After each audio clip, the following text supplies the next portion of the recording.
Good morning. Welcome to today's teaching. It's going to be a long teaching today. I just want to let you know, okay? Because Leviticus 11 has 47 verses. So we're going to be looking at like 6 hours, okay? So prepare yourself.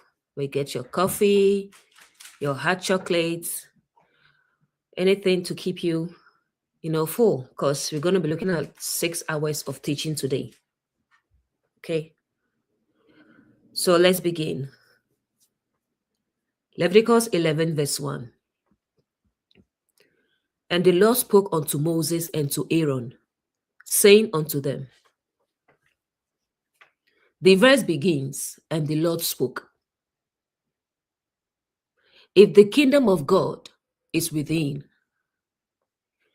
then the Lord is not merely an external being speaking from the sky.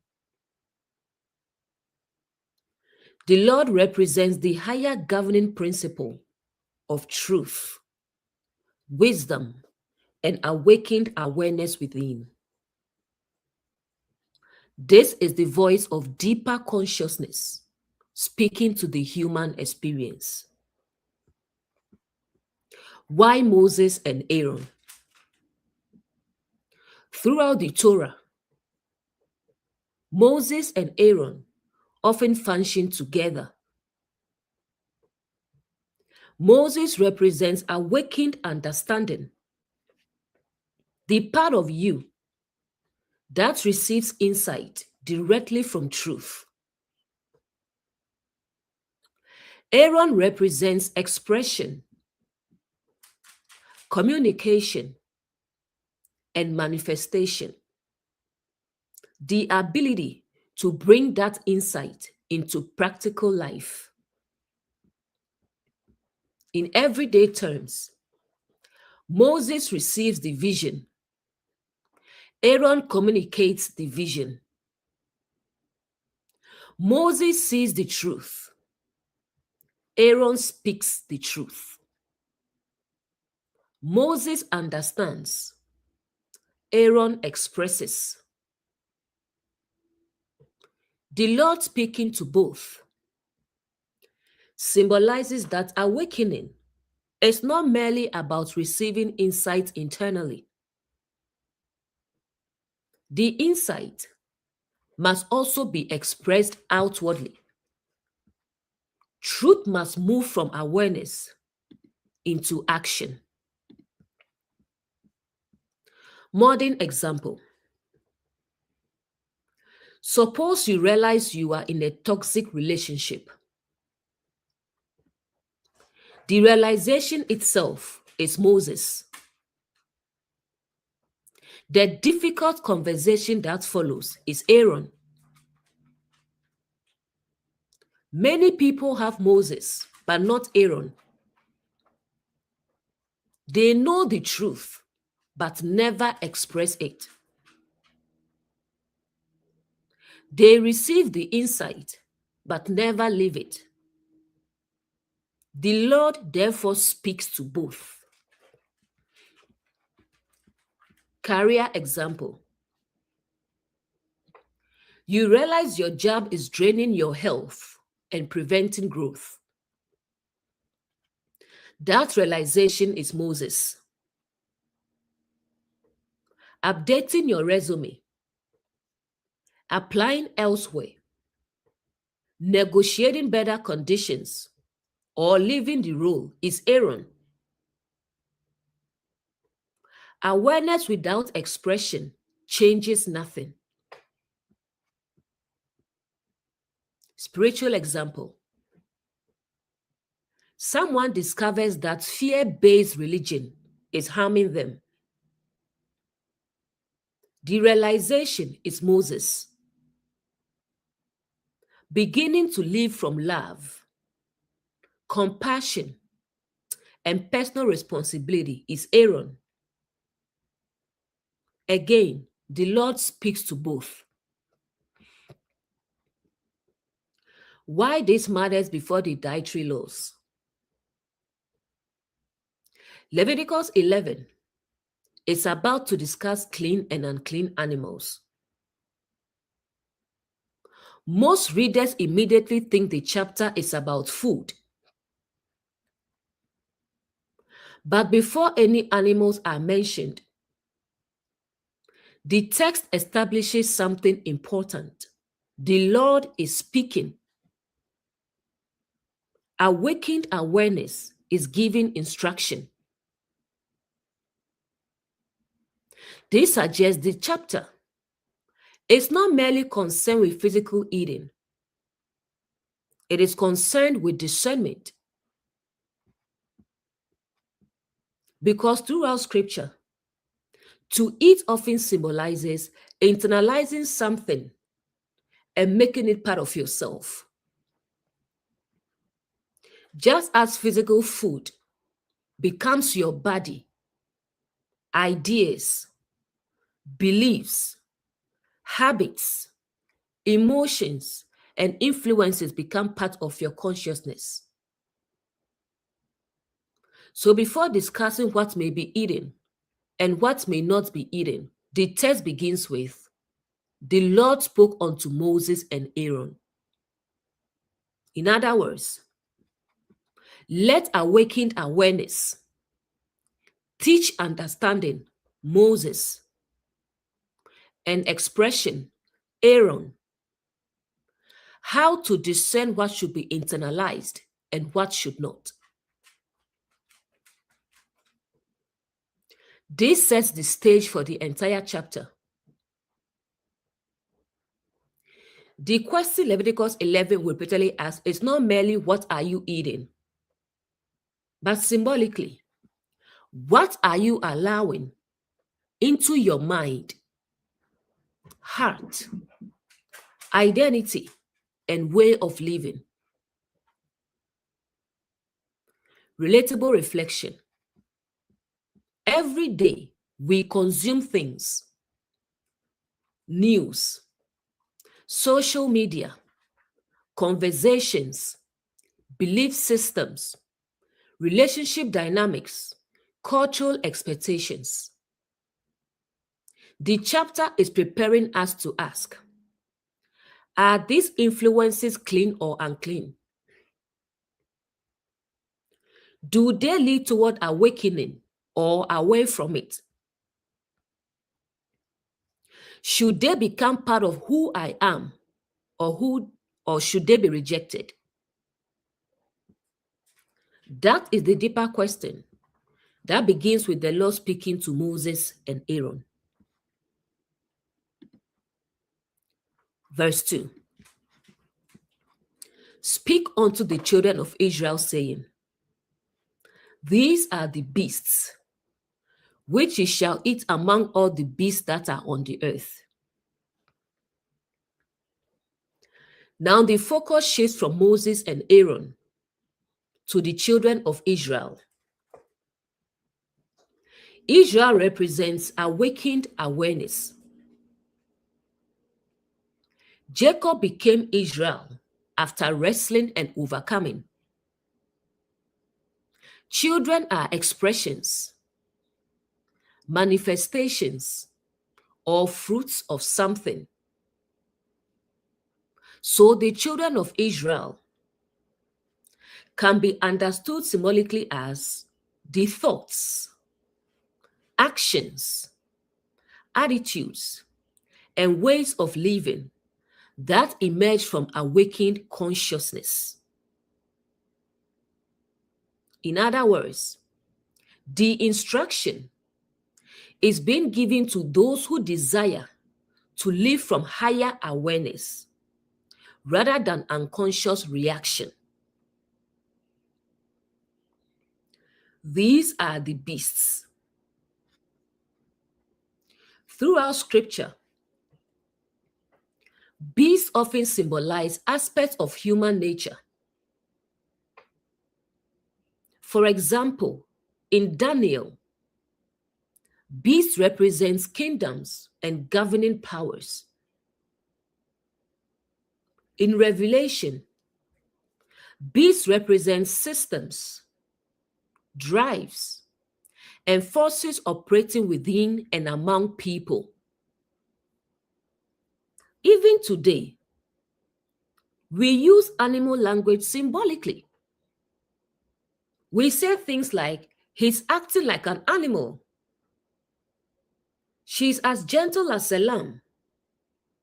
He's a wolf in sheep's clothing. They are like sheep following the crowd. He's acting like a beast. This symbolism is already familiar to us. A beast, therefore, can represent instinctive drives, impulses, tendencies, habits, and patterns operating within human consciousness. Some elevate us, some degrade us, some serve awakening, some oppose it. Which ye shall eat. To eat something is not merely to put it in your mouth. Symbolically, to eat is to internalize, to absorb, to make part of yourself, to live from. We still use this language today. We say, I fed my mind with negativity. I consumed that content. I devoured that book. Don't feed your fears. Notice how naturally we use eating as a metaphor for internalization. So before identifying which animals are clean and unclean, the text is asking a deeper question. Which aspects of human nature should become part of your character? And equally, which aspects should not? Career example. Imagine two co-workers. One is constantly learning, improving, and taking responsibility.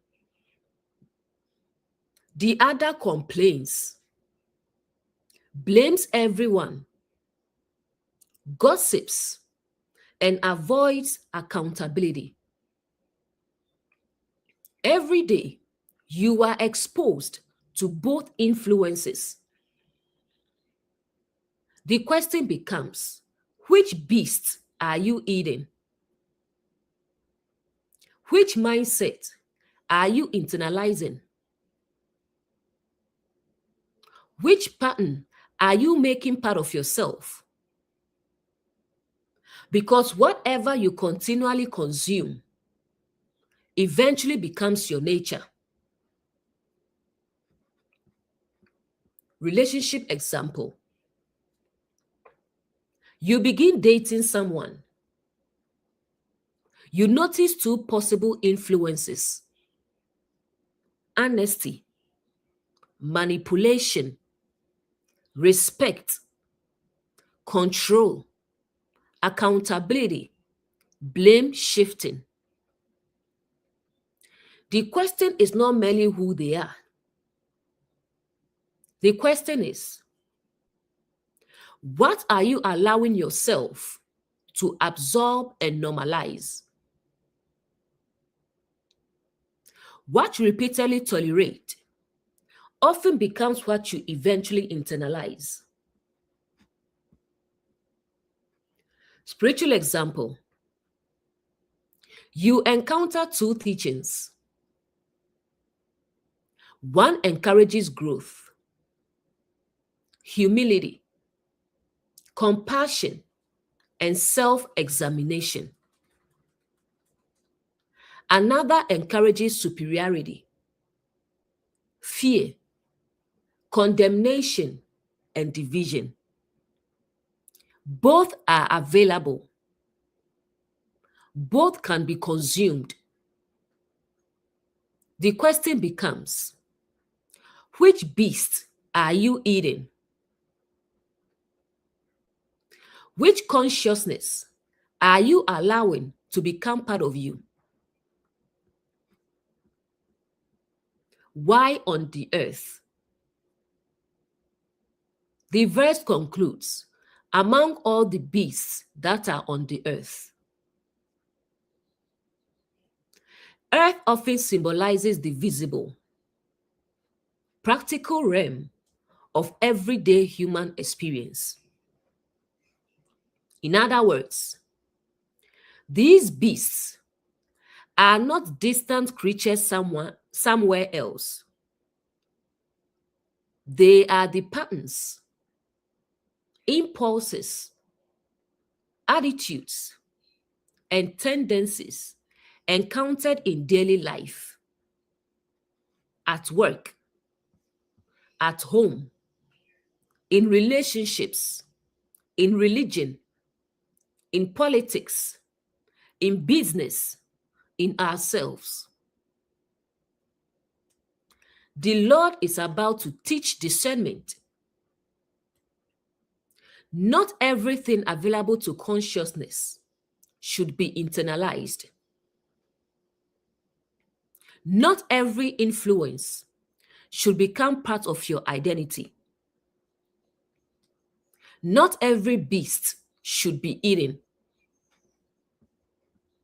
The rest of the chapter will begin showing how to distinguish between the patterns that nourish awakening and the patterns that hinder it.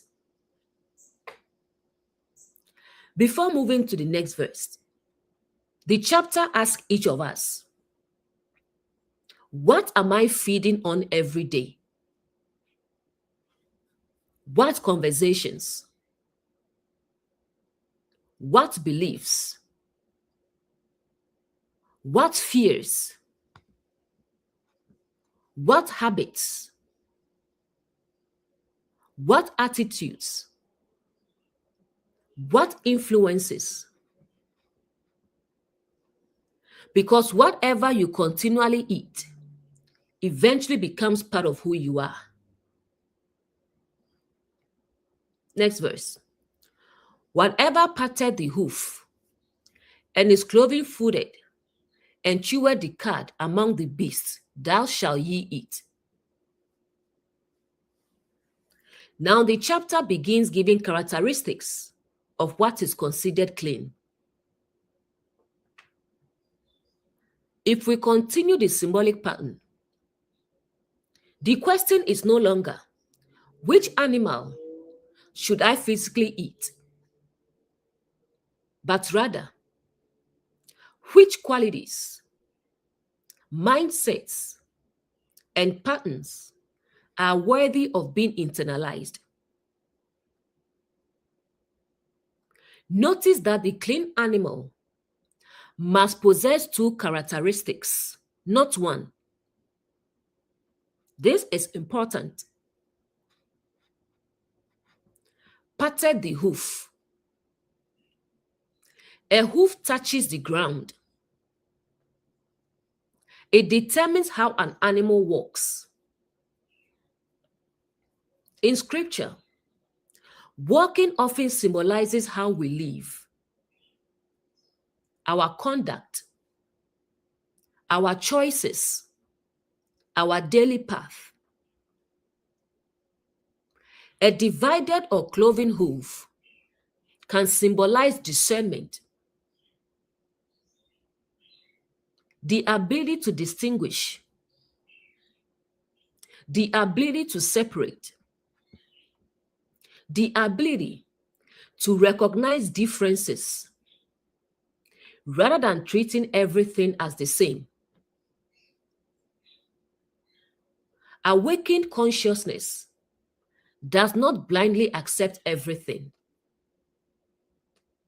It discerns, it examines, it tests, it asks questions, it separates truth from error, wisdom from foolishness, and reality from illusion.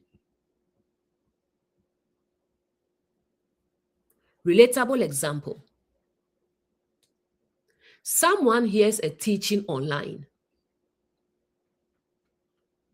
A person without a divided hoof may immediately accept it because it sounds spiritual.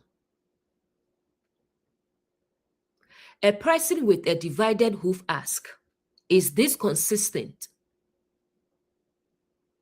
Is this producing love? Is this producing wisdom? Does this align with reality?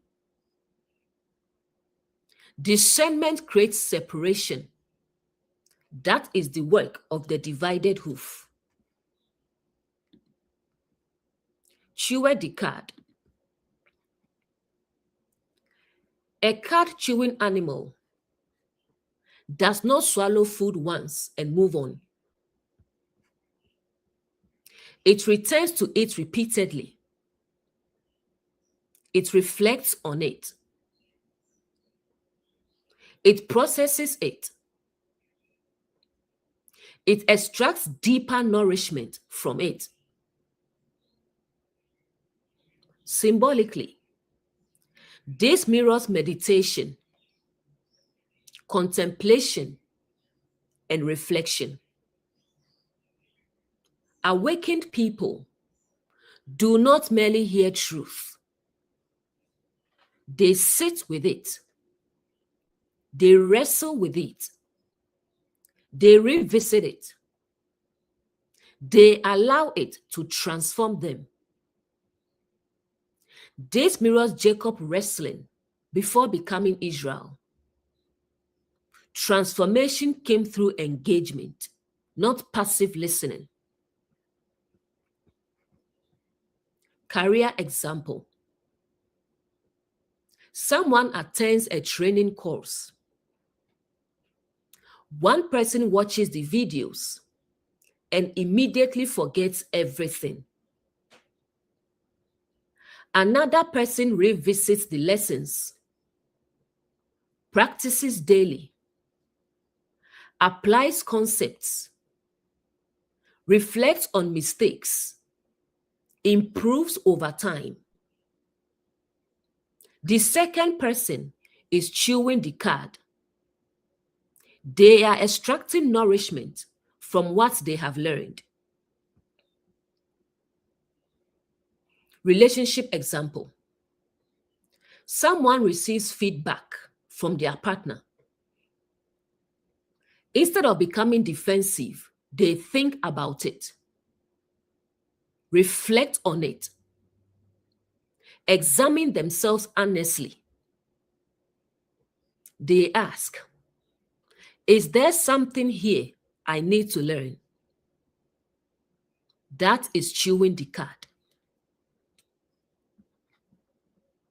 Spiritual example. Someone hears, the kingdom of God is within you. One person hears it and moves on. Another spends months reflecting. What does that mean? How does it change my understanding? How does it affect prayer? How does it affect identity? How does it affect how I see others? That person is chewing the cud. They are allowing the truth to become nourishment. Why both matter? The animal must have both characteristics, not one. This is profound because some people have discernment but never meditate. They analyze everything but never internalize anything. Others meditate deeply but lack discernment. They absorb everything without testing it. One can become cynical. The other can become gullible. The clean animal has both. The pattern. The divided hoof says, let me examine this. The chewing of the cud says, let me deeply process this. Together, they create wisdom. Next verse. Nevertheless, these shall ye not eat of them that chew the cud, or of them that divide the hoof, as the camel, because he chewed the cud, but divided not the hoof. He is unclean unto you. Do you see how the language is being used here? It didn't say it. Because if it was literal camel, it would have said it. But it's saying he. Telling you it's a pattern. A human characteristic.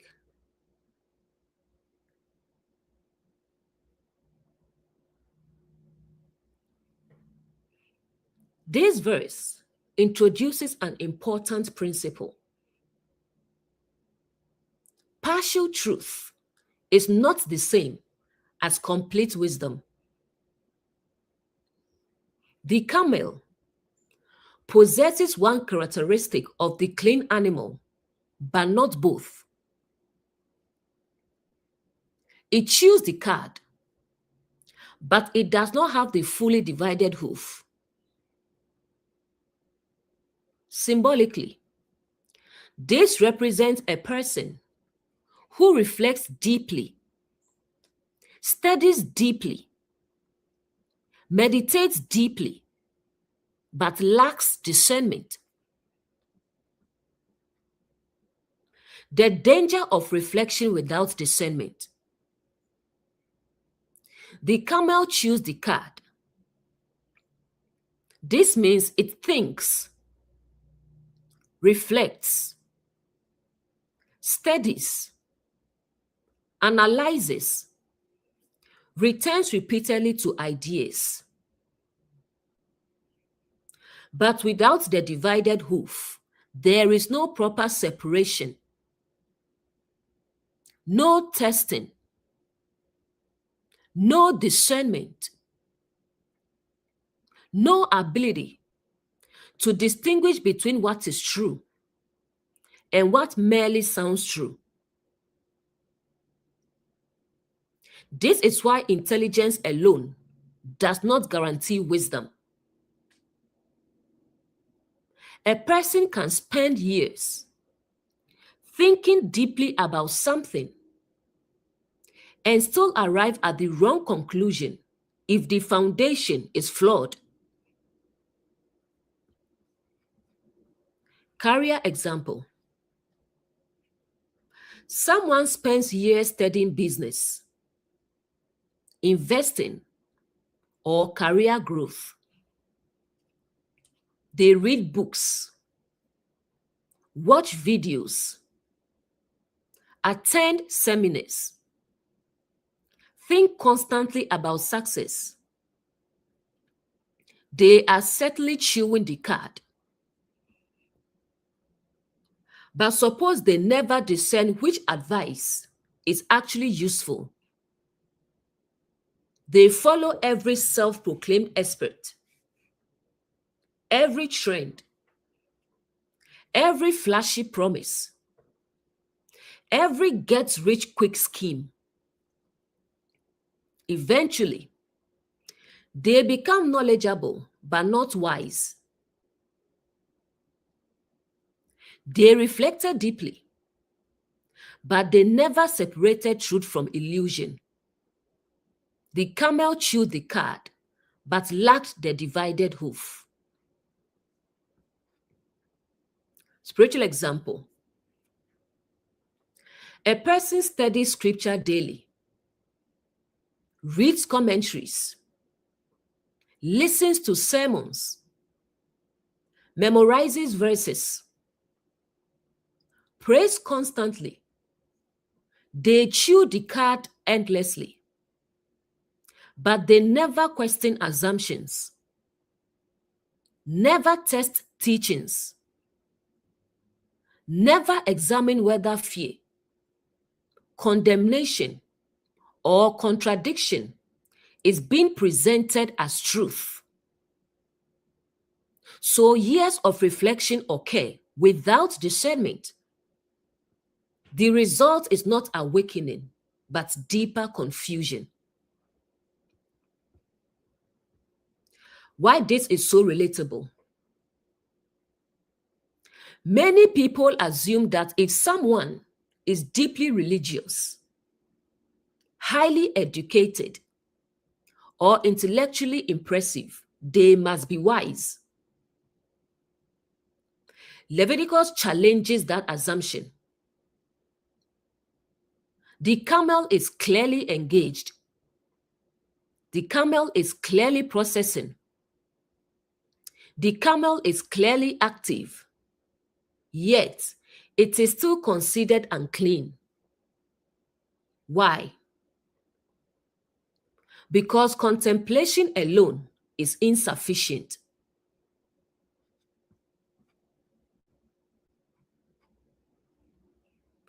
This mirrors everyday life. You can spend 10 years thinking about changing careers and never update your resume. You can spend 10 years thinking about leaving a toxic relationship and never leave.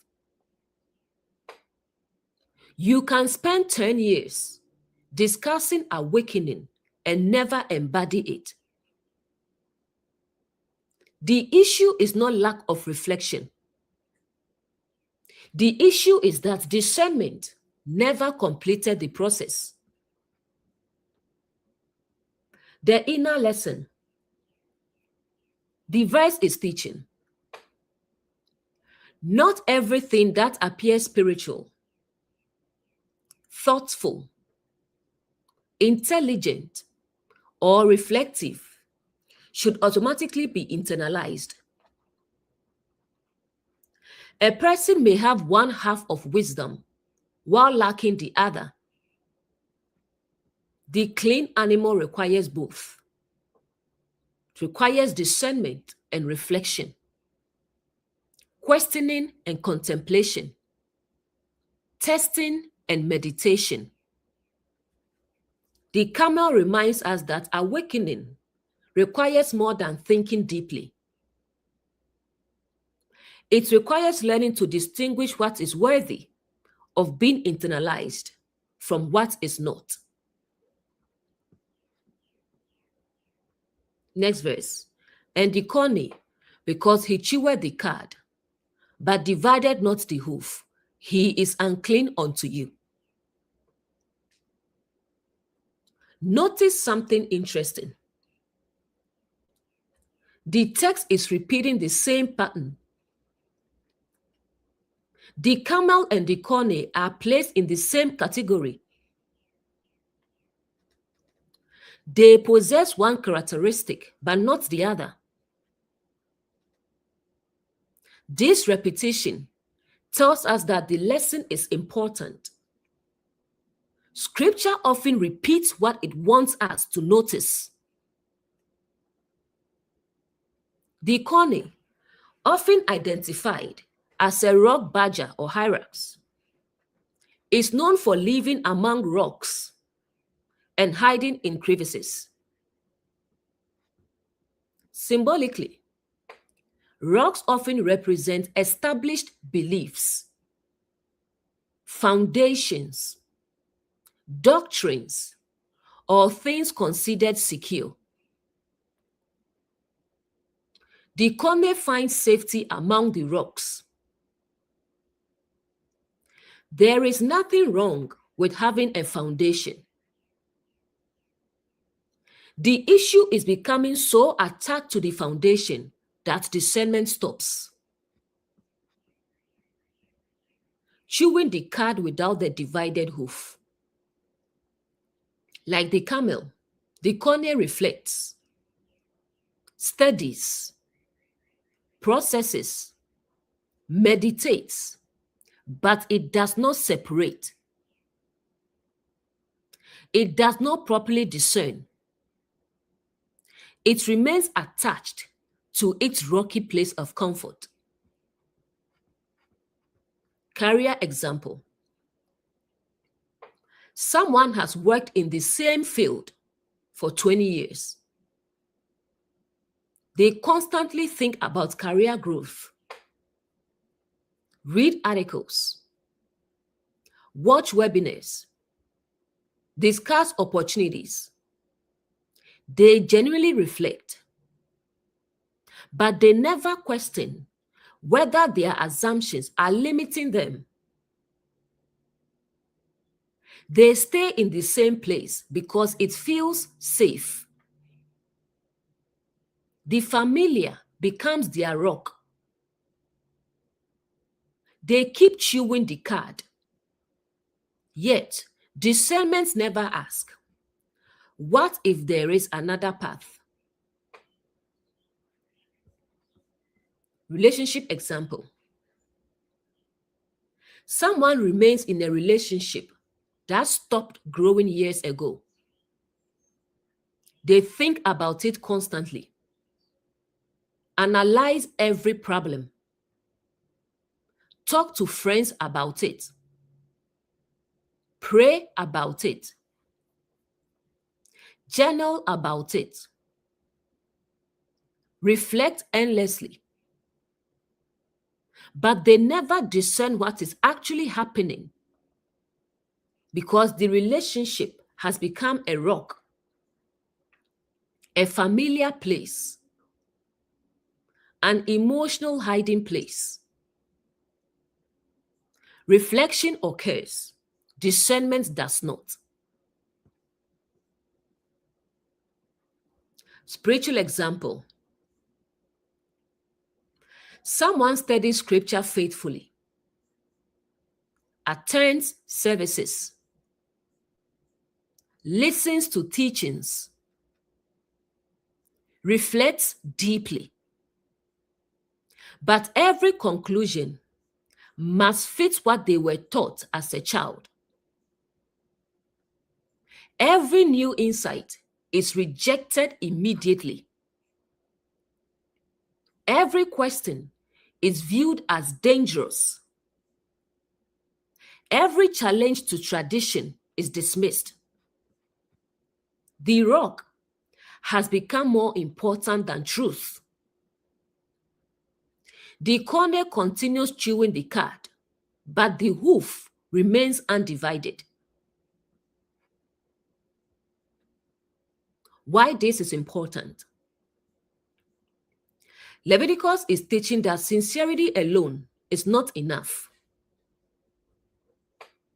Many sincere people stay trapped because they mistake familiarity for truth. They remain in old patterns, not because they are evil or rebellious, but because those patterns feel safe. The corner hides among the rocks. Many of us do the same psychologically. This mirrors Jacob. Jacob became Israel only after wrestling. The rock badger avoids wrestling. It hides in the rocks. Awakening often begins when we stop hiding behind inherited assumptions and begin wrestling honestly with truth. That is why the children of Israel came from Jacob's transformation. Israel emerges from wrestling, not from hiding. The inner lesson. This verse asks a powerful question. Are there beliefs, habits, identities, relationships, careers, or traditions that I continue to cling to simply because they feel safe. Many people remain in Egypt because Egypt is familiar. Many people stay in bondage because bondage is predictable. Many people reject growth because growth requires uncertainty. The corner reminds us that reflection without discernment can become a comfortable prison. You can think deeply for years and still never move beyond the boundaries of what feels safe. Next verse. And the hair, because he chewed the cud, but divided not the hoof, he is unclean unto you. Now we encounter a third example. The camel, the coney, and now the hare. All three share the same pattern: reflection without discernment, processing without proper separation, meditation without testing. The repetition is emphasizing a principle. The lesson is not really about the animal. The lesson is about consciousness. Why the hare?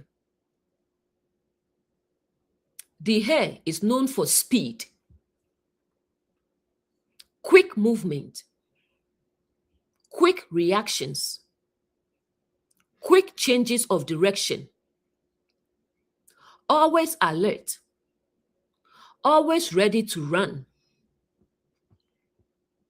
Symbolically, this can represent a restless mind,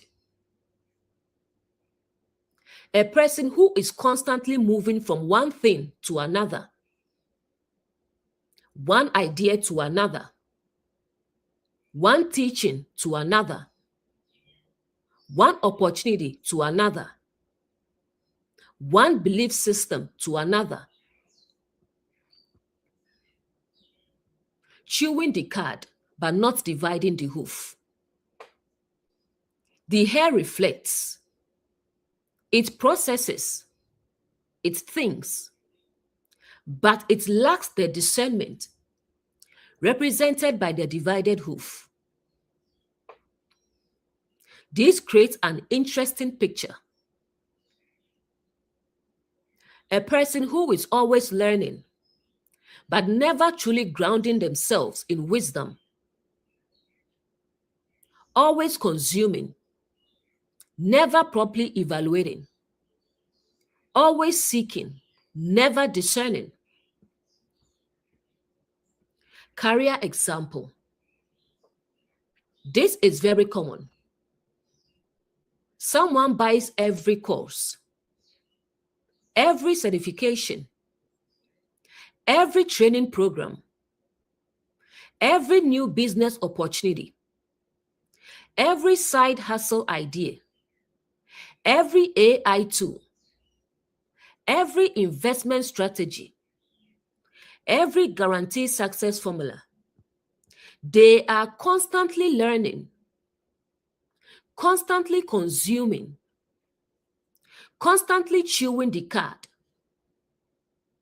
But they never stop long enough to ask, which of these is actually aligned with my goals? So they spend years moving quickly, but accomplish little. The hair keeps running, the hoof never divides. Relationship example. Someone enters a relationship, then another, then another, then another. Each time, they reflect on what happened, analyze the breakup, think about love, talk about relationships, read relationship books, yet they never discern the deeper pattern. Perhaps they keep choosing unavailable partners. Perhaps they ignore red flags. Perhaps they abandon healthy relationships because excitement feels more familiar than stability. Reflection is happening, discernment is not. Spiritual example. Someone moves from teacher to teacher, book to book, tradition to tradition, video to video, revelation to revelation, always excited by the newest insight, always chasing the next breakthrough, always seeking, but never pausing long enough to test, integrate, and embody what they have learned. The hair keeps running. The divided hoof never appears. This is extremely relatable. Many people today are drowning in information, but starving for wisdom. Information is everywhere. Discernment is rare. You can watch 10 hours of content every day, listen to hundreds of teachings, read thousands of pages, and still remain confused. Not because you lack information, but because discernment never organized it. The inner lesson. The hair reminds us that movement is not the same as growth. Activity is not the same as transformation. Learning is not the same as wisdom. Some people mistake constant motion for progress, but motion without discernment often becomes distraction. Modern example. Imagine someone who spends 5 years saying, "I'm researching," but never starts, never commits, never builds, never applies, never acts. They know more than everyone around them, yet their life never changes. Why? Because they have become the hair, constantly consuming, constantly reflecting, constantly moving, but never discerning what truly matters. The deeper question. The verse quietly asks, am I genuinely growing? Or am I simply staying busy? Am I becoming wiser? Or am I merely collecting more information? Am I moving toward truth? Or am I running from stillness? Because sometimes the greatest act of awakening is not finding another teaching. It is stopping long enough to discern what is already in front of you.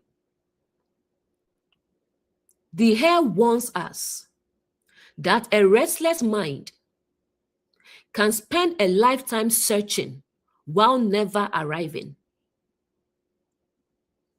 And that is why, despite chewing the cud, it is still considered unclean. It represents reflection without the grounding power of discernment. Next verse. And the swine, though he divide the hoof, and be cloven-footed, yet he cheweth not the cud. He is unclean to you. Now the pattern reverses. The camel, corny, and hare all had reflection without discernment. The swine has the opposite problem. It possesses the divided hoof, but does not chew the cud. Symbolically, discernment without reflection.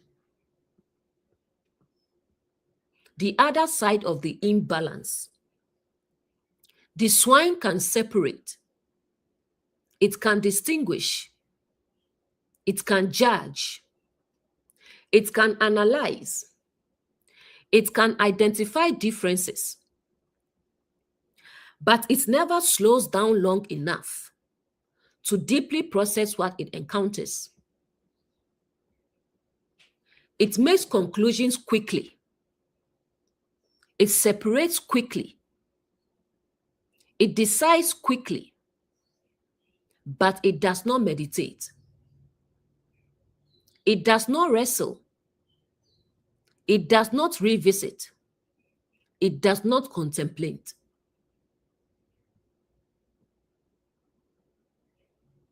Career example. Think about a manager interviewing candidates. One candidate speaks differently, has a different accent, has an unconventional background. The manager immediately dismisses them.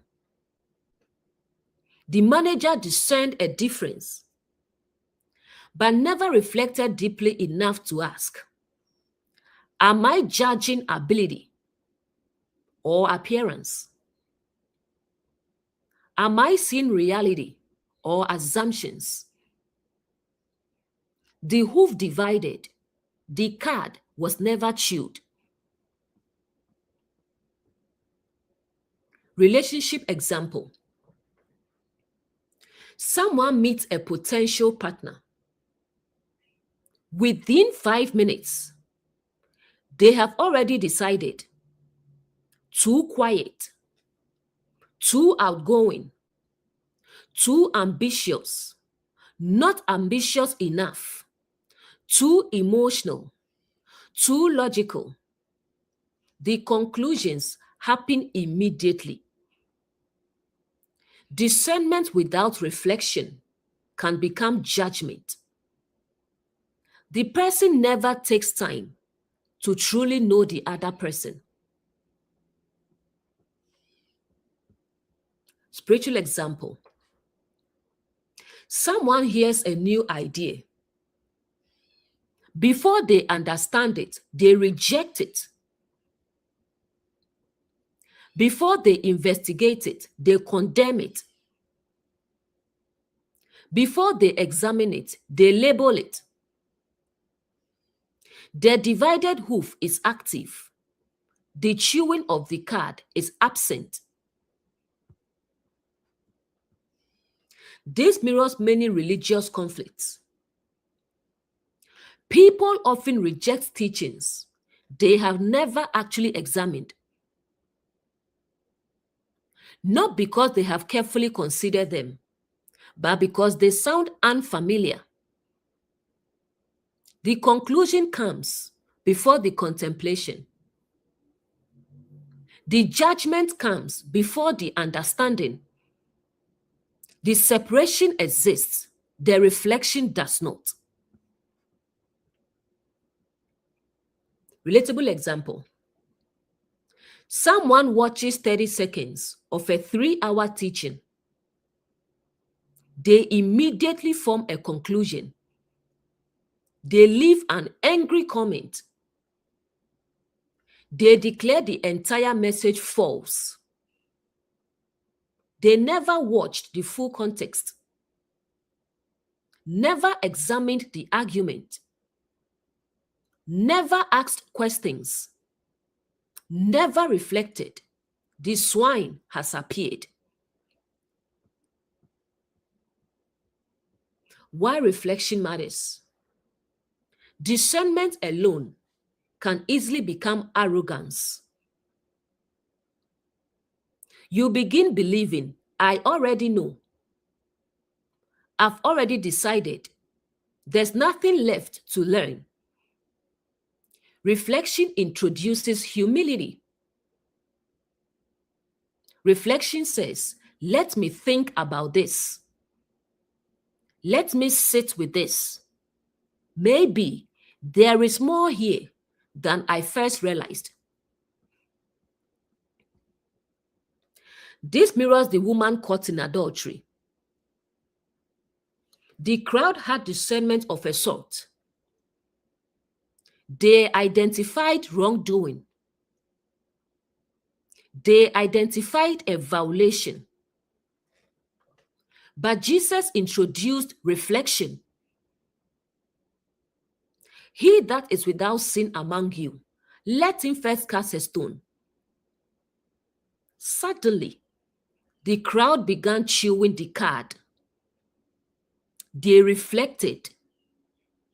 They examined themselves. They looked inward, and everything changed. The inner lesson. The swine represents a consciousness that can separate but cannot contemplate. It can judge but cannot meditate. It can criticize but cannot understand. It can identify differences but cannot discover deeper meaning. Many people fear being deceived, so they become highly discerning. They question everything, challenge everything, analyze everything. But if reflection is missing, discernment can become cynicism. Everything becomes wrong. Everyone becomes suspect. Nothing becomes worthy. The swine reminds us that wisdom requires more than identifying differences. It requires the patience to deeply process what we encounter. The clean animal combines both discernment and reflection. The camel teaches us that reflection without discernment is incomplete. The swine teaches us that discernment without reflection is incomplete. Awakening requires both. The ability to separate truth from error and the willingness to sit with truth long enough for it to transform us. That balance is what Leviticus is calling clean. Next verse. Of their flesh shall ye not eat, and their carcass shall ye not touch. They are unclean to you. Now the teaching moves deeper. Up until now, the focus has been on identifying the characteristics of these animals. Now the instruction becomes, do not eat them. Do not touch their carcasses. If eating symbolizes internalizing and making something part of yourself, then the command is becoming clearer. The issue is not merely recognizing unhealthy patterns. The issue is allowing them to become part of your identity. Of their flesh shall ye not eat. Throughout scripture, Flesh often represents the visible manifestation of something, its outward expression, its observable form. Symbolically, the instruction can be understood as: do not internalize the outward expression of these imbalanced patterns. Do not make them part of your character. Do not normalize them. Do not feed on them. Career example. Suppose you work in an environment where everyone complains. Everyone blames others. Everyone avoids responsibility. Everyone gossips. You may be surrounded by it. But the question becomes, will you eat it? Will you internalize it? Will it become your nature? Because after enough exposure, many people begin speaking exactly like the environment around them. The flesh has been eaten. Next example. Someone grows up watching manipulation, emotional control, dishonesty, or constant conflict. They recognize it. They see it. But over time, they begin reproducing the same behavior. Why? Because what was repeatedly consumed became internalized. The flesh was eaten. Spiritual example. Someone constantly consumes teachings based on fear, superiority, condemnation, and division. Eventually, those qualities begin appearing in their own life, not because they consciously chose them, but because what we repeatedly feed upon eventually becomes part of us. Neither shall ye touch their carcass. A carcass is a dead body. Life has departed. Only the shell remains. Symbolically, a carcass can represent forms that have lost their living essence. Ideas that remain outwardly present, but no longer contain life. Traditions without understanding. Rituals without meaning. Beliefs without transformation. Words without experience. This is extremely relatable. Many people inherit systems that once had life. Perhaps they originally emerged from genuine insight, genuine wisdom, genuine awakening. But over time, only the form remained. The spirit departed. The carcass remained. Career example. A company may continue following procedures that made sense 20 years ago. Nobody remembers why. Nobody questions them. Everyone simply repeats them. The process is alive in form, but dead in purpose. People are touching the carcass. Relationship example. Some relationships continue long after love growth, and connection have disappeared.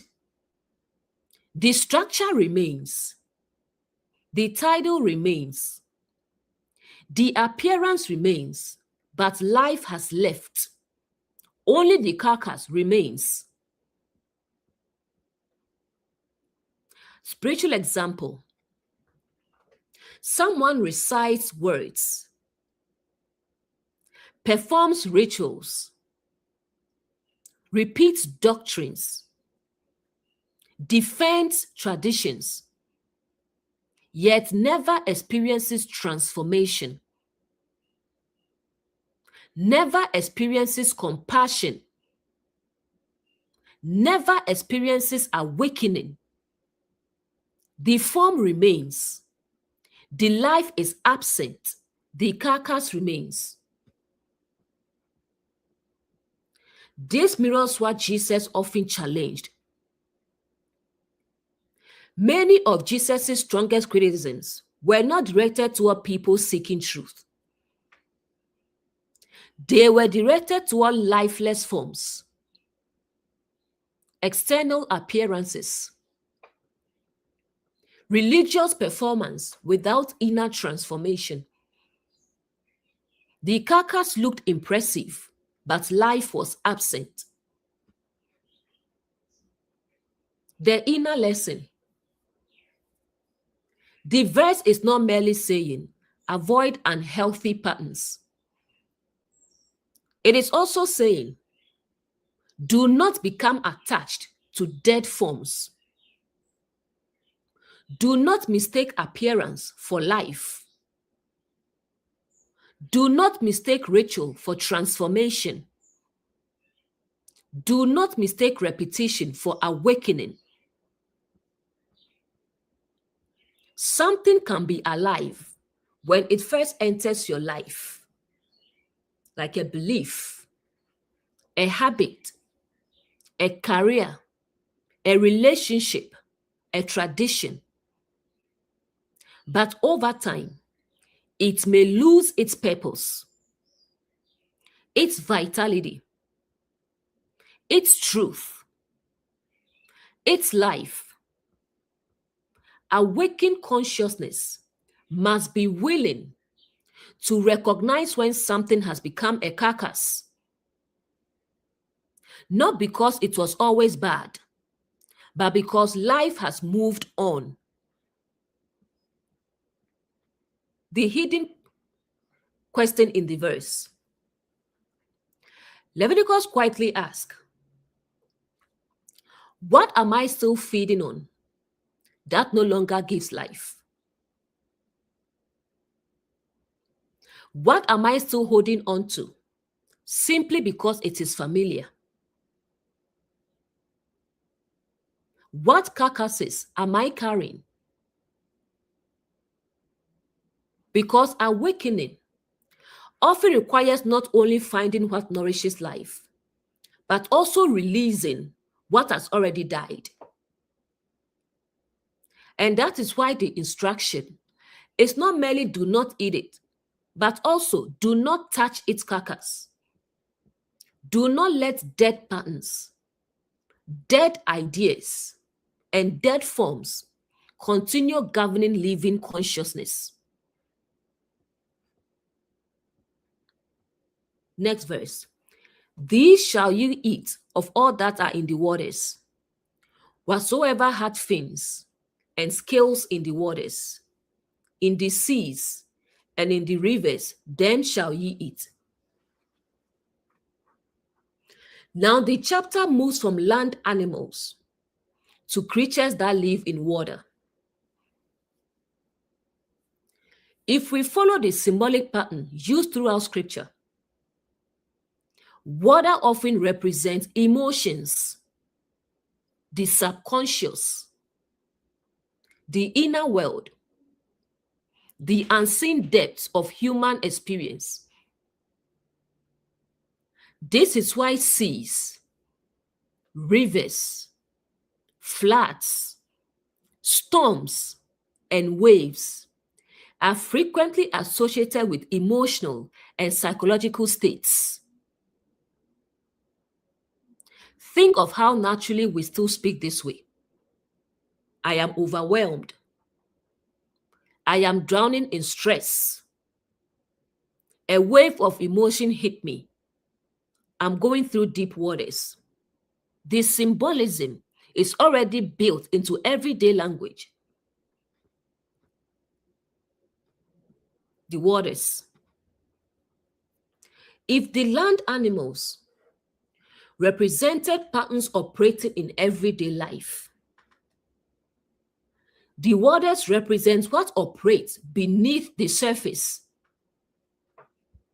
Your feelings, desires, fears, traumas, longings, and emotional reactions. The chapter is now teaching discernment regarding what arises from the emotional realm. Whatsoever hath fins.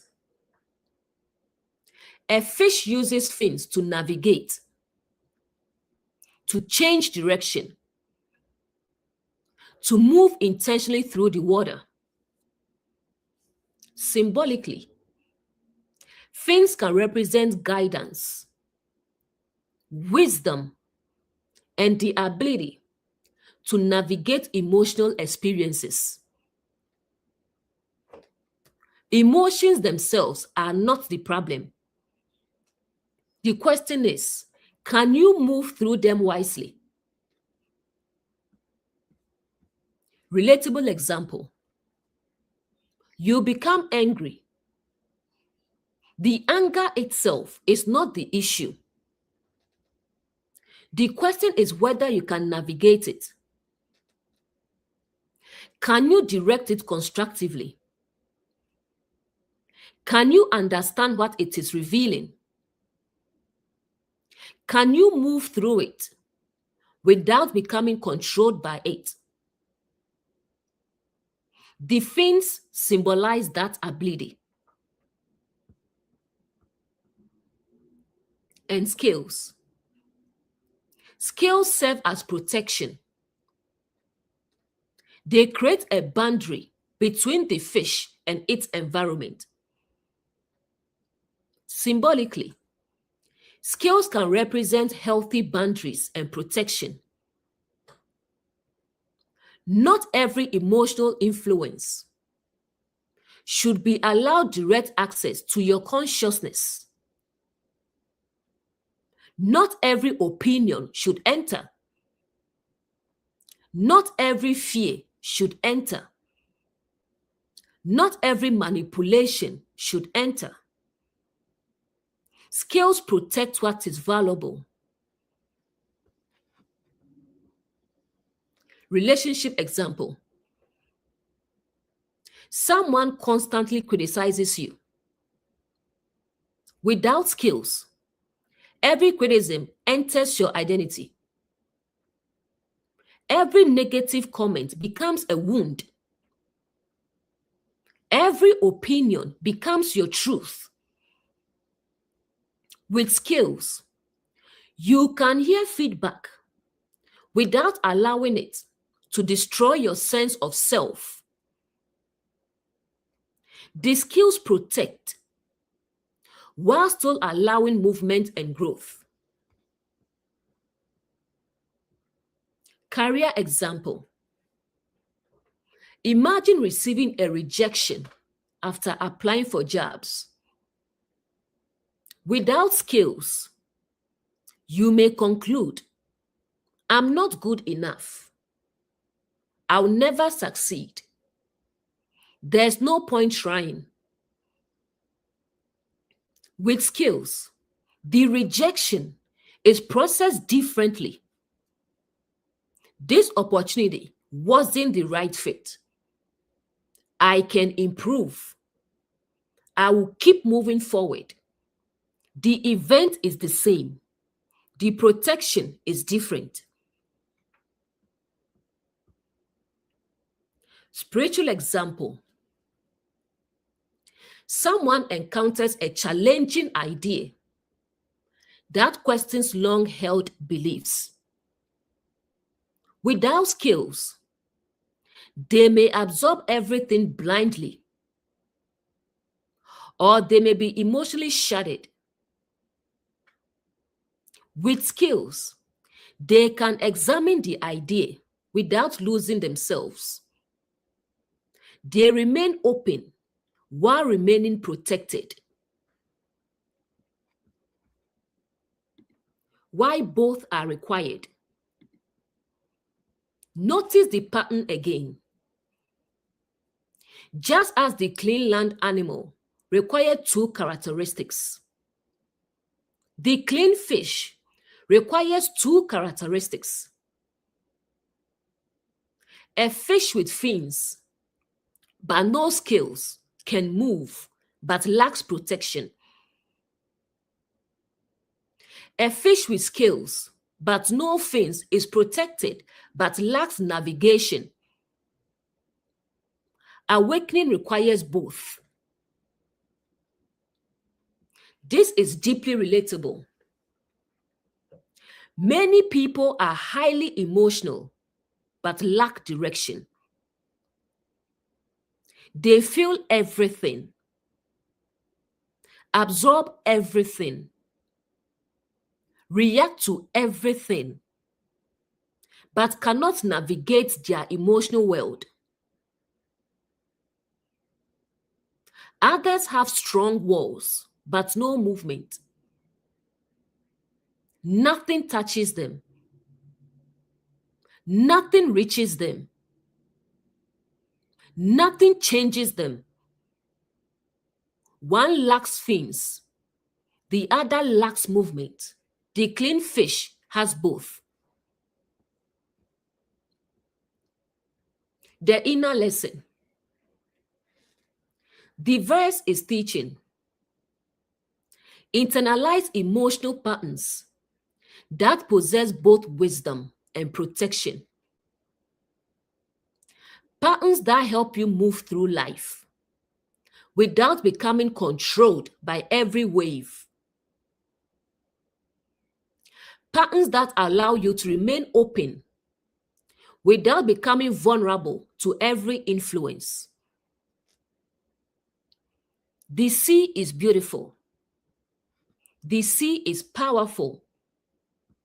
The sea is dangerous. The answer is not to avoid the sea. The answer is to learn how to navigate it. Likewise, awakening is not the absence of emotions. It is the ability to move through emotions with wisdom while maintaining healthy boundaries. The fish with fins and scales becomes a beautiful symbol of emotional maturity. It can enter deep waters. It can face strong currents. It can survive difficult environments because it possesses both direction and protection. Those are qualities worthy of being eaten, internalized, and made part of awakened consciousness. Next verse. And all that have not fins and scales in the seas and in the rivers, of all that move in the waters, and of any living thing which is in the waters, they shall be an abomination unto you. Now the contrast appears. The previous verse described what may be eaten. This verse describes what should not be internalized. If fins represent the ability to navigate emotional life, and skills represent healthy protection and boundaries, then creatures lacking these qualities symbolize emotional patterns that are unsafe to internalize. Life in the waters without fins Imagine emotions without direction, feelings without wisdom, reactions without understanding, impulses without reflection. A person becomes whatever emotion is strongest in the moment. Angry today, hopeless tomorrow, excited the next day, fearful the day after. Their inner world has movement, but no guidance. They are being carried by the current rather than navigating it. Career example. You receive criticism from your boss. Without fins, the criticism immediately becomes, I'm a failure. You receive a rejection letter. Immediately, my future is ruined. You lose a client. Immediately, everything is falling apart. The emotion becomes the captain. There is no navigation, no perspective, no wisdom steering the experience. Life in the waters without scales. Now imagine emotions without protection. Every opinion enters. Every insult enters. Every fear enters. Every rumor enters. Every manipulation enters. Every social media comment enters. The person has no emotional boundary, no filtering process, no protection. Everything reaches their identity. Relationship example. Someone says, you are not good enough. Without skills, that statement becomes part of their self-concept. Another person says, you will never succeed. Without skills, it becomes a belief. A third says, nobody loves you. Without skills, it becomes an emotional wound. The person has allowed everything in the water to enter them.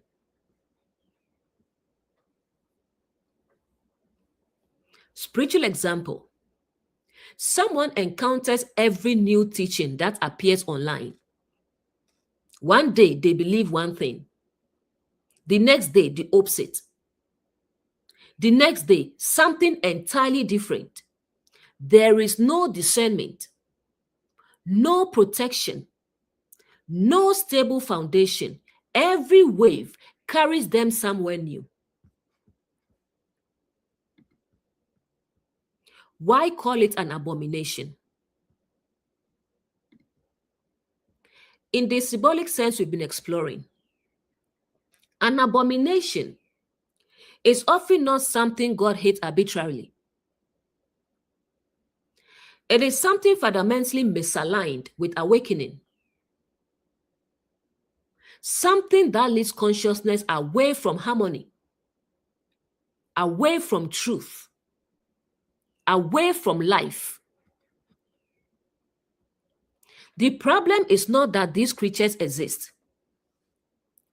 The problem is internalizing the pattern they represent. This is very relatable. Think about how many people today live emotionally exposed. Every headline affects them. Every trend affects them. Every comment affects them. Every disagreement affects them. Every fear spreads through them. They spend their lives reacting, not because they are weak, but because they never develop feints and skills. This mirrors the storm stories. Many times in scripture, storms arise on the sea. Symbolically, storms often represent emotional turmoil, fear, uncertainty, anxiety, panic. The awakened person is not the one who never encounters storms. The awakened person is the one who can navigate them, the one who remains grounded within them. Modern example. Imagine two people lose their jobs on the same day. The first person immediately collapses emotionally. Their identity was tied entirely to the position. Fear takes over. Hopelessness takes over. Every negative thought floods in. No fins, no skills. The second person feels the disappointment too. They are human, but they process it, reflect on it, learn from it, protect themselves from destructive conclusions. They keep moving. The same event occurred, but one navigated the waters. The other was consumed by them. The inner lesson. The verse asks, what emotional patterns am I allowing myself to internalize? Do they help me navigate life? Do they protect what is valuable? Or do they leave me vulnerable to every current and every wave? Because not everything that emerges from the emotional realm is meant to become part of your identity. Some things are meant to be observed, learned from, and released.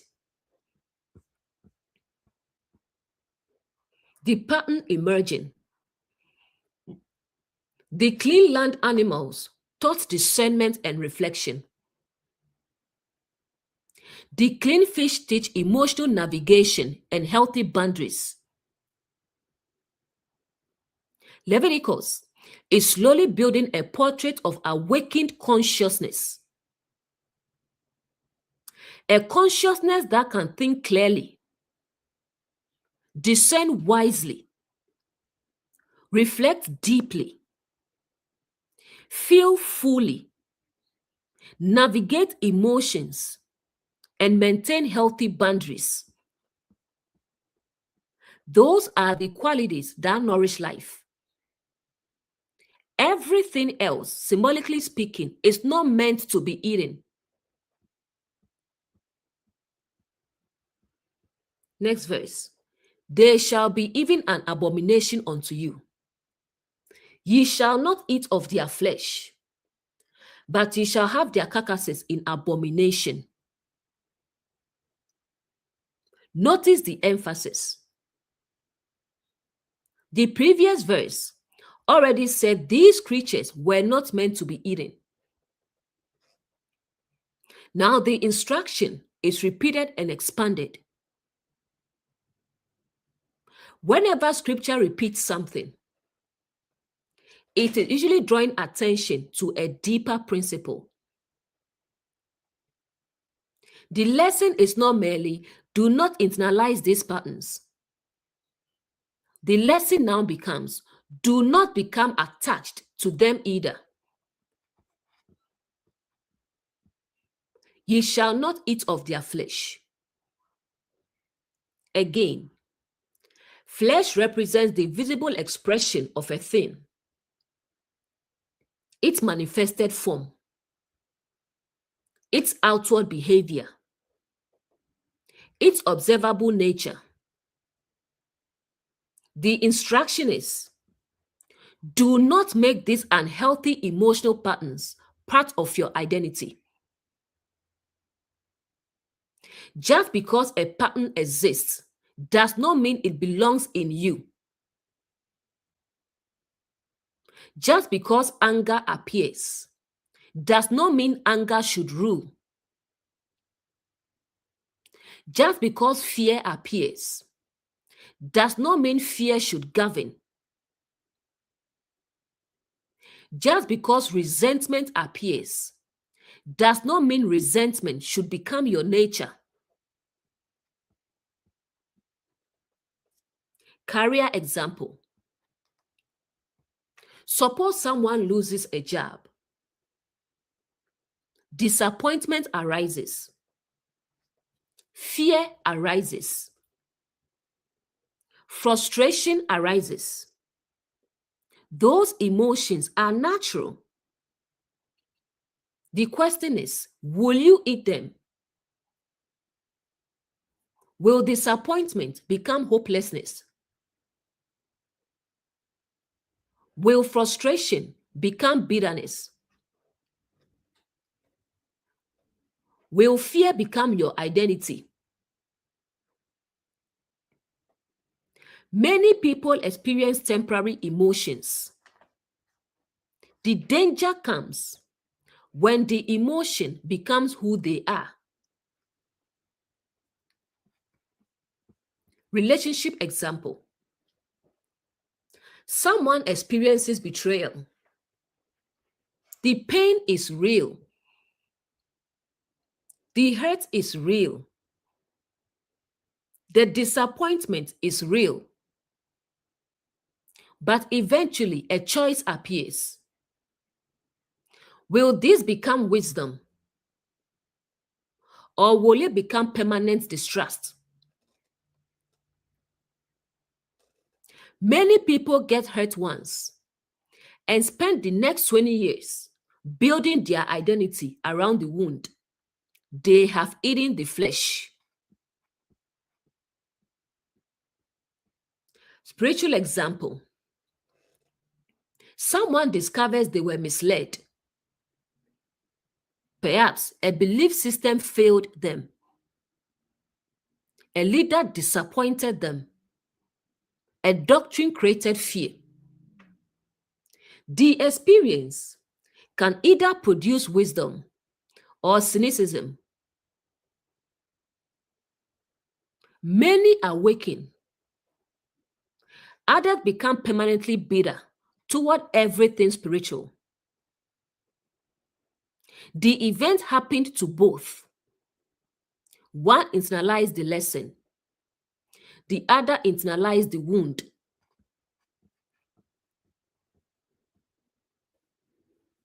Ye shall have their carcasses in abomination. Now we return to the carcass. The dead form. The lifeless shell. The pattern that no longer serves life.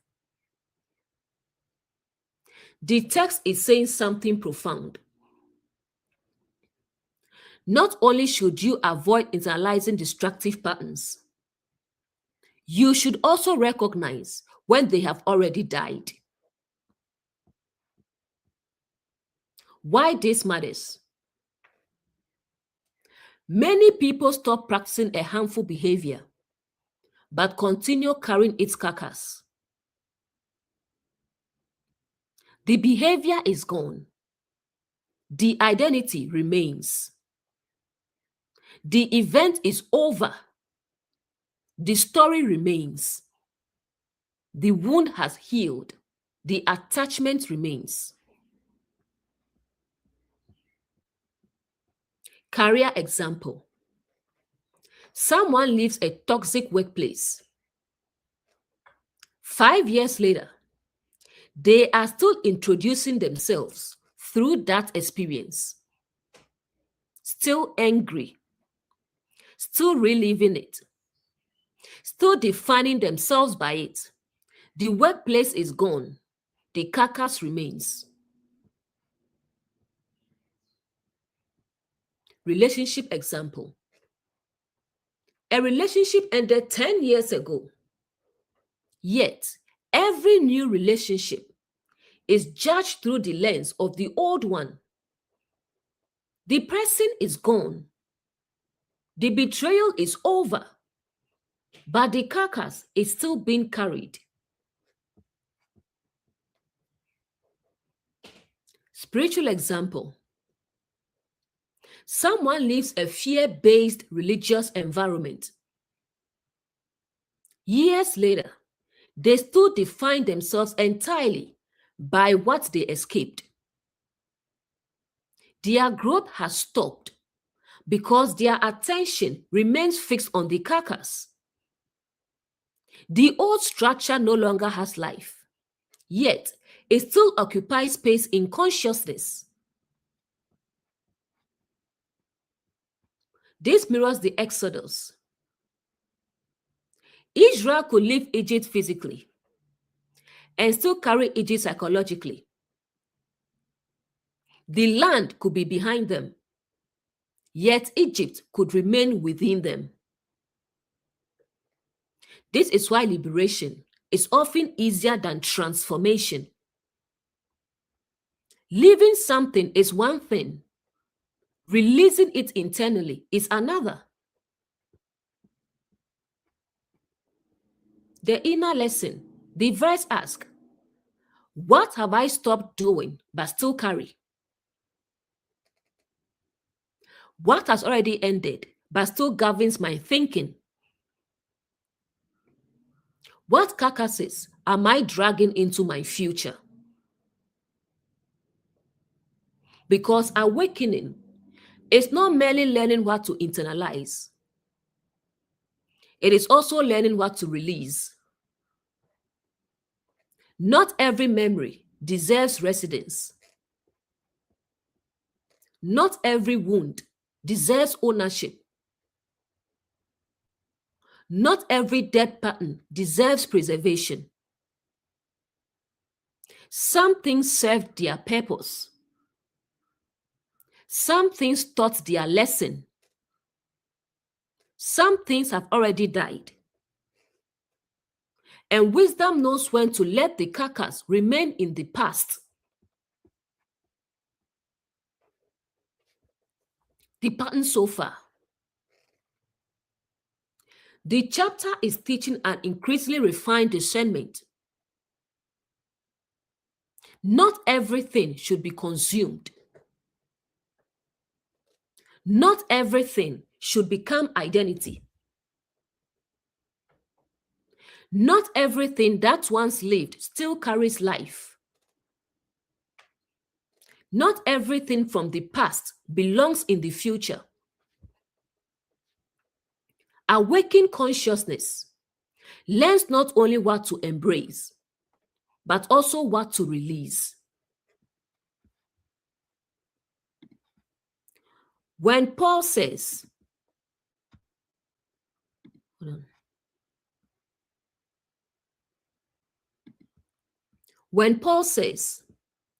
all things are lawful unto me, but all things are not expedient. All things are lawful for me, but I will not be brought under the power of any. He is expressing a principle that's remarkably similar to what Leviticus 11 is teaching symbolically. Notice Paul does not say all things are beneficial. He says all things are lawful.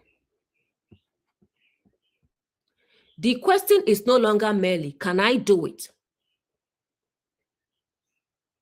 The deeper question becomes, what will it do to me if I internalize it?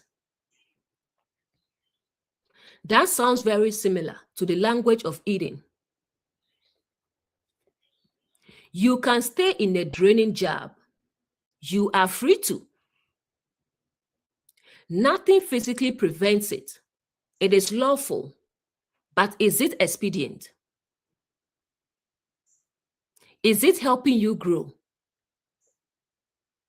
Is it nourishing life? Or is it consuming your energy, confidence, health, and potential? The question is not permission. The question is wisdom.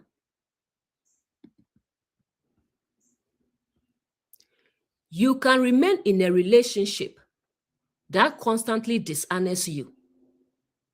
You are free to. Nobody can make that decision for you. But the question becomes, what am I eating every day? Am I consuming respect or disrespect? Am I consuming peace or chaos? Am I consuming honesty or manipulation? The issue is not legality. The issue is nourishment. You can spend all day consuming fear-based content. You can listen to voices that constantly produce anxiety, condemnation, and division. You are free to. But Paul would ask, is it profitable? Is it edifying? Is it bringing life? Leviticus would ask, is it clean? I will not be brought under the power of any. Paul says, I will not be brought under the power of any. In other words, I refuse to become food for what I consume. Many people think they are eating something, but eventually, what they consume begins eating them. A person consumes bitterness. Eventually, bitterness controls them. A person consumes fear. Eventually, fear governs them. A person consumes outrage. Eventually, outrage becomes their identity. A person consumes victimhood. Eventually, victimhood becomes their prison. Paul is essentially saying, I will choose carefully what I internalize because I refuse to be mastered by it. This mirrors Leviticus beautifully. Leviticus 11 is not merely asking, can this be eaten? It is asking, what happens if this becomes part of you? Paul is asking the same question. Not is it allowed, but what will it produce? Because awakened consciousness moves beyond rule keeping. It begins asking, does this bring life? Does this bring growth? Does this bring wisdom? Does this bring freedom? Or does it bring me under its power? That is why both teachings ultimately point toward discernment. Not everything available to you is beneficial for you. Not everything you can consume should be consumed. Not everything you are free to internalize is worthy of becoming part of your consciousness. And that is almost a perfect summary of the symbolic lesson unfolded in Leviticus 11.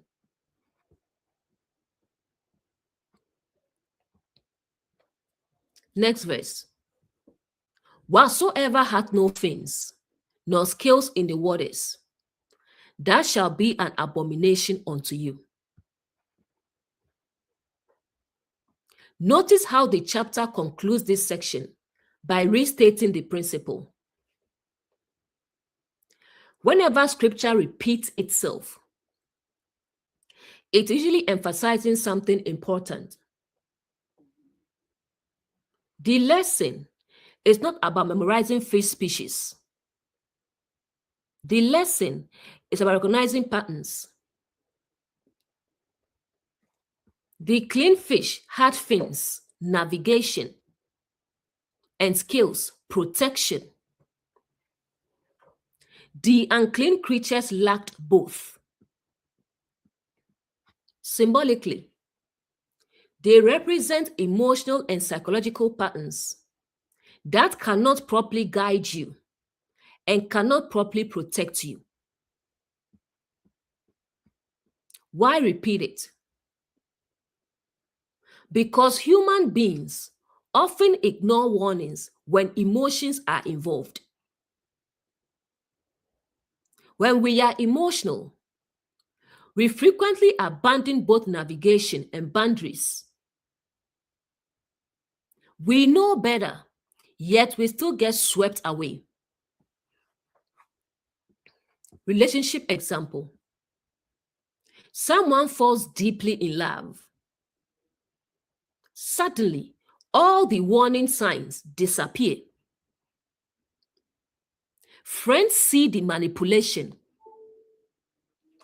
Family sees the dishonesty. Everyone notices the red flags. But emotions become the current. Without fins, the person cannot navigate. Without skills, every promise enters unfiltered. Eventually, they are carried wherever the current leads. Career example. Imagine a workplace filled with negativity. Everybody complains. Everybody gossips. Everybody blames management. Everybody spreads fear about layoffs. If you absorb every conversation without discernment or protection, eventually their emotional state becomes your emotional state.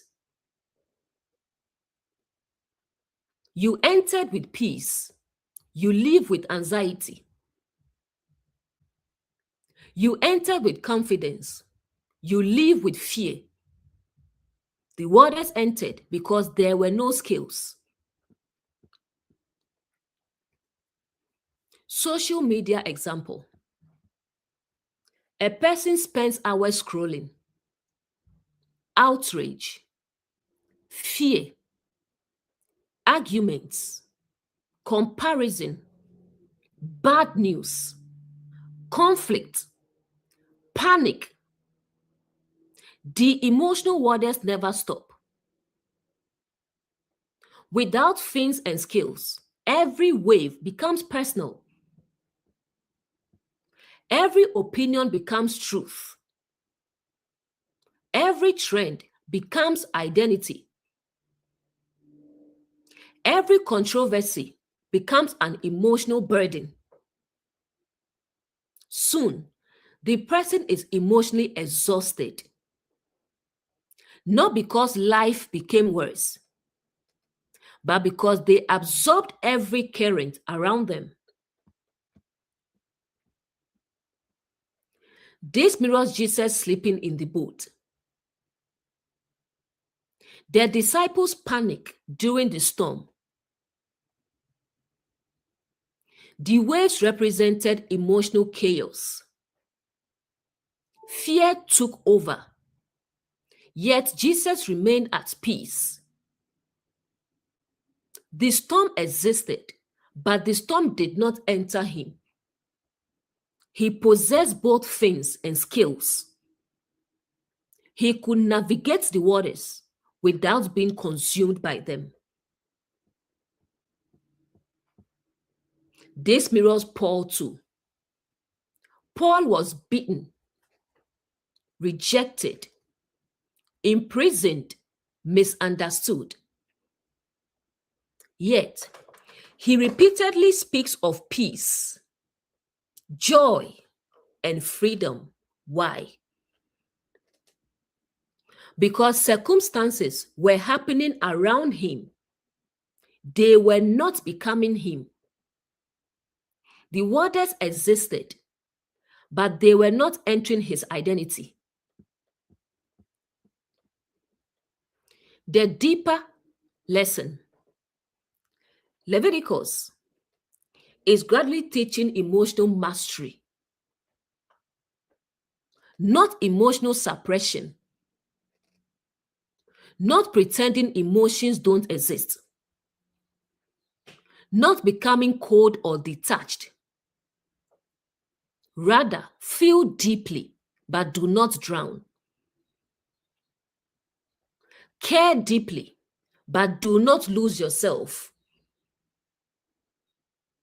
Love deeply, but maintain wisdom. Engage life fully, but maintain healthy boundaries.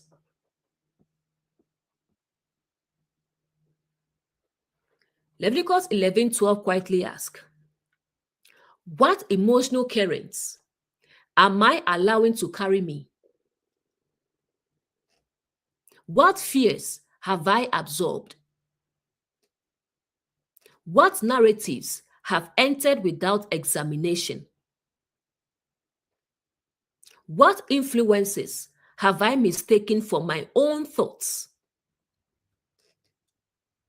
Because not everything swimming in the waters of human experience is meant to become part of you.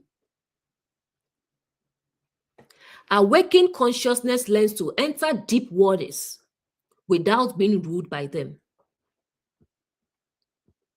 It learns to navigate emotion without becoming emotion. It learns to experience life without losing itself within life's currents. And that is why the creatures lacking fins and scales are not to be eaten. They symbolize emotional patterns that leave consciousness directionless, exposed, and vulnerable to every passing wave. Up to this point, Leviticus has examined creatures of the land, which are patterns of daily living, and creatures of the waters, patterns of emotional life. Next, the chapter will move into the birds of the air. Verse 13. And these are they which ye shall have in abomination among the fowls. They shall not be eaten. They are an abomination. The eagle, and the ossifrage, and the osprey. Now the chapter shifts from creatures of the land and sea to the birds of the air.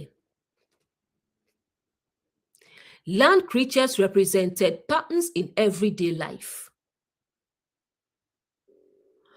Water creatures represented emotional and subconscious patterns. Birds often represent thoughts, perspectives, messages, ideas, and states of awareness. Why? Because birds operate above the earth. They move in the heavens. Throughout scripture, what is above frequently symbolizes the mental, spiritual, or conscious realm. This is why thoughts are often described as being lifted up, high-minded, or exalted. They shall not be eaten. Again, the focus is not merely on observing these birds. The focus is on internalizing them. The question becomes, what kinds of thought patterns should not become part of consciousness? Let's start with the ego. The ego is powerful. It sees from great heights. It has vision, strength, dominance. None of those qualities are inherently negative. But every symbol has both a healthy and unhealthy expression. In this context, the ego may represent a consciousness that becomes elevated beyond balance, a mindset that sees itself above everyone else. Relatable example: someone gains knowledge. Perhaps they learn something others do not know. Instead of becoming humble, they become superior. They begin looking down on everyone, mocking everyone, dismissing everyone. The higher they rise, the less compassion they possess. The vision remains, the humility disappears. This mirrors many forms of spiritual pride. A person experiences awakening, receives insights, see patterns others have not yet seen. Then slowly, a subtle thought appears. I understand what others don't. Then I'm more awakened than they are. Then they are asleep and I am enlightened. Eventually, the insight becomes an ego identity. The ego has been eaten. Career example: someone becomes successful, gets promoted, builds a business, develops expertise. Soon, they begin treating co-workers as inferior, employees as disposable, beginners as worthless. Success elevated them physically, but pride elevated them psychologically. The ego has become internalized. Relationship example: someone believes they are always right, always wiser, always more mature. Every disagreement becomes an opportunity to prove superiority. They stop listening, stop learning, stop growing. The relationship begins to suffer because the ego is always soaring above everyone else. Why is this important? Notice the progression. The chapter is moving deeper into consciousness. It is no longer merely addressing actions or emotions. It is beginning to address thought patterns, ways of seeing, ways of perceiving, ways of relating to others. The hidden danger of height. Height itself is not the problem. The eagle sees far. Vision is valuable. Wisdom is valuable. Insight is valuable. The danger comes when elevation produces separation, when knowledge produces arrogance, when awakening produces superiority. This mirrors Paul beautifully. Paul says, knowledge puffeth up, but love edifieth. That's how remarkably similar. Knowledge itself is not the issue. The issue is what happens after receiving it. Does it create compassion or does it create pride? Many people fear ignorance. Few fear superiority. Yet superiority can become one of the greatest obstacles to awakening.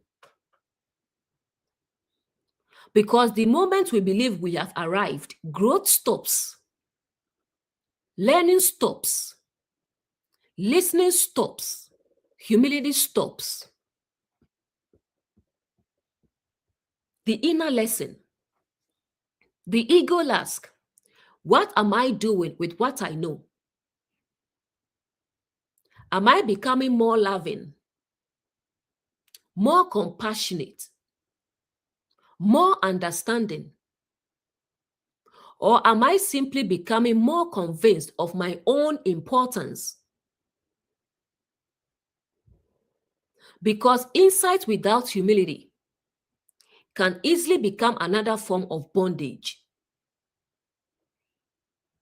And Leviticus is warning, do not eat that bird. Do not allow that consciousness to become your nature. The awakened path is not merely ascending. It is ascending while remaining humble enough to remember that everyone is still part of the same whole. This briefly mirrors what we discussed about the woman caught in adultery. The crowd believed they occupied the higher position, the superior position, the righteous position. Then Jesus introduced humility. He that is without sin among you, let him first cast a stone. Suddenly, the eagle had to come down from the sky. They remembered their own humanity, and compassion became possible. That is often where true awakening begins. The next line, the eagle and the ossifrage and the osprey. We looked at the eagle. Now let's continue with the remaining birds. Again, remember the symbolic question. What kinds of thought patterns, perspectives, or mental attitude should not be internalized? The ossifrage. The ossifrage is generally understood as a bone-breaking bird. It takes bones, lifts them high, and drops them onto rocks to shatter them. Symbolically, bones often represent structure, strength, support, and foundational things. Think of how we still speak today. The backbone of the company, the skeleton of the project, the framework of the idea. Bones represent what holds something together. Now imagine a mindset that constantly breaks things apart. Not to understand, not to heal, not to build, but simply to destroy. Relatable example. Some people can find flaws in everything, every idea, every plan, every dream, every effort, every person. Give them a solution and they find 10 problems.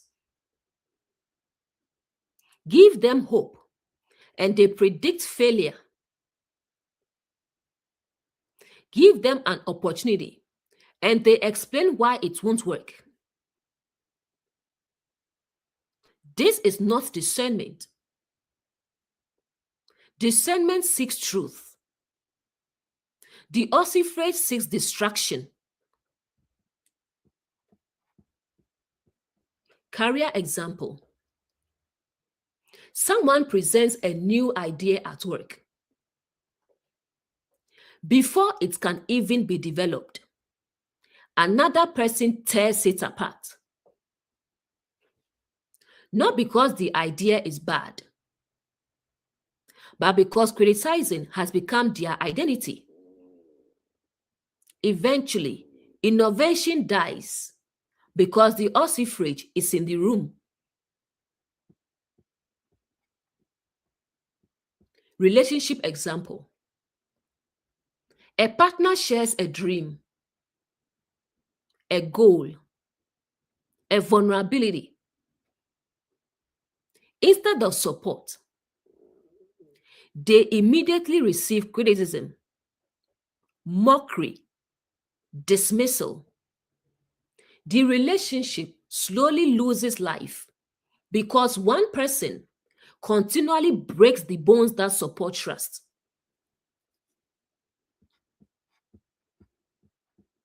Spiritual example. Someone encounters a new insight. Instead of examining it honestly, they immediately attack it. Not because it is false, but because tearing things down has become easier than understanding them. The ossifrage has been internalized. The osprey. The osprey is a bird of prey. It watches constantly for something to seize, something to capture, something to consume. Symbolically, this can represent a consciousness always looking for advantage, always looking to take, always looking to exploit. Relatable example. Some people enter every interaction asking, what can I get? Not what can I contribute? Not how can we grow together? Only what benefits me. Career example. Someone only helps co-workers when there is something to gain. Every relationship becomes transactional. Every conversation becomes strategic. Every act of kindness becomes an investment expecting a return. The osprey is hunting. Relationship example. A person enters relationships looking only for what the other person can provide. Attention, validation, money, status, security. The relationship becomes consumption rather than connection. Spiritual example. Someone approaches spirituality solely for personal gain, not transformation. not truth, not love. Only what blessing can I get? What manifestation can I get? What reward can I get? The osprey is still hunting. The pattern emerging. Notice how all three birds share something in common. The eagle, elevation without humility. The ossifrage, criticism without wisdom. The osprey, taking without love. These are all distortions of the mental realm, distortions of perspective, distortions of consciousness. This mirrors Paul's teaching on love.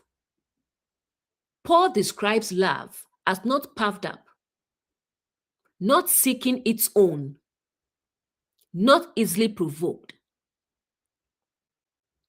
Notice how closely that counters these birds. The eagle is puffed up. The osprey seeks its own. The ossifrage is easily provoked into tearing things apart. Paul is describing the opposite consciousness. Many people think awakening is simply gaining knowledge. Leviticus suggests otherwise. A person can be knowledgeable and still become the eagle, intelligent, and still become the ossifrage, successful, and still become the osprey. The question is not how much do you know. The question is, what kind of consciousness is being formed by what you know? The inner lesson. Before internalizing any perspective, Leviticus invites us to ask, does this make me more humble? Does this make me more compassionate? Does this help me build rather than destroy? Does this help me serve rather than exploit? If not, then symbolically speaking, do not eat that bird.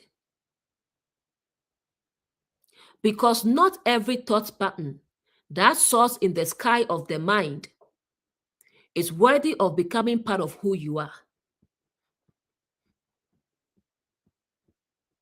Next verse. And the vulture and the kite after his kind. The list of birds continues.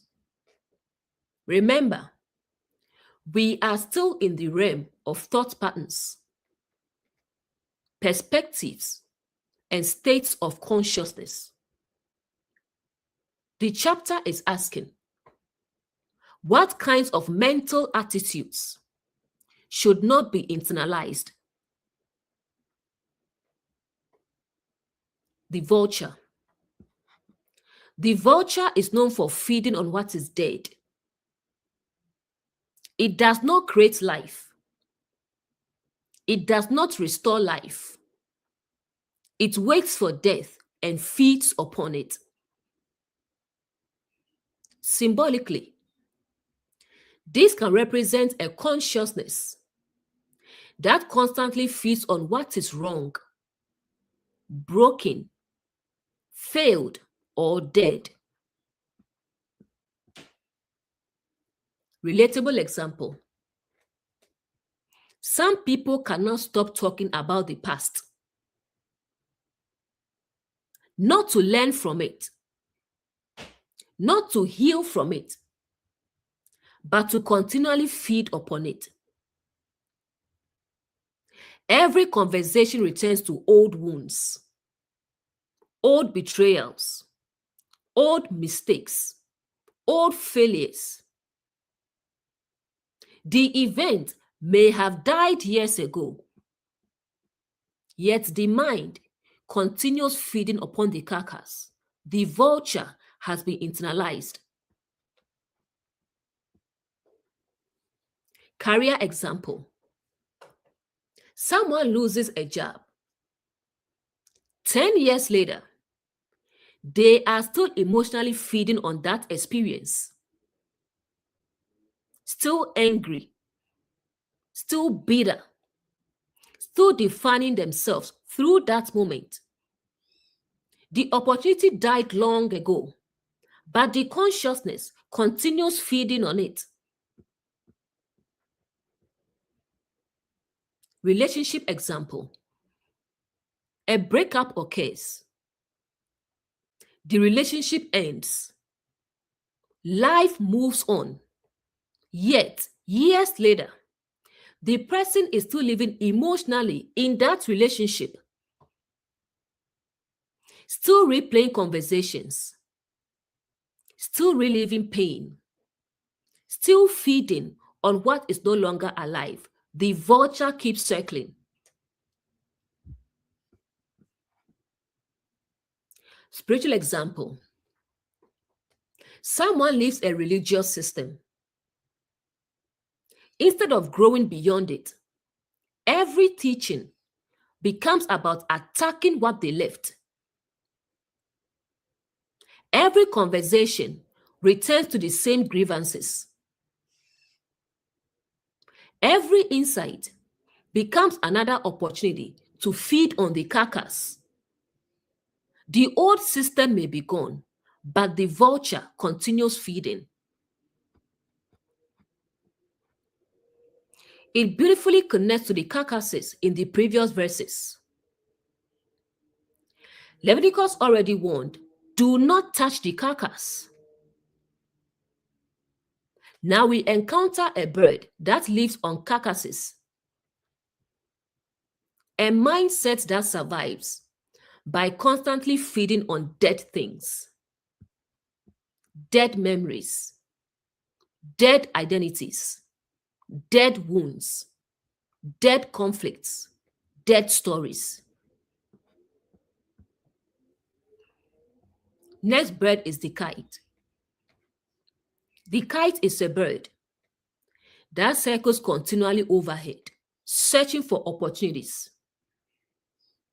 Symbolically, it can represent a restless consciousness, constantly looking outward, always scanning, always searching, always distracted, never present, never grounded.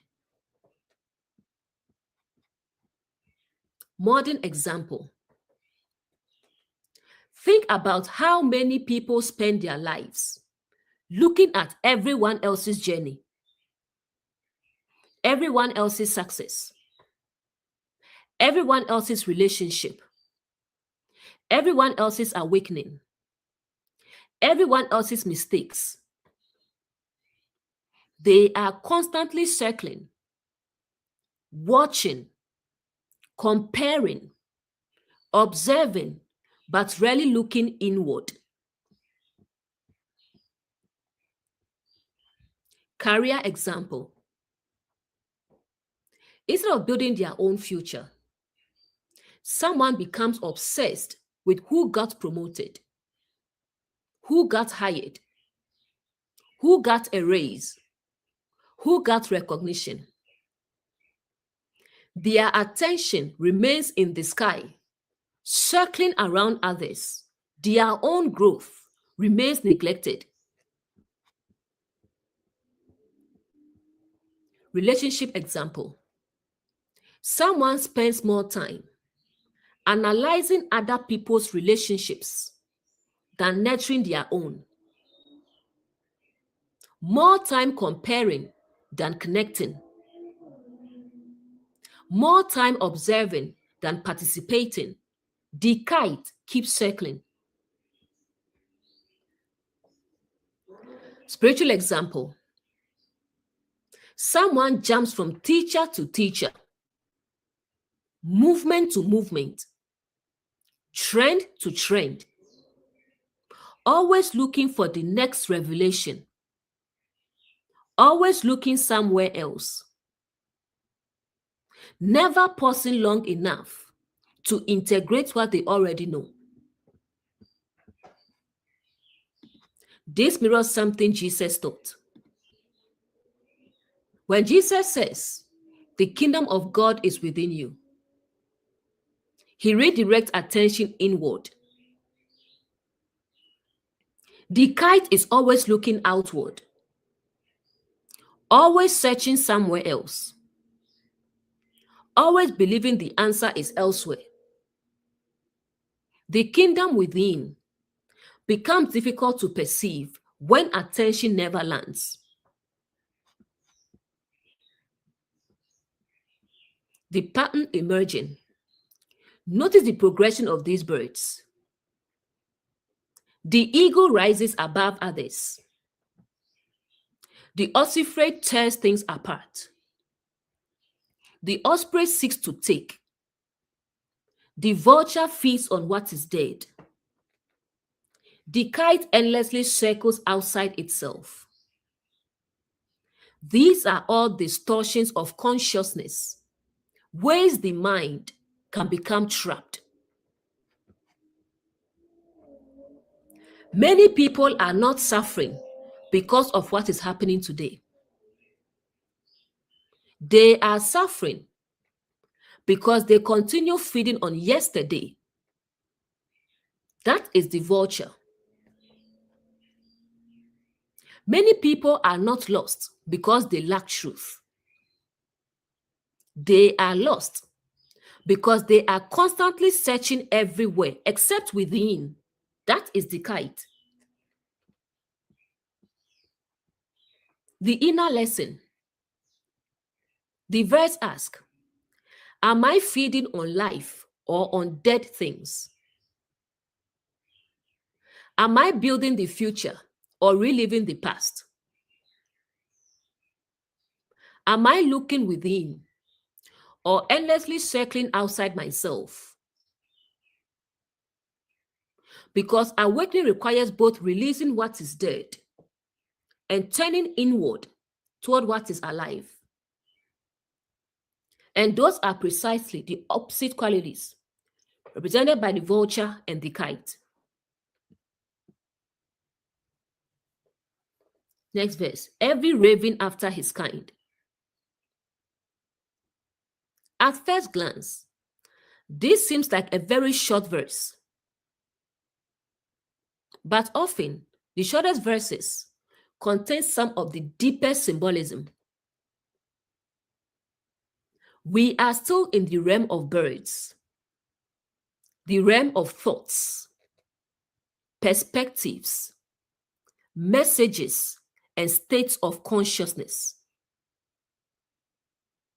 The question remains, what kind of mental pattern does the raven represent? The raven in scripture. The raven appears in several places throughout scripture. One of the most famous examples is Noah's Ark. After the flood, Noah first sends out a raven. The raven goes back and forth and does not return with a sign of new life. Later, a dove is sent. The dove returns with an olive leaf. The contrast is interesting. The raven is associated with what remains in the old world. The dove becomes associated with new life and renewal. The symbolic pattern. Ravens are scavengers. Like vultures, they are often attracted to what is dead. But there is another characteristic. They are highly intelligent, curious, observant, problem solvers. This creates an interesting symbol, a sharp mind that can easily become focused on darkness. Have you ever met someone who is extremely intelligent but constantly expects the worst? They can find the problem in every situation, predict every disaster, spot every flaw, anticipate every failure. Their observations are often correct, but their attention becomes trapped in negativity. The raven is intelligent. The issue is where it chooses to feed. Career example. Someone receives a new opportunity. Instead of seeing possibilities, they immediately see risk. They say, what if I fail? What if it doesn't work? What if they reject me? What if I'm not qualified? The mind becomes skilled at finding reasons not to move. Many people already know they need change. Moses has received the insight, but then the raven begins speaking. What if nobody hires you? What if you are making a mistake? What if things get worse? The opportunity becomes buried beneath fear.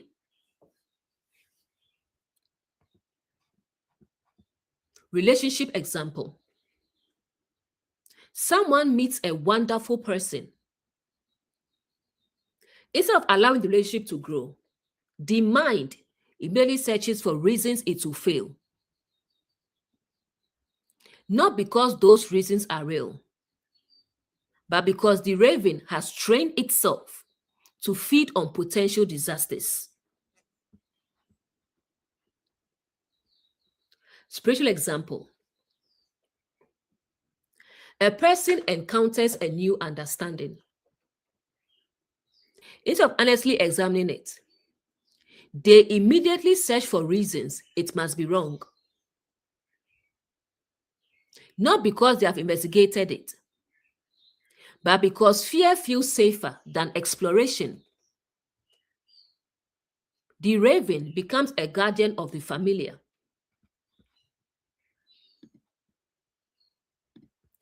This is very relatable. Many people believe negative thinking is wisdom. Sometimes it is merely fear wearing the mask of intelligence. The raven often sounds reasonable. That is what makes it powerful. It rarely says, I am fear. Instead, it says, I am being realistic. This mirrors the spies in the wilderness. When the spies entered the promised land, some returned saying, we cannot do it. The giants are too big. We are like grasshoppers. Notice what happened. They saw possibility. Then fear interpreted it. The raven spoke. Modern example. Someone dreams of starting a business. The raven immediately produces 100 reasons not to. Someone wants to apply for a better job. The raven immediately predicts rejection. Someone wants to leave a toxic relationship. The raven predicts loneliness. Someone wants to question inherited beliefs. The raven predicts disaster. The opportunity may be real, but the mind has become conditioned to feed on worst case scenarios.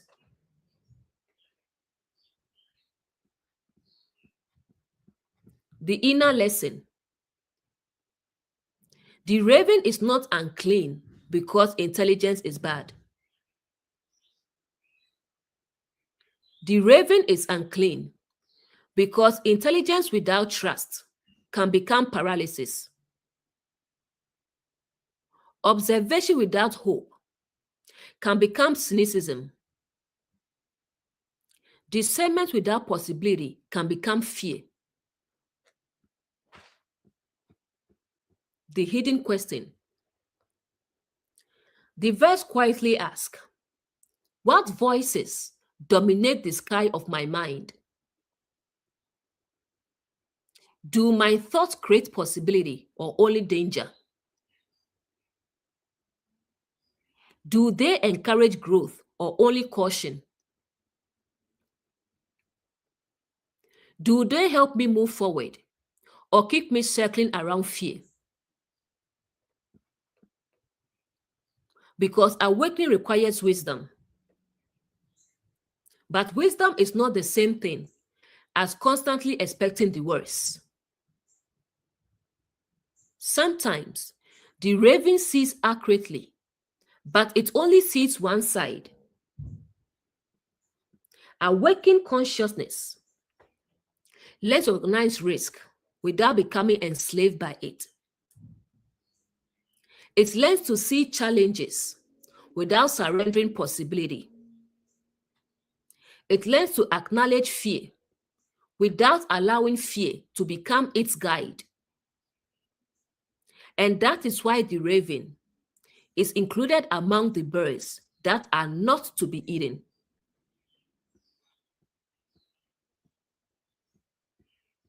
Next verse. And the owl, and the night hawk, and the cuckoo, and the hawk after his kind. The list continues, and something interesting begins to emerge. These birds are not random. Many of them are associated with darkness, hunting, vigilance, isolation, or relentless observation. Symbolically, they can represent different ways the mind operates when it becomes disconnected from balance. Again, the question is, what kinds of thought patterns should not become part of consciousness? The owl. The owl is often associated with wisdom because it sees in the dark. There is value in that. The ability to perceive what others miss can be a gift. But every symbol has a shadow side. The unhealthy owl becomes a consciousness that is so focused on darkness that it forgets the light. Relatable example. Some people become experts at identifying problems. They can see every hidden motive, every inconsistency, every flaw, every deception, yet they struggle to see goodness, possibility, growth, or hope. The owl sees what is hidden, but eventually begins living entirely in the night. Spiritual example. Someone studies deception so much that they begin seeing deception everywhere. Every teacher is false. Every institution is corrupt. Every message is manipulation. They may have started with discernment, but eventually suspicion becomes their worldview. The night hawk. The night hawk hunts in darkness. Symbolically, it can represent a mind that becomes energized by conflict, crisis, fear, or negativity. Some people feel most alive when something is wrong. There always has to be drama, always has to be conflict, always has to be a problem. Peace feels uncomfortable. Stillness feels boring. The night hawk thrives in darkness.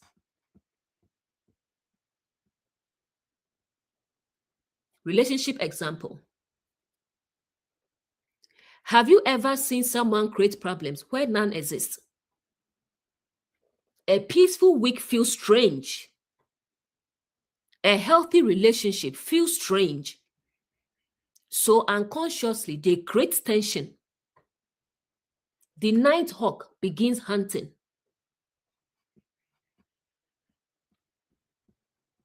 The cuckoo. The cuckoo is famous for laying its egg in another bird's nest. It allows another bird to raise its offspring. Symbolically, this can represent borrowed beliefs, borrowed identities, and borrowed thinking. This is extremely relatable. Many people inherit ideas they never examine. They inherit religious beliefs, political beliefs, cultural beliefs, family expectations, and they spend their entire lives protecting ideas they never consciously chose. The nest is theirs, the egg is not. This mirrors much of awakening. Awakening often begins with asking, is this actually my belief? Did I discover this for myself? Or was it simply placed in my consciousness? The kaka reminds us that not every thought living in our mind originated from our own understanding.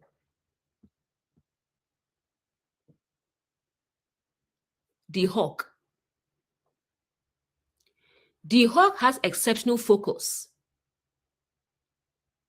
Again, focus itself is not negative, but in its distorted form, the hawk can represent obsession, a consciousness that locks onto one thing and cannot let go. Career example. Someone becomes so obsessed with success that every relationship suffers. Every conversation becomes about work. Every moment becomes about achievement. Balance disappears. Relationship example. Someone becomes obsessed with another person. Every thought revolves around them. Every mood depends on them. Their identity becomes attached to the object of focus. Spiritual example.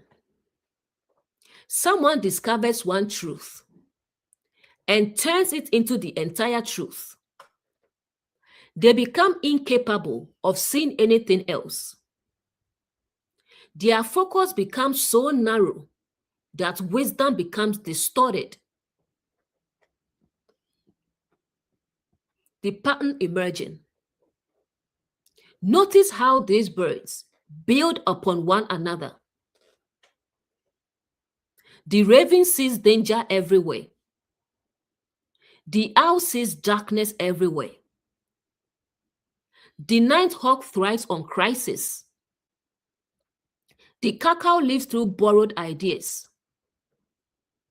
The hawk becomes consumed by obsession. These are all mental patterns, ways consciousness can become trapped. Modern reflection. Many people today live somewhere among these birds. Some are trapped in fear, some in suspicion, some in drama, some in inherited beliefs, some in obsession. And because these patterns become familiar, they begin to feel normal. But Leviticus is quietly asking, should this become part of who you are? Should this consciousness be eaten? The answer is no. Because awakening requires something deeper.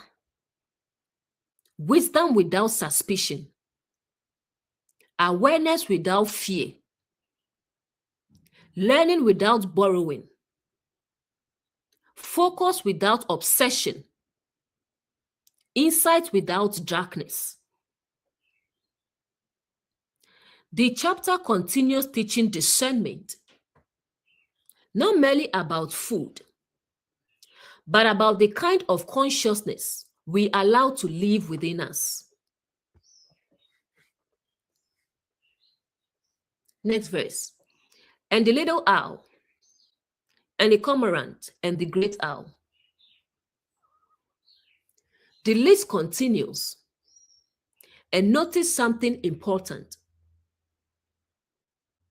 The chapter keeps returning to birds associated with darkness, isolation, hunting, and desolate places. Symbolically, Leviticus is exploring increasingly subtle mental and psychological patterns that can shape consciousness. The question remains, what perspectives should not be internalized? The little owl. The owl symbolism continues, but here we might see a slightly different nuance. The little owl can represent a mind that becomes trapped in constant analysis, always thinking, always examining, always dissecting, never resting, never simply experiencing life. Relatable example. Someone lies awake at night, replaying conversations, replaying decisions, replaying mistakes, replaying possibilities. The mind never stops. Everything must be analyzed. Everything must be understood. Everything must be solved. Eventually, thinking becomes exhausting. Career example. A person wants to apply for a new job. Instead of applying, they spend 6 months analyzing, then another 6 months preparing, then another 6 months researching, then another 6 months worrying. The opportunity passes. The little owl kept thinking. Action never arrived. These beautiful mirrors were to discuss earlier about Moses and Aaron. Moses receives insight. Aaron acts on it. The little owl keeps Moses talking and never lets Aaron move. The cormorant. The cormorant is a diving bird. It goes deep beneath the surface searching for food. At first glance, this seems positive. Depth is valuable.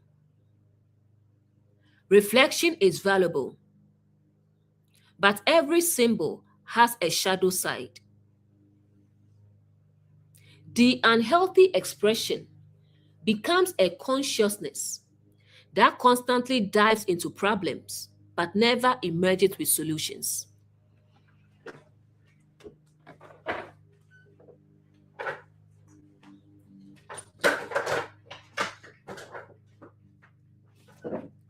Relationship example.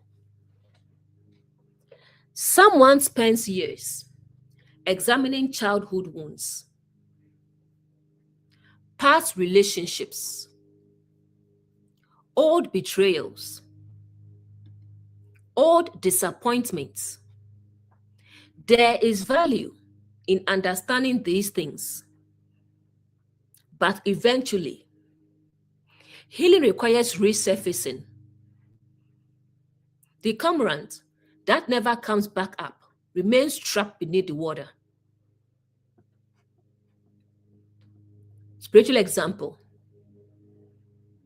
Some people become so fascinated by hidden mysteries that they never leave the truth they discover. Every answer produces another question. Every mystery produces another mystery. They are always diving deeper, never integrating, never embodying, never surfacing. The great owl. The great owl can represent an amplified version of the earlier owl, a consciousness that becomes identified with hidden knowledge, hidden dangers, hidden darkness, hidden problems. This is extremely relatable. Have you ever noticed how some people can no longer enjoy anything because they immediately look for what is wrong? They cannot watch the news without seeing corruption, cannot enter religion without seeing manipulation, cannot enter relationships without seeing betrayal, cannot enter business without seeing greed. Eventually, darkness becomes the primary lens through which everything is viewed. The problem is not seeing darkness. Awakened consciousness should see clearly. The issue is becoming consumed by what is seen. The issue is losing sight of possibility, losing sight of beauty, losing sight of growth, losing sight of life. Modern example. Someone awakens to manipulation in society. That realization is valuable. But then they begin seeing manipulation everywhere. Soon, they trust nobody, love nobody, believe nobody, listen to nobody. The insight that was supposed to create freedom begins creating isolation. The owl has taken over. Another example. Many people discover that scripture contains symbolism. Wonderful. But then a danger appears. They may begin believing everyone else is asleep. Nobody understands. Only a few of us know the truth. At that point, the eagle and the owl start working together. Superiority and isolation begin reinforcing one another. And awakening quietly becomes another identity trap. The inner lesson. The little owl asks, am I overthinking instead of acting? The cormorant asks, am I endlessly searching without integrating? The great owl asks, have I become so focused on darkness that I can no longer see light? Because wisdom is not merely the ability to see what is wrong. It is the ability to see clearly without becoming consumed by what is seen. Awakened consciousness can recognize darkness while still choosing life. It can see problems while still creating solutions. It can understand suffering whilst remaining connected to hope. That balance is what these birds lack. And that is why they are not meant to be eaten.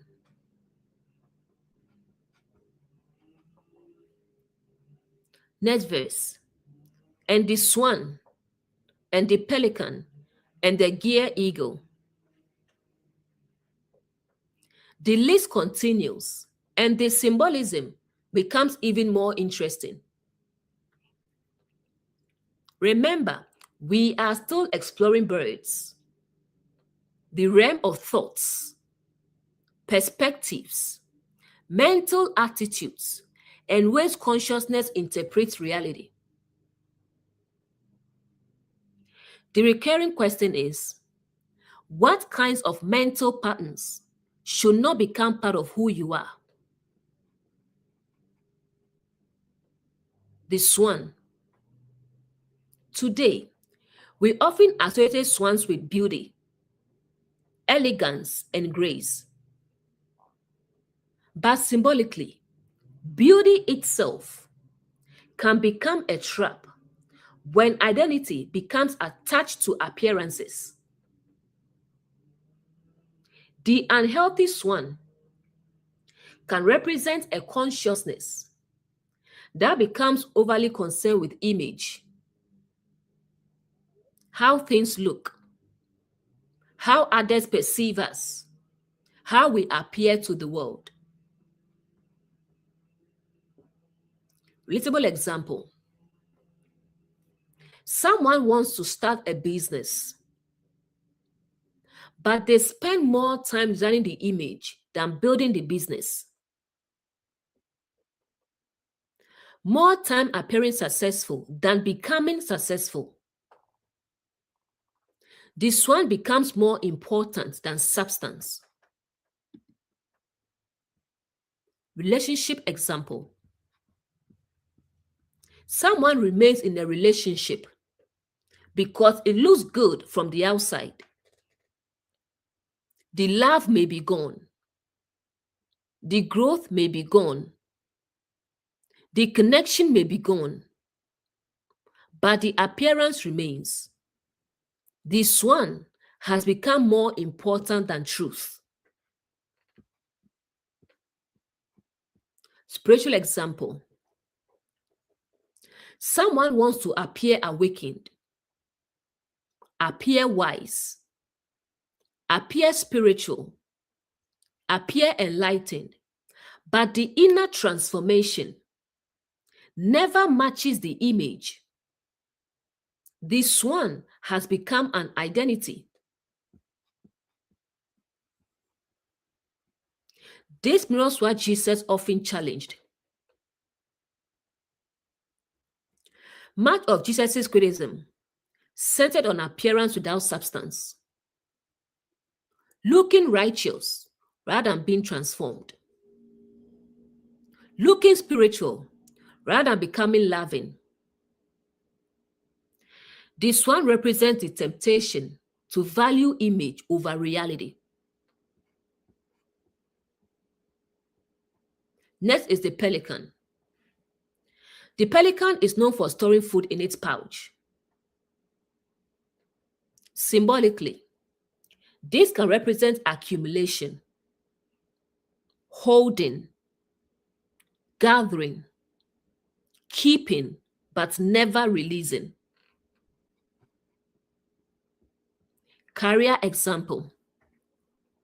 Someone accumulates certifications, courses, training, books, knowledge, yet never applies any of it. They keep collecting, keep storing, keep preparing, but never leaving.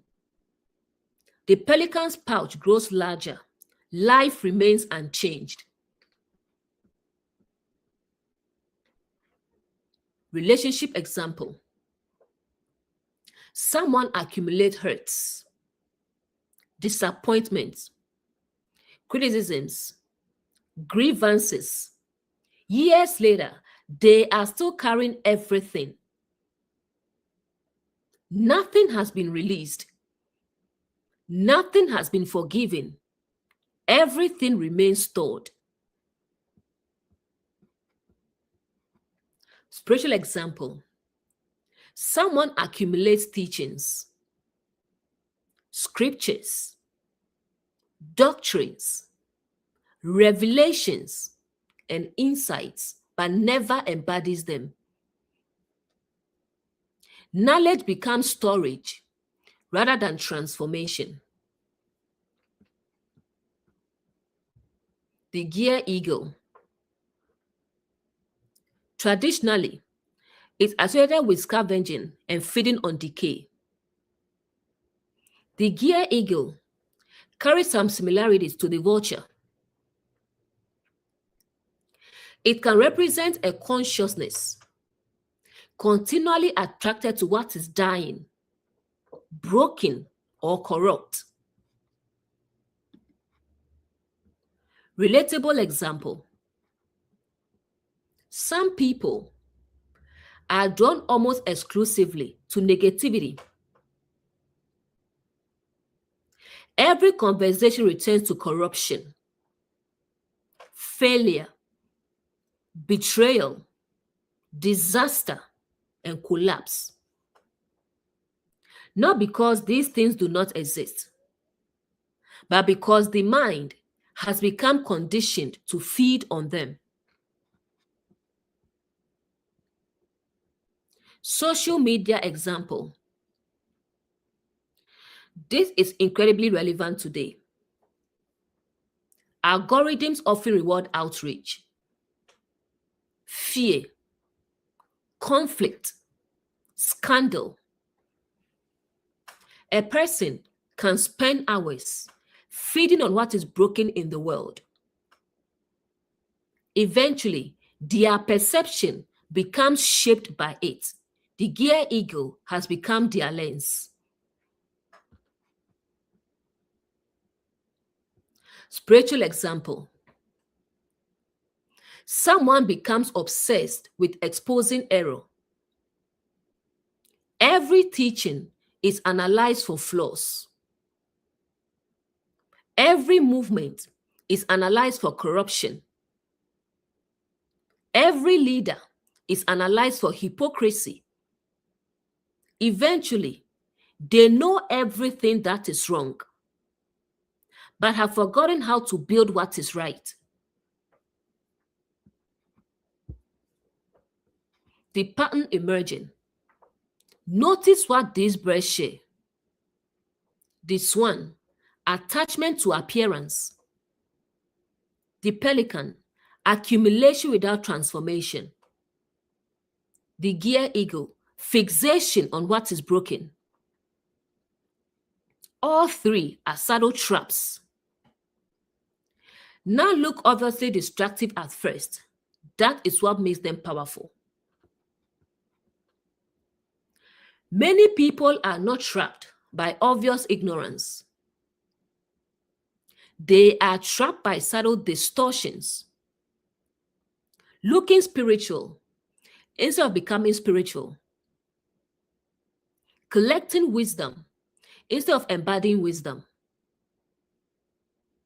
studying problems instead of creating solutions.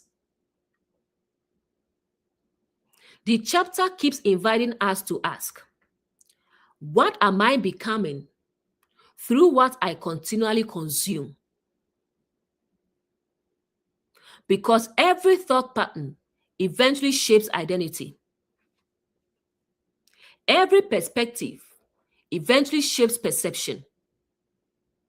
Every focus eventually shapes consciousness. The inner lesson. The swan asks, am I living for truth or for appearances? The pelican asks, am I applying what I know or merely storing it? The gear eagle asks, am I feeding on life or constantly feeding on what is broken? These are profound questions because they move beyond behavior and into the formation of consciousness itself.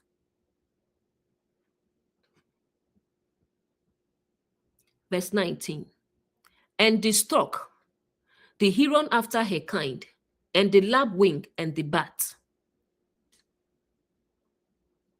We are reaching the end of the bird section, and the symbolism continues to become more subtle. Again, if birds represent thoughts, perspectives, messages, and states of consciousness, then these creatures reveal additional mental patterns that are not meant to be internalized. The stork. The stork is known for migration. It moves with the seasons. It moves with the crowd. It follows established routes. There is wisdom in adaptability. But the shadow side is a consciousness that never develops its own inner compass.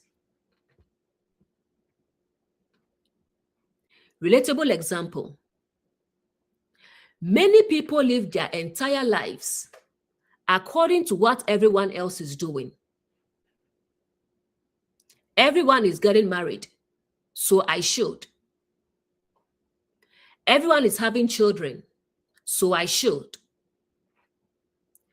Everyone is pursuing this career, so I should. Everyone believes this doctrine, so I should. The stork keeps moving with the flock. This mirrors awakening. Many people inherit beliefs because everyone around them believes them. Very few stop and ask, what do I actually know for myself? The stork can represent conformity without examination. Career example. Someone hates their job but remains because everyone says this is what success looks like. Years pass. The flock keeps flying. The person never asks whether the destination is actually theirs. The heron. The heron stands still for long periods, watching the water, waiting, observing, monitoring. This can symbolize caution, but in its unhealthy form, it becomes hesitation. Relatable example. Some people spend years waiting for perfect conditions, waiting for certainty, waiting for guarantees, waiting for fear to disappear. The opportunity comes. The opportunity passes. The heron is still standing there.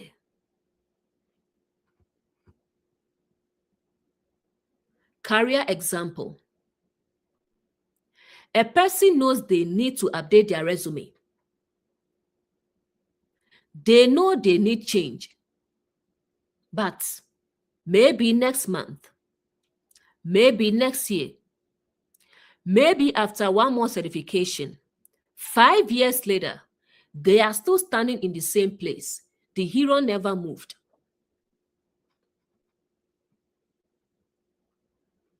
The lab wing. The lab wing is known for distraction and diversion tactics. When threatened, it often draws attention away from what matters most. Symbolically, this can represent self-deception, the ability to distract ourselves from truth we do not want to face. Relationship example. Someone knows a relationship is unhealthy. Instead of addressing it, they focus on work or hobbies or social media or anything else. The real issue remains untouched. Spiritual example. Someone loves studying mysteries, symbols, prophecies, and hidden knowledge, but avoids looking at their own fears, pride, resentment, or wounds. The attention keeps moving away from the nest. The lab wing is creating distractions. This is extremely relatable. Many people are busy, not because they are productive.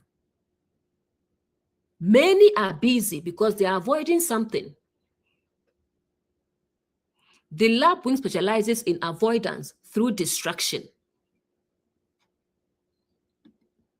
Next is the bat. The bat is fascinating because it appears among the birds, even though it is not technically a bird. Symbolically, that is interesting. The bat occupies an in-between space, neither fully this nor fully that. It navigates through darkness. The bat can represent confusion of identity, living between worlds, never fully committing, never fully grounding, never fully choosing. Relatable example. Someone knows what they believe, but never stands in it. Someone knows what they want, but never commits to it. Someone knows the truth, but keeps one foot in truth and one foot in fear. The bat remains suspended. Spiritual example. A person begins awakening.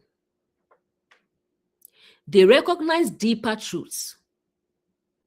Yet, they continually retreat into old patterns because they fear the consequences of transformation. They live between two worlds, neither asleep nor fully awake. This mirrors Israel in the wilderness. Leaving Egypt was one thing. Entering the promised land was another. Many wanted both, freedom and bondage, growth and comfort, transformation and familiarity. The bat often represents that divided state. the pattern of this verse. Notice the progression. The stork follows the crowd.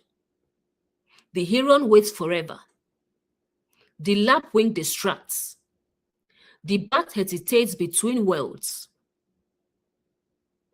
All of this prevents movement into greater awareness. None are obviously evil, yet all can quietly keep a person stuck. Many people are not trapped by lack of knowledge. They are trapped by following the crowd, waiting for certainty, distracting themselves, refusing to commit. The chapter is revealing that awakening requires more than insight. It requires movement. A person realizes, this job is draining me. That realization is Moses. But then the bird begins speaking. The stork says, stay where everyone else stays. The heron says, wait a little longer. The lapwing says, focus on something else. The bat says, keep one foot in the old life and one foot in the new. Years pass. Nothing changes. Aaron never acts. And that may be one of the most practical lessons hidden in this chapter. Awakening is not merely seeing truth. Awakening is having the courage to move with it. With verse 19, the section concerning the birds comes to a close. We have explored pride, criticism, exploitation, feeding on the past, fear-based thinking, suspicion, obsession, appearance, accumulation, conformity, hesitation, distraction, indecision, all are symbolic patterns of consciousness. The chapter will now move into another category of creatures, continuing its exploration of what should and should not be internalized. Verse 20, all fowls that creep, going upon all four, shall be an abomination unto you. Now the chapter shifts again. We have already examined beasts of the earth, creatures of the waters, birds of the air. Now we encounter a strange category, fowls that creep. Creatures that have wings but spend their lives crawling. Creatures that can rise but remain close to the ground. This is a powerful image. A bird that crawls. Birds normally represent higher perspectives, thoughts, vision, and consciousness. They belong to the heavens. They are meant to soar. Yet here, we encounter creatures with wings that remain attached to the ground. They possess the potential to rise, but they remain governed by lower impulses. The symbolic pattern.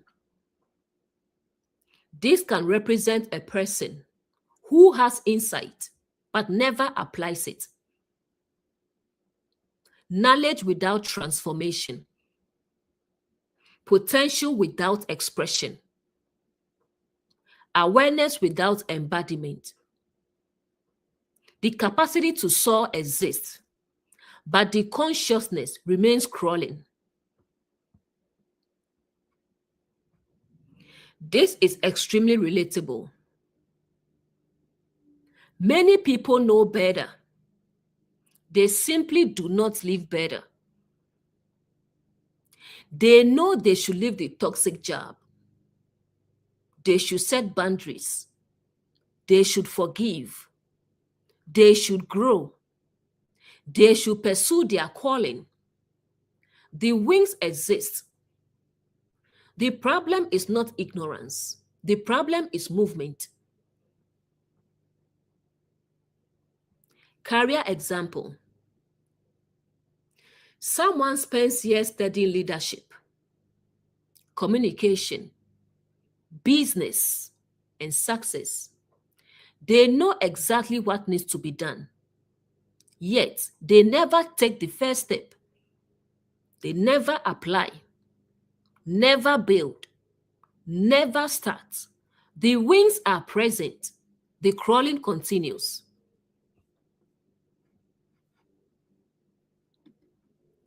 Relationship example. Someone understands healthy relationships. They can explain boundaries, respect, communication, self-worth. They can teach others. Yet in their own life, they continually tolerate unhealthy treatment. Knowledge exists, embodiment does not. The wings are there, the crawling remains. Spiritual example. Someone understands the kingdom is within. Christ is within. Love is the fulfillment of the law. God dwells in the heart. They can explain these ideas beautifully, yet remain governed by fear, judgment, pride, resentment, or superiority. Again, the wings exist, the crawling remains. Why are they called an abomination? Not because having potential is wrong. Not because having knowledge is wrong. The issue is the contradiction, the disconnect, the misalignment between what is known and what is lived. This mirrors what Jesus often addressed. Jesus repeatedly challenged people who knew truth but failed to embody it. People who taught one thing and practiced another. People who understood the law but missed its spirit. The issue was never knowledge alone. The issue was embodiment. The age of the internet. Today, we have more information than any generation before us. People can watch thousands of hours of teachings, read thousands of books, take hundreds of courses. Yet, many remain unchanged. Why? Because information can give us wings. Only action teaches us to fly. The inner lesson. This verse asks a profound question. What truths have I already received but not yet embodied? Where do I have wings but continue crawling? What do I already know that I have not yet become? Because awakening is not measured by what we know. It is measured by what we live. This mirrors James. Be ye doers of the word and not hearers only. Not because hearing is bad. Hearing gives the wings. Doing teaches flight. And Leviticus is warning against a consciousness that becomes satisfied with possessing wings while never using them. The hidden invitation. The verse quietly invites us to stop asking, "What do I know?" and begin asking, "What have I become?" Because the purpose of awakening is not merely to think differently, it is to live differently. Not merely to possess wings, but to fly. Next verse. Yet, this may ye eat of every flying creeping thing that goeth upon all four, which have legs above their feet, to leap withal upon the earth. This verse introduces an exception. And exceptions are often where some of the deepest lessons are hidden. The previous verse described winged creatures that crawl. Creatures with the potential to rise, but remaining bound to the ground. Now we encounter a different kind of creature. A creature that still lives close to the earth, yet possesses the ability to leap. That word is important. To leap upon the earth. Notice what the text does not say. It does not say they soar like eagles. It does not say they live permanently in the heavens. It says they can leap.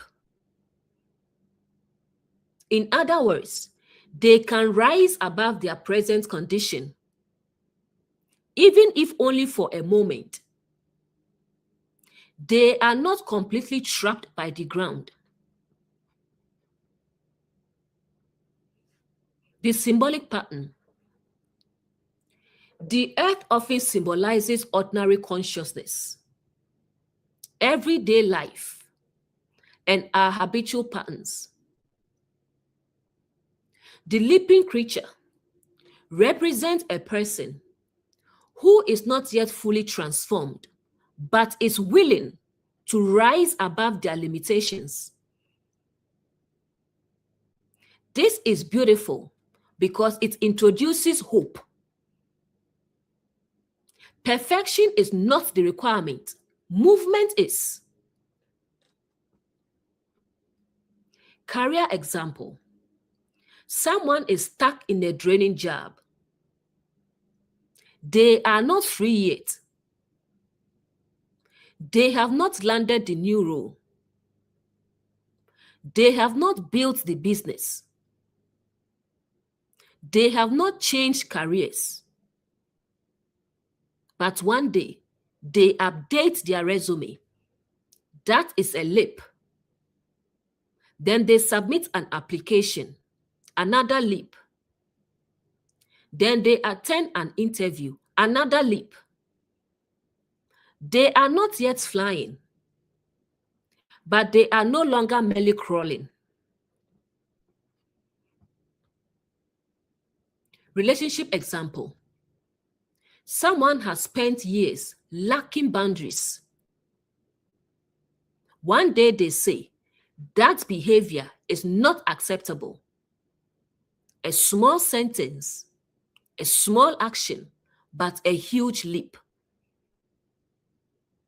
The relationship may not be transformed overnight, yet consciousness has risen above an old pattern. Spiritual example. Someone has lived their entire life in fear. One day, they begin questioning. One day, they read a verse differently. One day, they consider a new possibility. One day, they choose love over fear. That may seem small, but symbolically, it is a leap. Why this is so powerful? Many people think awakening is one giant event. Often it is not. Often it is a series of leaps. Small moments where consciousness rises above an old pattern. Small moments where fear loses its grip. Small moments where truth is chosen over comfort. This mirrors Peter walking on water. Peter did not immediately become master of the sea. He took a step, a leap.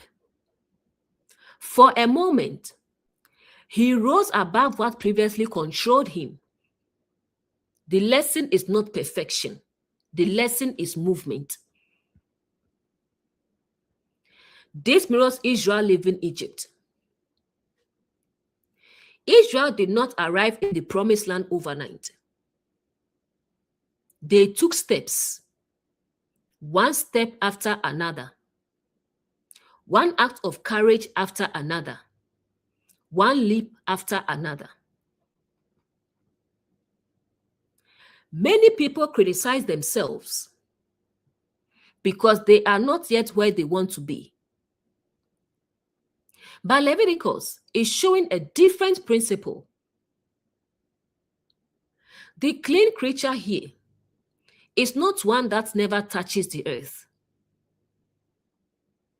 It is one that can rise above it, even temporarily, even imperfectly. The hidden lesson.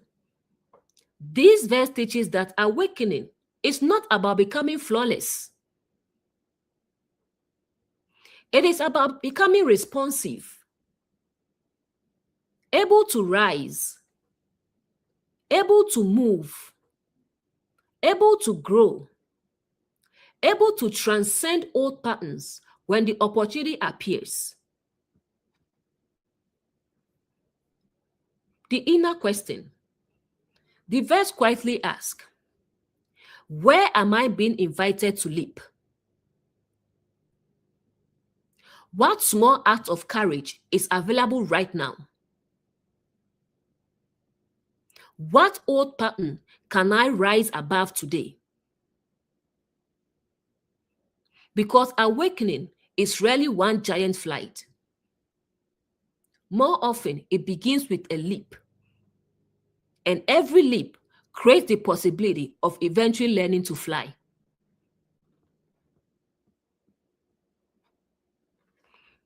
Next verse. Even these of them ye may eat, the locust after his kind, and the bored locust after his kind, and the beetle after his kind, and the grasshopper after his kind. This verse is fascinating because after so many warnings, we are finally given examples of the flying, creeping things that may be eaten. Notice what they have in common. They leap, they move, they do not remain trapped where they started. This symbolism continues pointing toward transformation and movement. The locust. Most people immediately think of locusts negatively because of the plagues in Egypt. But here, the locust is in a different context. Here, it is among the creatures that may be eaten. That means we must pay attention to the specific characteristic being highlighted. The locust can move in great numbers and cover vast distances. Symbolically, it can represent momentum, the ability to move beyond old limitations. Career example. Someone finally decides, I cannot stay where I am. They begin applying, learning, networking, building. Momentum begins. One action leads to another. The locus moves. Spiritual example. A person begins questioning inherited beliefs.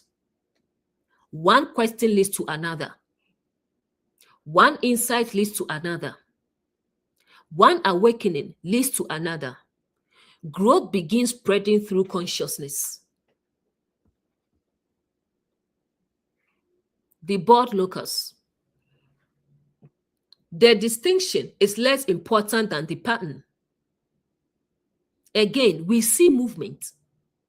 We see leaping. Again, we see rising beyond present limitations. The chapter is reinforcing the idea that growth is not passive. Transformation involves motion. Next is the beetle. What makes the beetle interesting is persistence. Beetles keep moving despite obstacles. They push, climb, adapt, continue. Relatable example.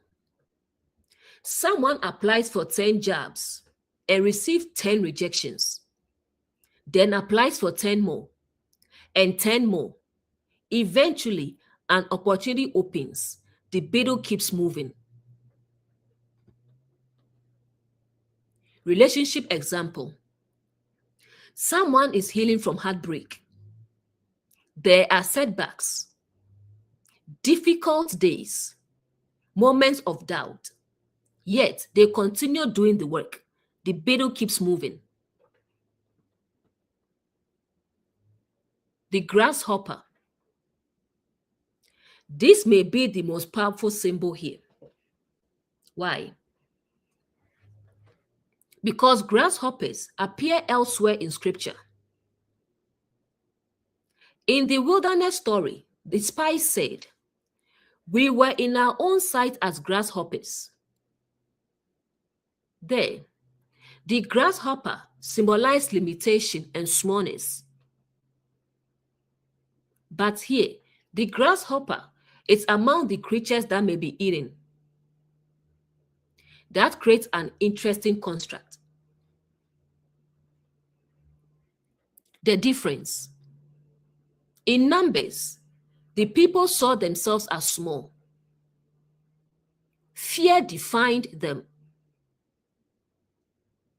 Here, the grasshopper is defined by its ability to leap. The same symbol reveals two possibilities. A powerful lesson. What matters is not where you start.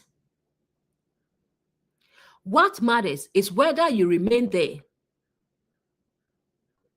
The grasshopper may be small, but it moves.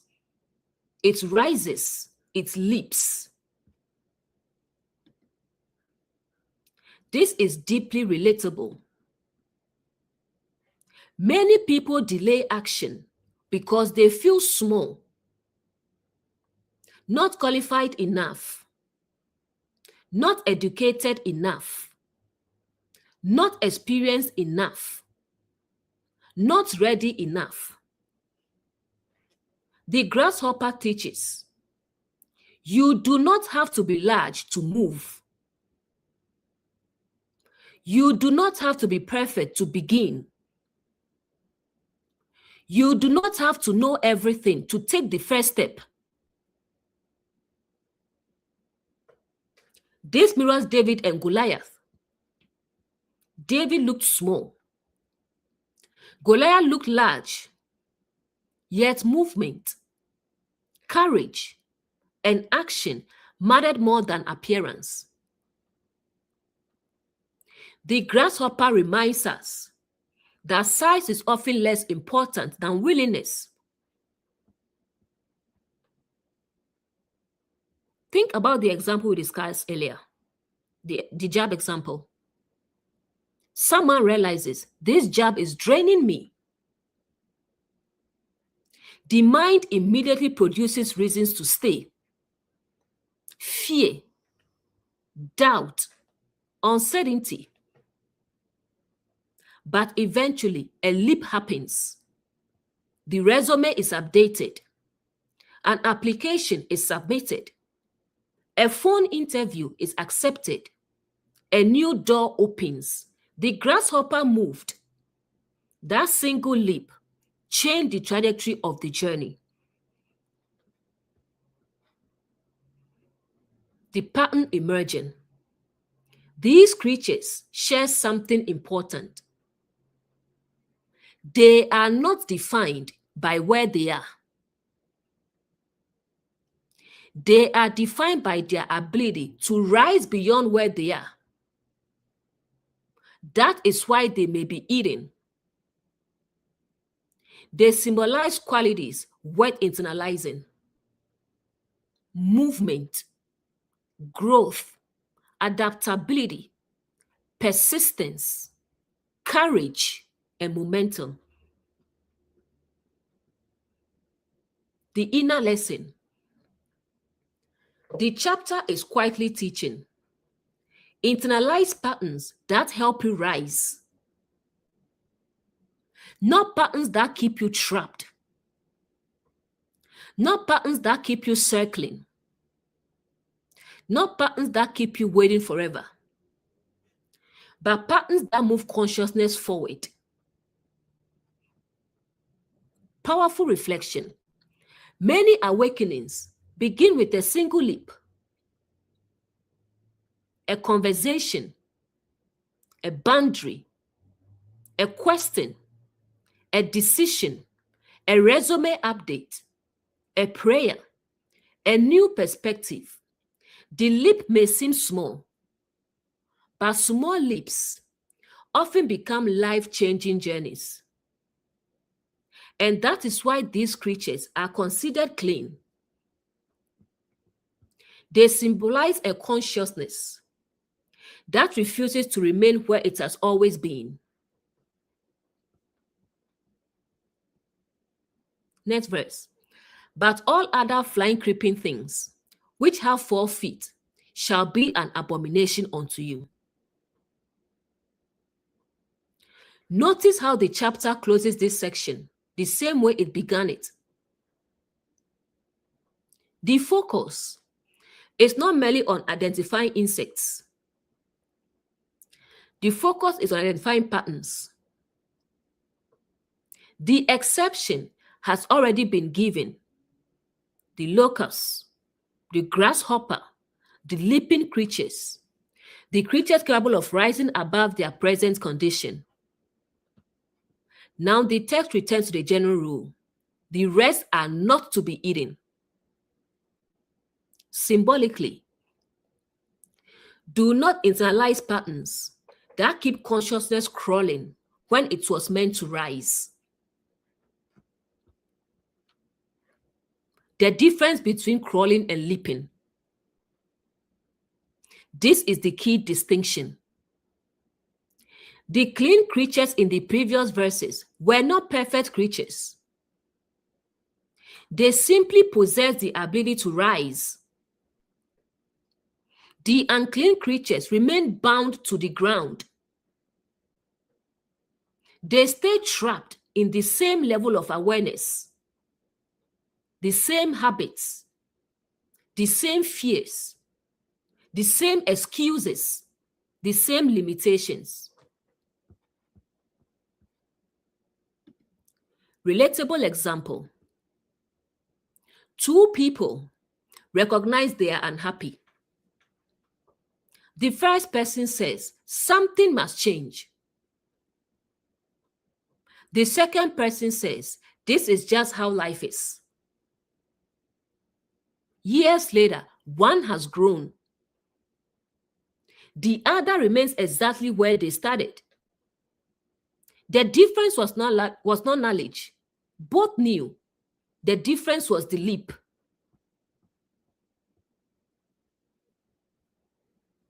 Career example.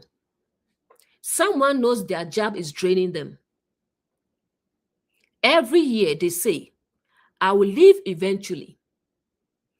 I will update my resume eventually. I will learn that skill eventually. I will apply eventually. But eventually never arrives. The years pass, nothing changes. The consciousness remains on all fours. Relationship example. Someone recognizes unhealthy patterns. They know boundaries are needed. They know conversations need to happen. They know healing is required. Yet, they continually postpone action. The insight exists. The leap never occurs. Spiritual example.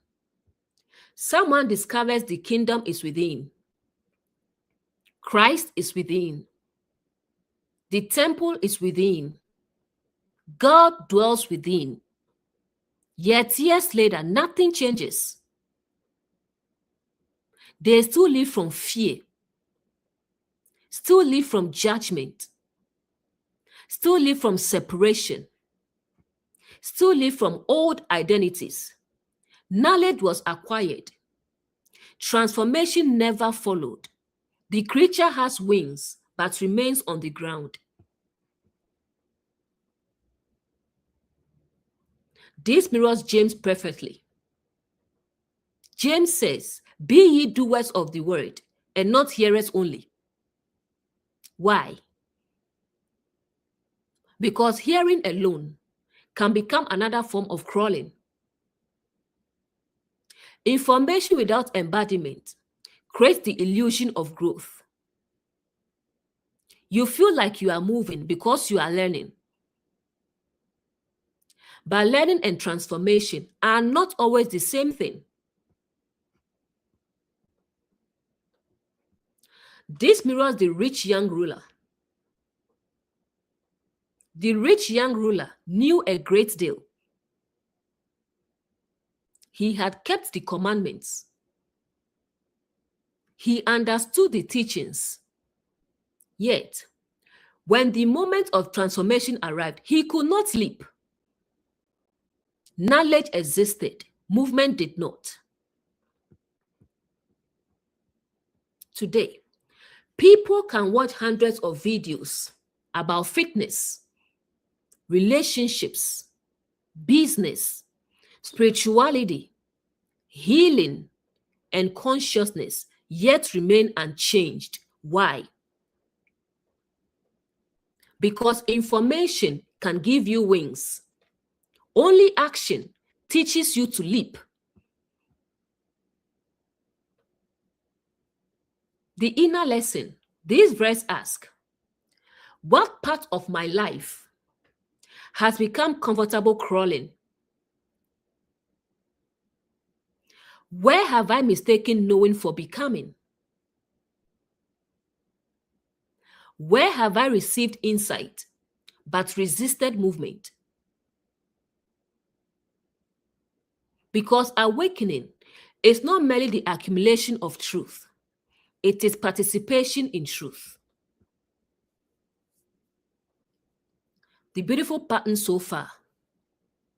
The chapter has progressively shown us discernment and reflection, clean land animals, emotional navigation and boundaries, clean fish, healthy thought patterns, the birds, courageous movement and growth, the leaping creatures.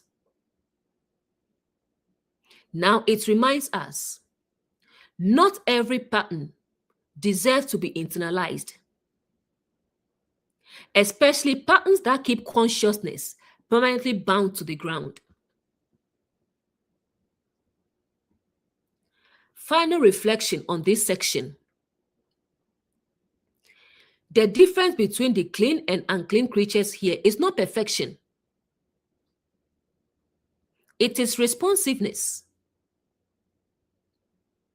The clean creatures move. The unclean creatures remain stuck. And that is one of the most practical lessons hidden in Leviticus 11. Awakening is less about having wings and more about being willing to use them. The chapter is now about to move into another category entirely: contact with dead bodies, uncleanness through touching and purification. And as we've already seen with the kaka symbolism, this would deepen the discussion of what happens when consciousness becomes attached to lifeless patterns, identities, and forms. So we are halfway through. Let's take 10 minutes break,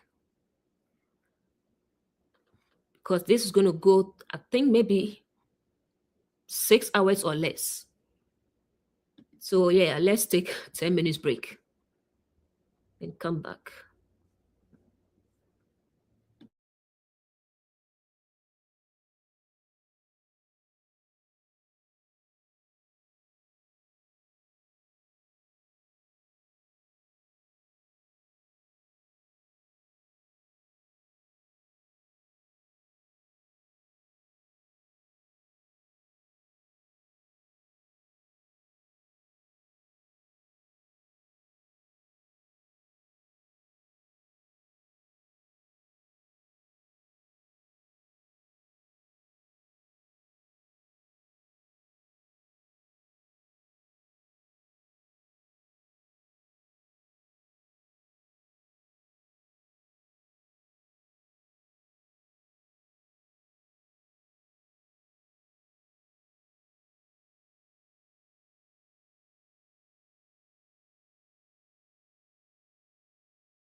All right. All right, let's continue.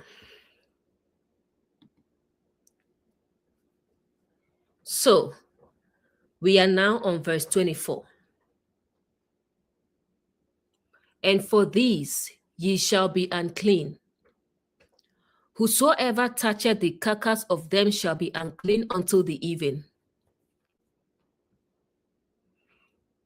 Now the chapter transitions from eating to touching. This is an important shift. Earlier, we explored eating as internalizing something, making it part of yourself.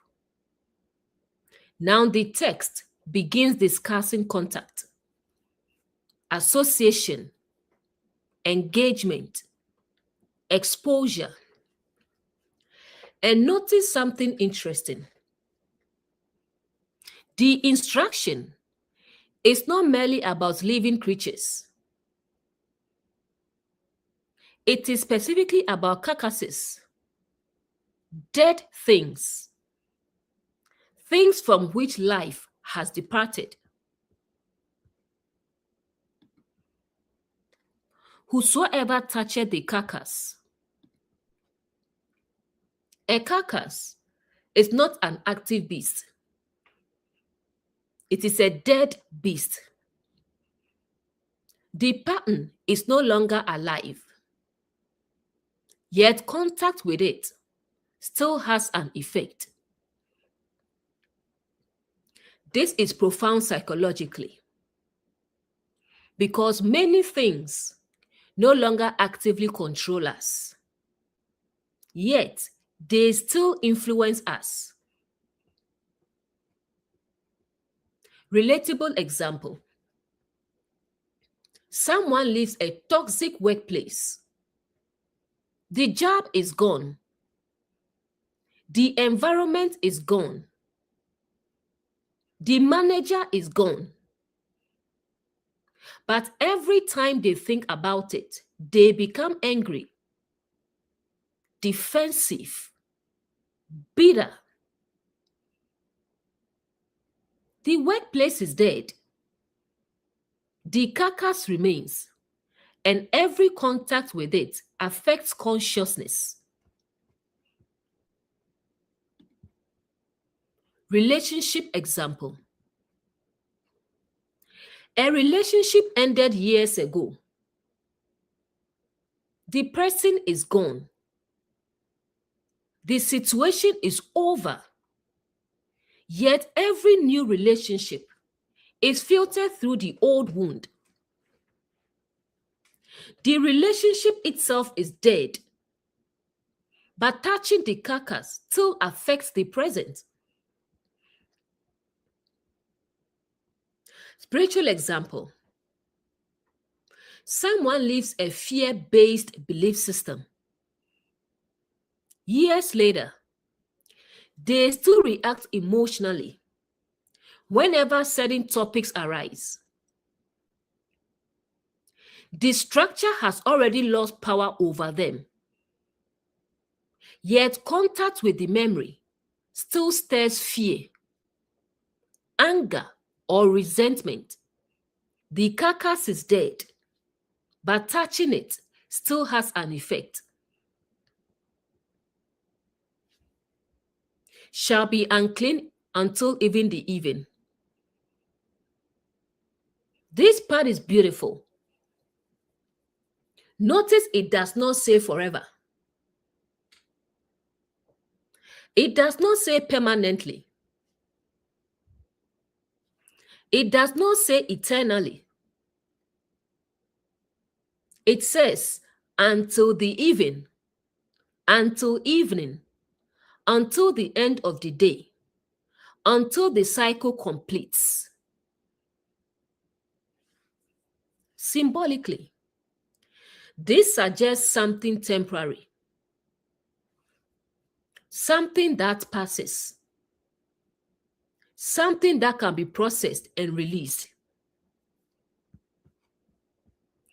Leviticus is not saying never encounter painful memories. It's not saying never encounter old wounds. It's not saying never encounter old patterns. That would be impossible. Instead, it acknowledges contact may affect you for a time, but it does not have to define you forever. This is extremely relatable. Suppose you encounter someone who hurt you years ago. For a moment, emotions arise. Perhaps anger, sadness, disappointment. You are affected. The text says, that's okay. You are human, but don't build a house there. Don't live there. Evening will come. The feeling can pass. Career example. You apply for a job and get rejected. The rejection affects you. You feel discouraged. Maybe for a day. Maybe for a week. The experience touches you. The key is not allowing temporary disappointment to become permanent identity. The uncleanness lasts until evening, not forever. Relationship example. Someone disappoints you. The pain is real. The hurt is real. You do not need to pretend otherwise. But the chapter quietly teaches, feel it, process it, learn from it, then allow the cycle to complete. This mirrors many Psalms. David often begins in distress, fear, confusion, pain. Yet, by the end of the psalm, something shifts. Clarity appears. Trust appears. Perspective appears. The emotional state was temporary. Evening came. A new awareness emerged. Many people think awakening means never experiencing difficult emotions. Scripture repeatedly suggests otherwise. Awakening does not mean never touching the carcass. It means not remaining attached to it. It means allowing the emotional cycle to complete. Modern reflection. Think about how many people have built identities around temporary experiences. A rejection became an identity. A failure became an identity. A betrayal became an identity. A disappointment became an identity. Leviticus quietly says, it was only supposed to last until evening. It was meant to be experienced, not inhabited. The inner lesson. The verse asks, what temporary experience have I turned into a permanent identity? What carcass am I still touching every day? What should have lasted until evening, but has lasted for years? Because healing often begins when we realize the event happened, the lesson was learned, the day is over, and it is time to let the evening come. The carcass represents dead patterns. Touching it affects consciousness, but only temporarily. Awakened awareness does not deny the effect. It simply refuses to make the effect permanent.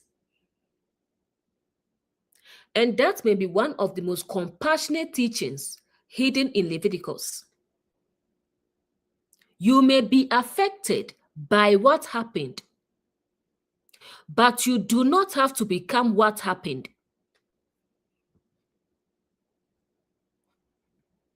Next verse. And whosoever beareth aught of the carcass of them shall wash his clothes and be unclean until the even. The previous verse spoke about touching the carcass. Now the text moves a step further. It speaks about carrying the carcass. This is significant. There is a difference between touching something and carrying it. You may touch a wound briefly, but carrying it means taking it with you, making it part of your journey, allowing it to accompany you wherever you go. Touching versus carrying. A painful experience touches everyone. That is part of being human. But not everyone carries it. Leviticus is making a distinction. Touching, something happened. Carrying, something happened. And I continue transporting it into every new season of life. Career example.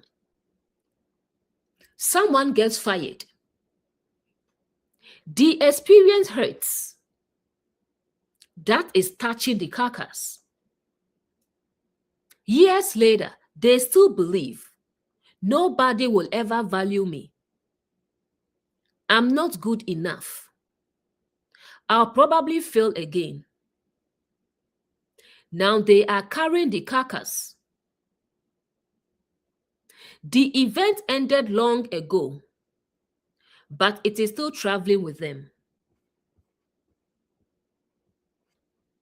Relationship example. Someone experiences betrayal. The betrayal was real. The pain was real.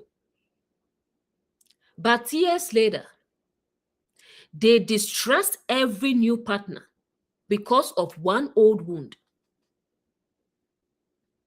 The previous relationship is over, yet its carcass is being carried into every new relationship.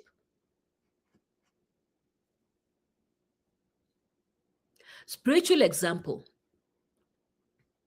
Someone was hurt by a religious leader. The experience was painful.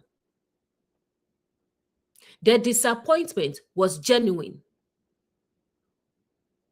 But now, every spiritual conversation is filtered through that wound. Every teacher is viewed through suspicion. Every community is judged through the past. The carcass is no longer being touched. It is being carried. Shall wash his clothes. Now we encounter another symbol. Throughout scripture, garments often represent identity, how we appear, how we express ourselves, the role we wear, the self-concept we carry. If the carcass represents a dead pattern and the clothes represent identity, then washing the clothes symbolizes cleansing the influence that dead pattern has left upon the self.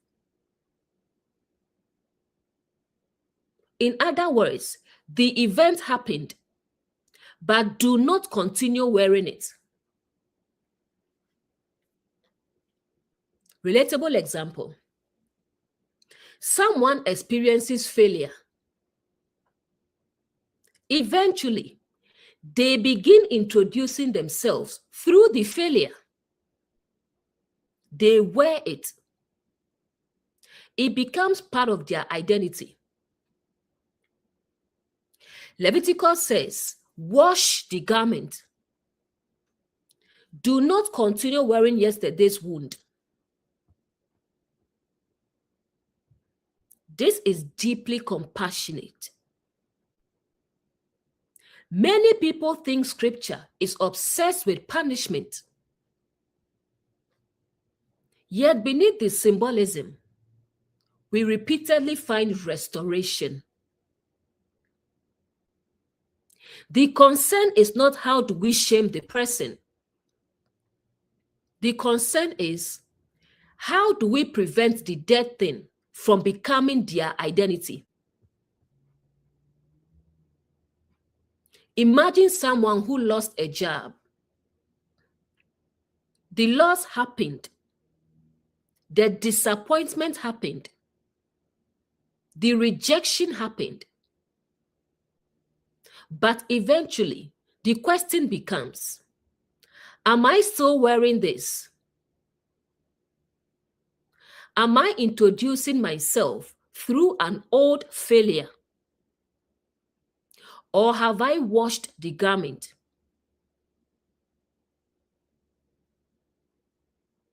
Relationship example. Someone says, I was cheated on. That is an event. Years later, they say, I am someone who always gets cheated on. Now the event has become clothing. The identity has absorbed the wound. Leviticus says, wash the garment.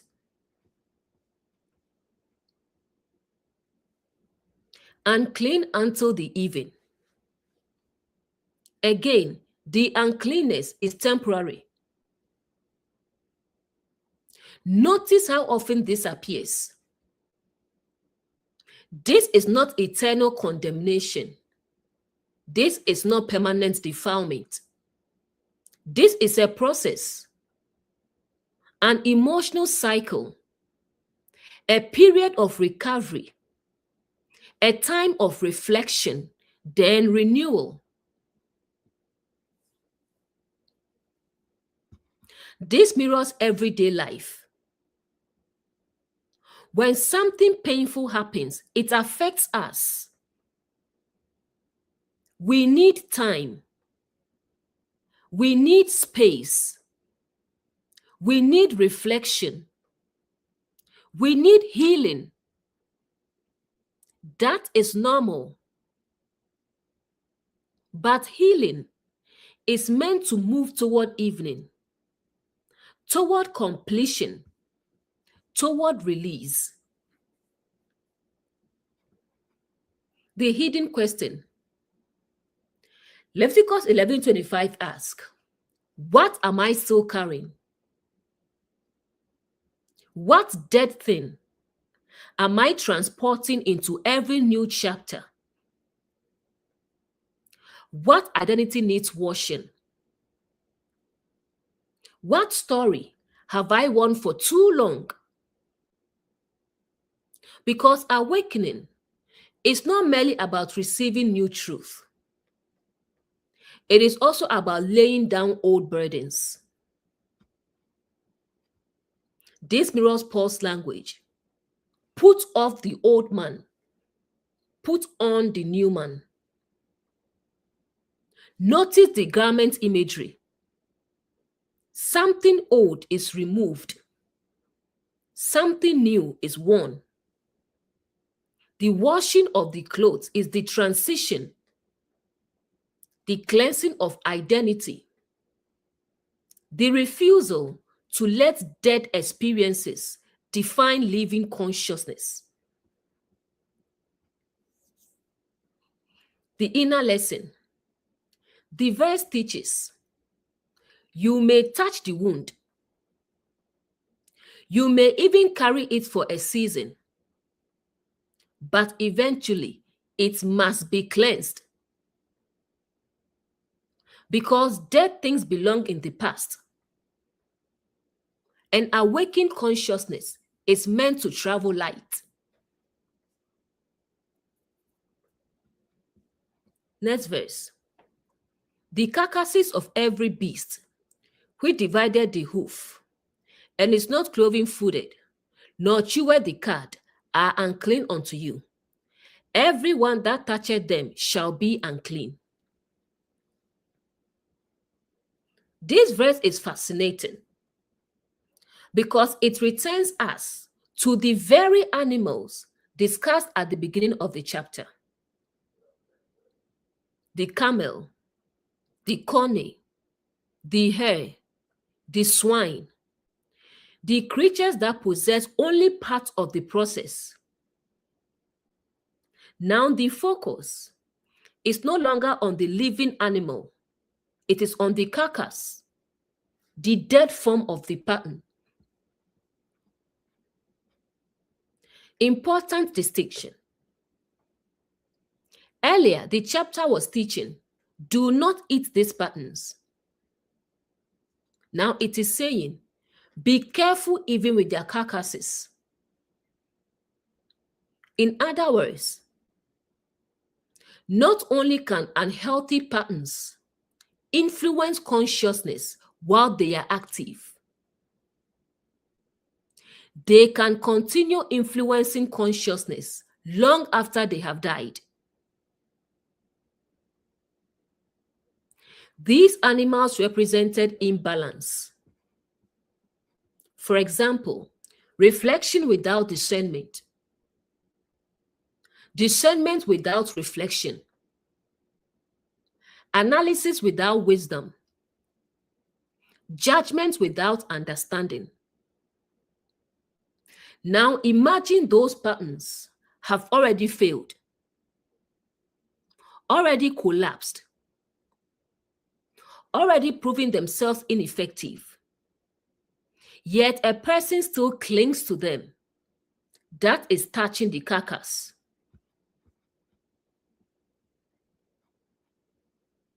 Relationship example. Someone repeatedly chooses unhealthy partners. Eventually, they recognize the pattern. The old way has died. The illusion has died. Yet they continue repeating it because the carcass still feels familiar. The dead pattern continues influencing the present.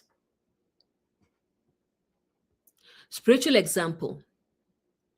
Someone discovers a belief that no longer serves growth.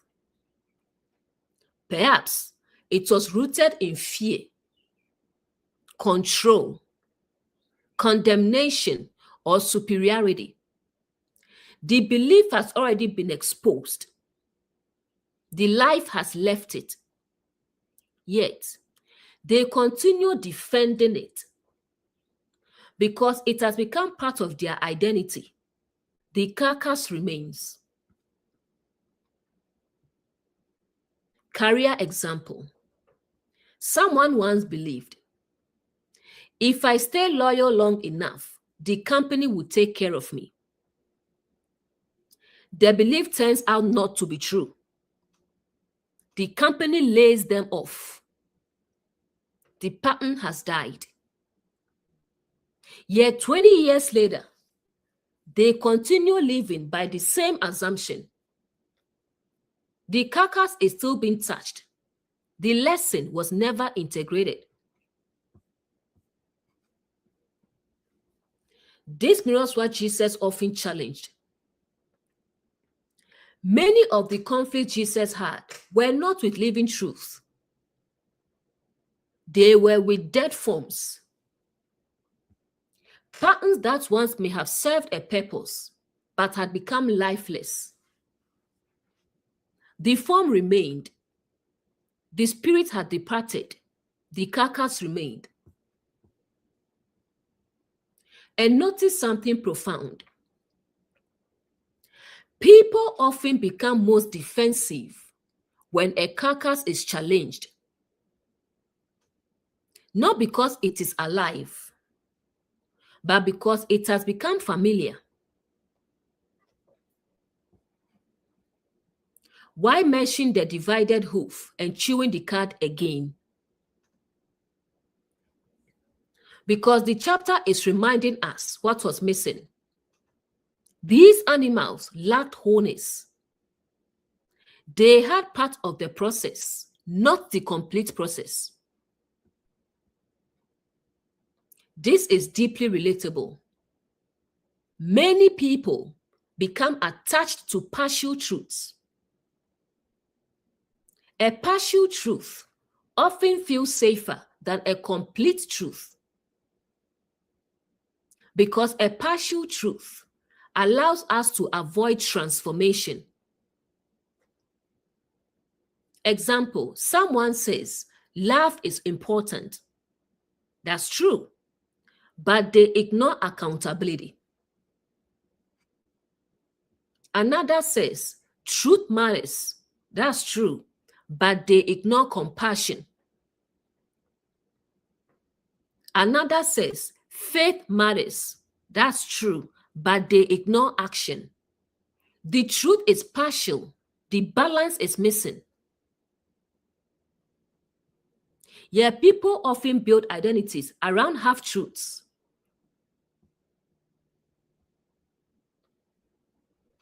Think about how many arguments happen because two people are each defending half of the truth. One emphasizes freedom. The other emphasizes responsibility. One emphasizes grace. The other emphasizes accountability. One emphasizes love. The other emphasizes truth. Both contain something valuable. Neither is complete by itself. The carcass appears when one half becomes detached from the whole. The hidden question. Verse 26 asks, what incomplete patterns am I still carrying? What half-truths have become identities? What dead beliefs am I continuing to touch because they feel familiar? What imbalance am I mistaken for wisdom? Because awakening often requires releasing not only obvious falsehoods, but also partial truths that have outlived their usefulness. The clean animals at the beginning of the chapter combine discernment and reflection, navigation and protection. They represented balance. These carcasses represent imbalance. And Leviticus is quietly teaching, do not build your life on fragments. Do not build your identity on pieces. Do not cling to incomplete patterns simply because they once helped you. Because truth becomes life-giving when it is whole. The inner lesson. The verse is not warning about dead animals. It is warning about dead ways of thinking, dead assumptions, dead identities, dead patterns that continue influencing consciousness long after life has departed from them. An awakening often begins the moment we stop defending the carcass and start seeking the living truth behind it. Next verse. And whatsoever goeth upon his paws, among all manner of beasts that go on all four, those are unclean unto you. Whoso toucheth their carcass shall be unclean unto the even. This verse introduces another category of animals, those that go upon their paws. Notice that the text is still discussing movement, how something walks, how something navigates life. Throughout scripture, walking often symbolizes conduct, lifestyle, and the path of consciousness. The question becomes, what does it mean symbolically to walk on paws? The symbolism of the paw. A hoof creates separation. Earlier, the divided hoof represented discernment, the ability to distinguish, to separate, to examine, to test. A paw is different. A paw makes direct contact with the ground. There is no separation, no distinction, no division. Symbolically, this can represent a consciousness that reacts directly to whatever it encounters. No filtering, no examination, no discernment. Everything becomes immediate reaction. Relatable example. Someone hears criticism. Immediately, they become angry. Someone disagrees. Immediately, they become defensive. Someone challenges a belief. Immediately, they become offended. There is no space between stimulus and response. The paw touches the ground directly. Career example. A manager gives feedback. Instead of reflecting, the employee instantly assumes they don't like me. They are attacking me. They are trying to get rid of me. No discernment occurs. No investigation occurs. Only reaction. The paw immediately meets the earth. Relationship example. A partner says, "Can we talk about something?" Immediately, anxiety appears. Defensiveness appears. Assumptions appear. The conversation hasn't even happened yet. Reaction arrived before understanding. Spiritual example. Someone encounters a teaching that challenges their assumptions. Before examining it, they reject it. Before understanding it, they condemn it. Before exploring it, they attack it. Again, the paw is touching the ground directly. No discernment, no reflection. Why is this so relatable? Many people live almost entirely through reaction. Reaction to news, politics, social media, relationships, fear, praise, criticism. Life becomes a series of impulses, a series of emotional reflexes, a series of automatic responses. This mirrors much of human conflicts. Many arguments are not actually disagreements. They are reactions. Nobody is listening. Nobody is reflecting. Nobody is discerning. Everyone is reacting. The paws are moving faster than awareness. The carcass of the poor walker. Notice again that the very verse focuses on the carcass, the dead form of the pattern. This suggests something important. Even after we stop reacting outwardly, the old reactive identity may still linger. Relatable example. Perhaps someone is no longer explosive, no longer argumentative, no longer defensive, yet internally, they still carry the old pattern. The trigger remains. The wound remains. The reaction remains beneath the surface. The carcass is still being touched.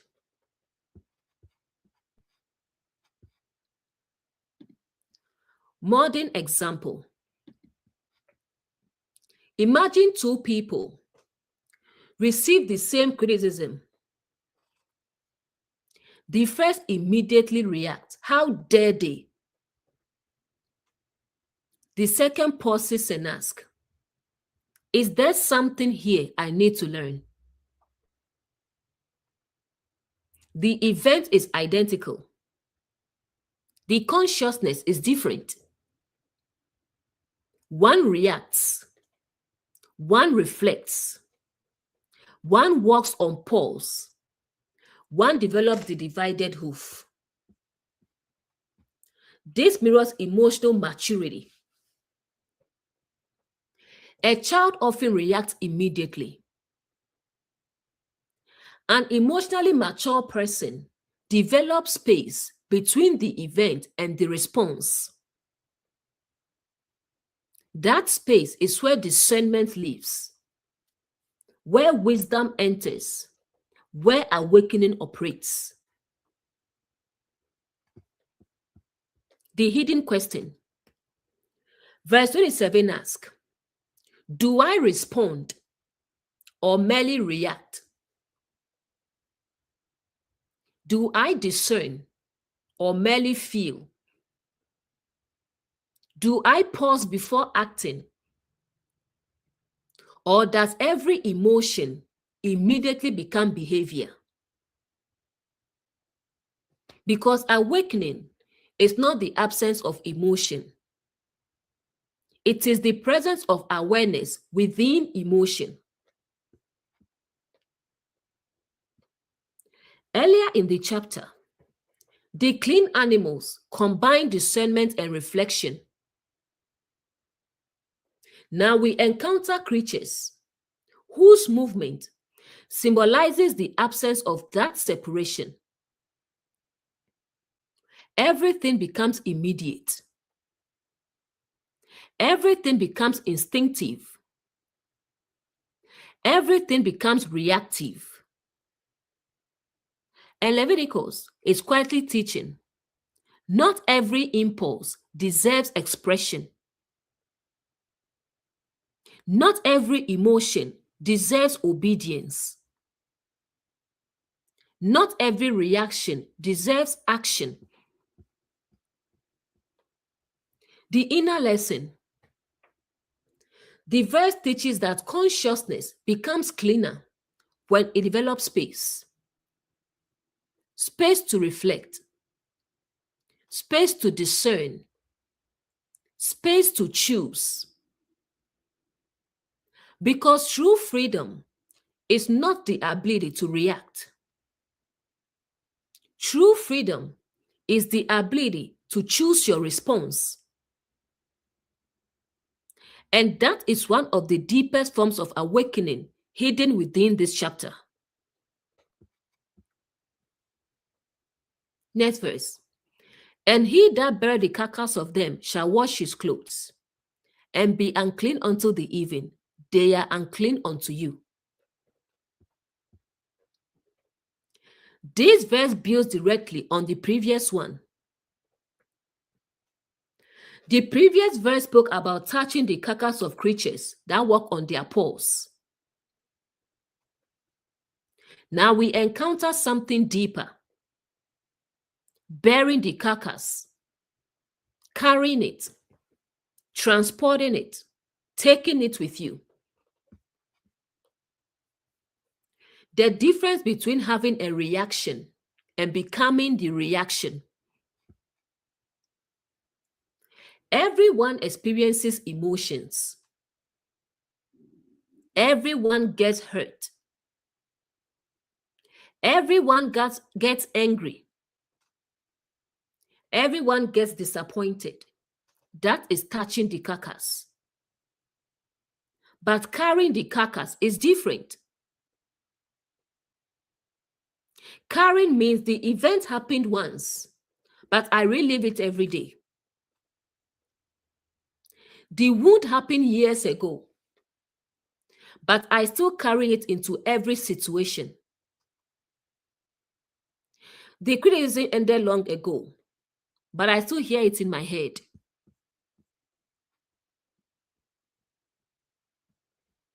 The specific context of the poor walkers.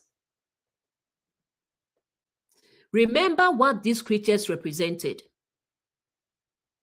They symbolize reactivity, living through impulse, responding without reflection, acting without discernment. Now imagine carrying the carcass of that pattern. What would that look like? A person becomes identified with their reactions. They say, that's just how I am. I have a short temper. I always overthink. I always get jealous. I always get defensive. The reaction has become identity. The carcass is being carried. Career example. Someone once had a manager who constantly criticized them. Years later, every piece of feedback feels like an attack. Even supportive feedback, even constructive feedback. The old experience is gone. The old manager is gone. Yet the reaction remains. The carcass is being carried into every new workplace. Relationship example. Someone experienced betrayal. Now every disagreement triggers suspicion. Every delay triggers fear. Every misunderstanding triggers anxiety. The previous relationship ended long ago, yet its carcass travels into every new connection. Spiritual example. Someone was shamed for asking questions. Years later, they still fear questioning, still fear exploring, Still fear thinking differently. The authority figure is gone. The moment is over, but the carcass remains. Shall wash his clothes. Again, the instruction is not punishment. It is cleansing. Throughout scripture, garments often symbolize identity.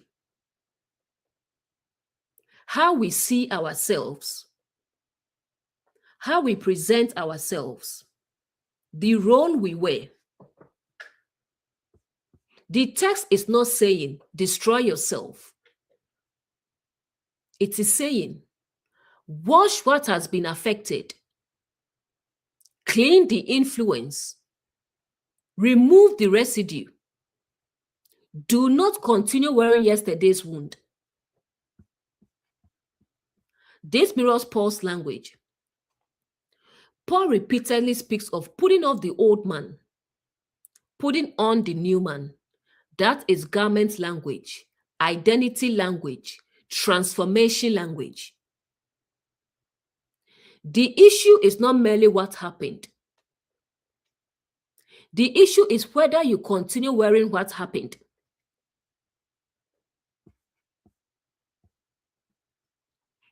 Modern example. Someone fails a certification exam.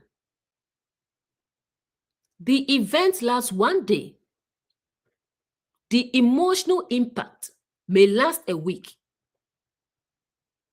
But then they begin saying, I'm not smart enough.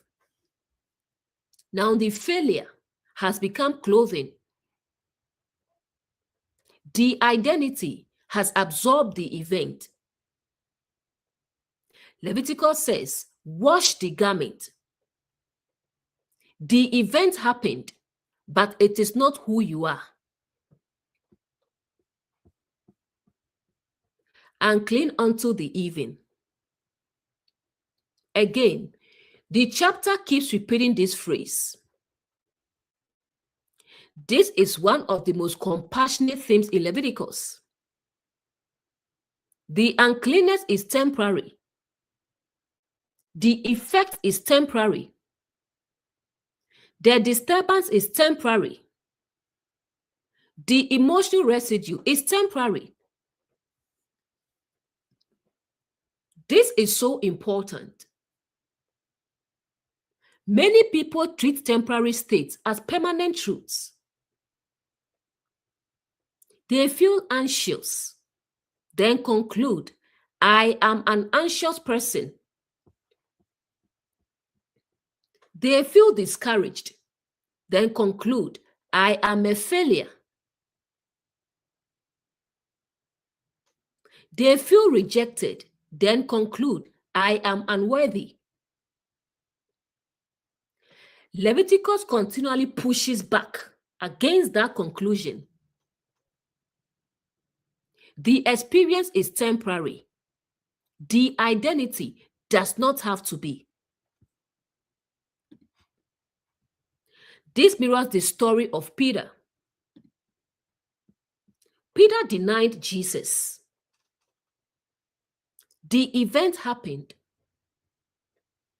But Jesus did not allow Peter to wear that moment forever. The failure touched him. The failure affected him. But it did not become his permanent identity. The garment was washed. The hidden question. This verse asks, what reaction have I turned into an identity?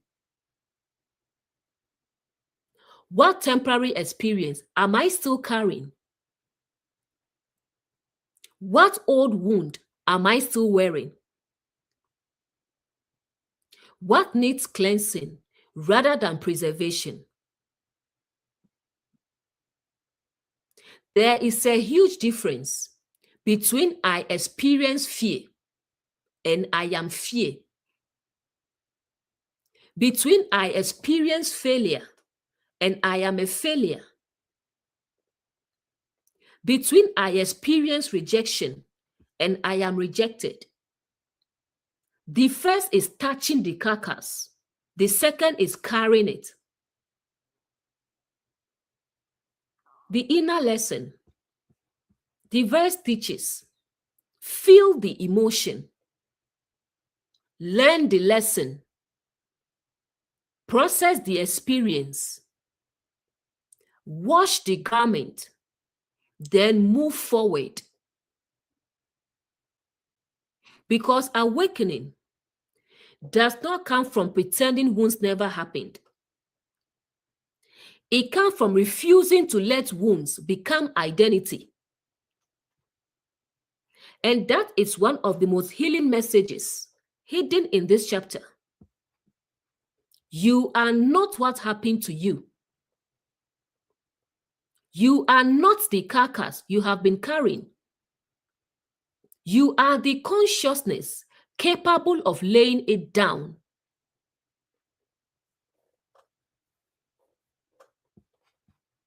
Next verse. These also shall be unclean unto you among the creeping things that creep upon the earth, the weasel, and the mouse, and the tortoise after his kind. Now the chapter introduces another category. The creeping things that creep upon the earth. Notice the language. These are not soaring birds. They are not leaping creatures. They are not swimming creatures. They remain very close to the ground, very close to the earth. If the earth symbolizes ordinary consciousness, habitual patterns, and everyday human tendencies,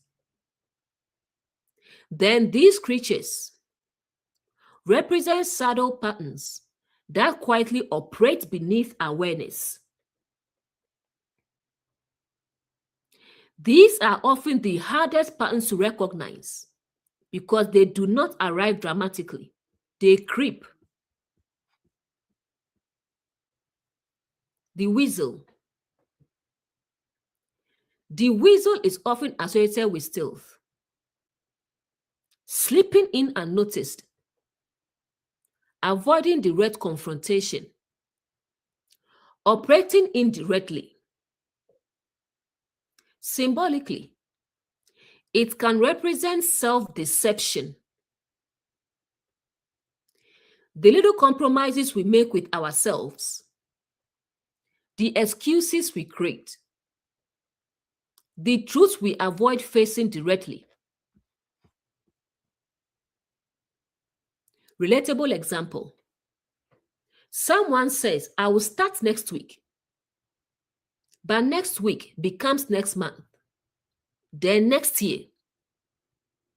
The real issue isn't lack of time. The real issue is avoidance. The weasel slipped in quietly. Career example. Someone knows they need to update their resume, but they tell themselves, I'm just waiting for the right moment. Years pass. The explanation sounds reasonable, yet beneath it lies fear. The weasel rarely arrives loudly, it whispers. Relationship example. Someone knows a conversation needs to happen. Instead, they keep postponing it. Not because they don't know, but because avoidance feels easier. The weasel is at work. Next is the mouse. The mouse is small, timid, fearful, always hiding, always looking for danger. Symbolically, Demands can represent a consciousness ruled by smallness, not actual smallness, perceived smallness. This is deeply relatable. Remember the spies who said, "We were in our own sight as grasshoppers." The mouse lives in that mentality. I'm not enough. I'm not qualified. I can't do it. Someone else could, but not me. The limitation often exists more in perception than reality. Career example. Someone is fully capable of applying for a better position, but the mouse keeps speaking. They are looking for someone better. You probably won't get it. Why bother? The opportunity is real. The fear becomes the barrier. Spiritual example. Someone begins discovering deeper truths, yet immediately thinks, who am I to understand this? Who am I to teach this? Who am I to speak? The mouse keeps consciousness small. The tortoise. The tortoise is fascinating. Patience can be a virtue. Steadiness can be a virtue. But every symbol has a shadow side. The unhealthy tortoise becomes stagnation. Movement so slow that transformation never arrives. Relatable example. Someone knows exactly what needs to change, yet every action is delayed. Every decision postponed. Every step deferred. Not because they lack understanding, because comfort has become stronger than movement. This connects beautifully to the earlier verses. The grasshopper leaped. The locust moved. The tortoise delays. The grasshopper says, let's begin. The tortoise says, eventually. Career example. Someone spends 10 years preparing for a change that could have started today. They are always getting ready, never beginning. The tortoise has become a way of life. The pattern emerging. Notice what these creatures have in common. The weasel, avoidance.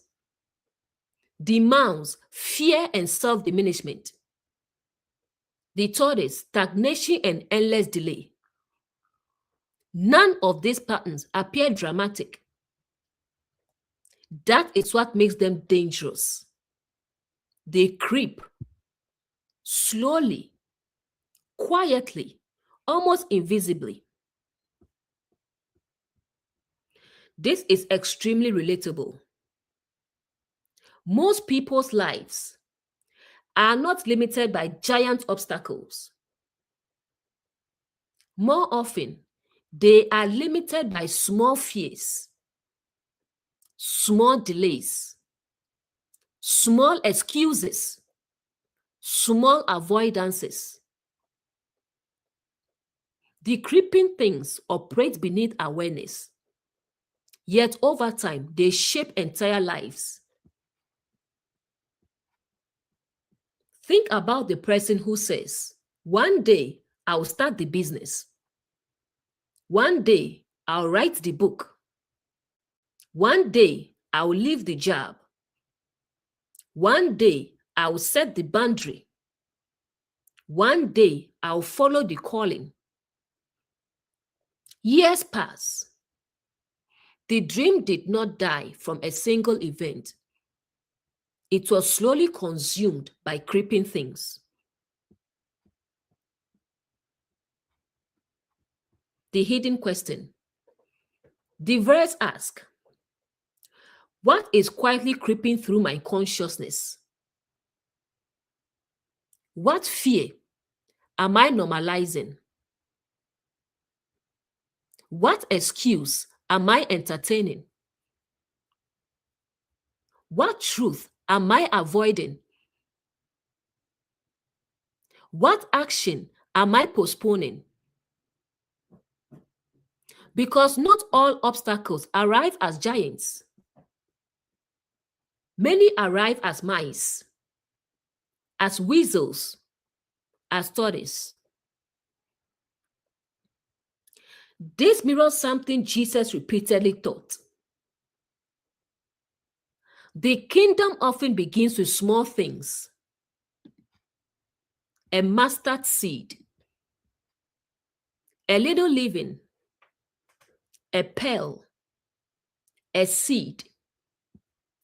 Growth happens gradually. The opposite is also true. Stagnation often happens gradually. Fear often grows gradually.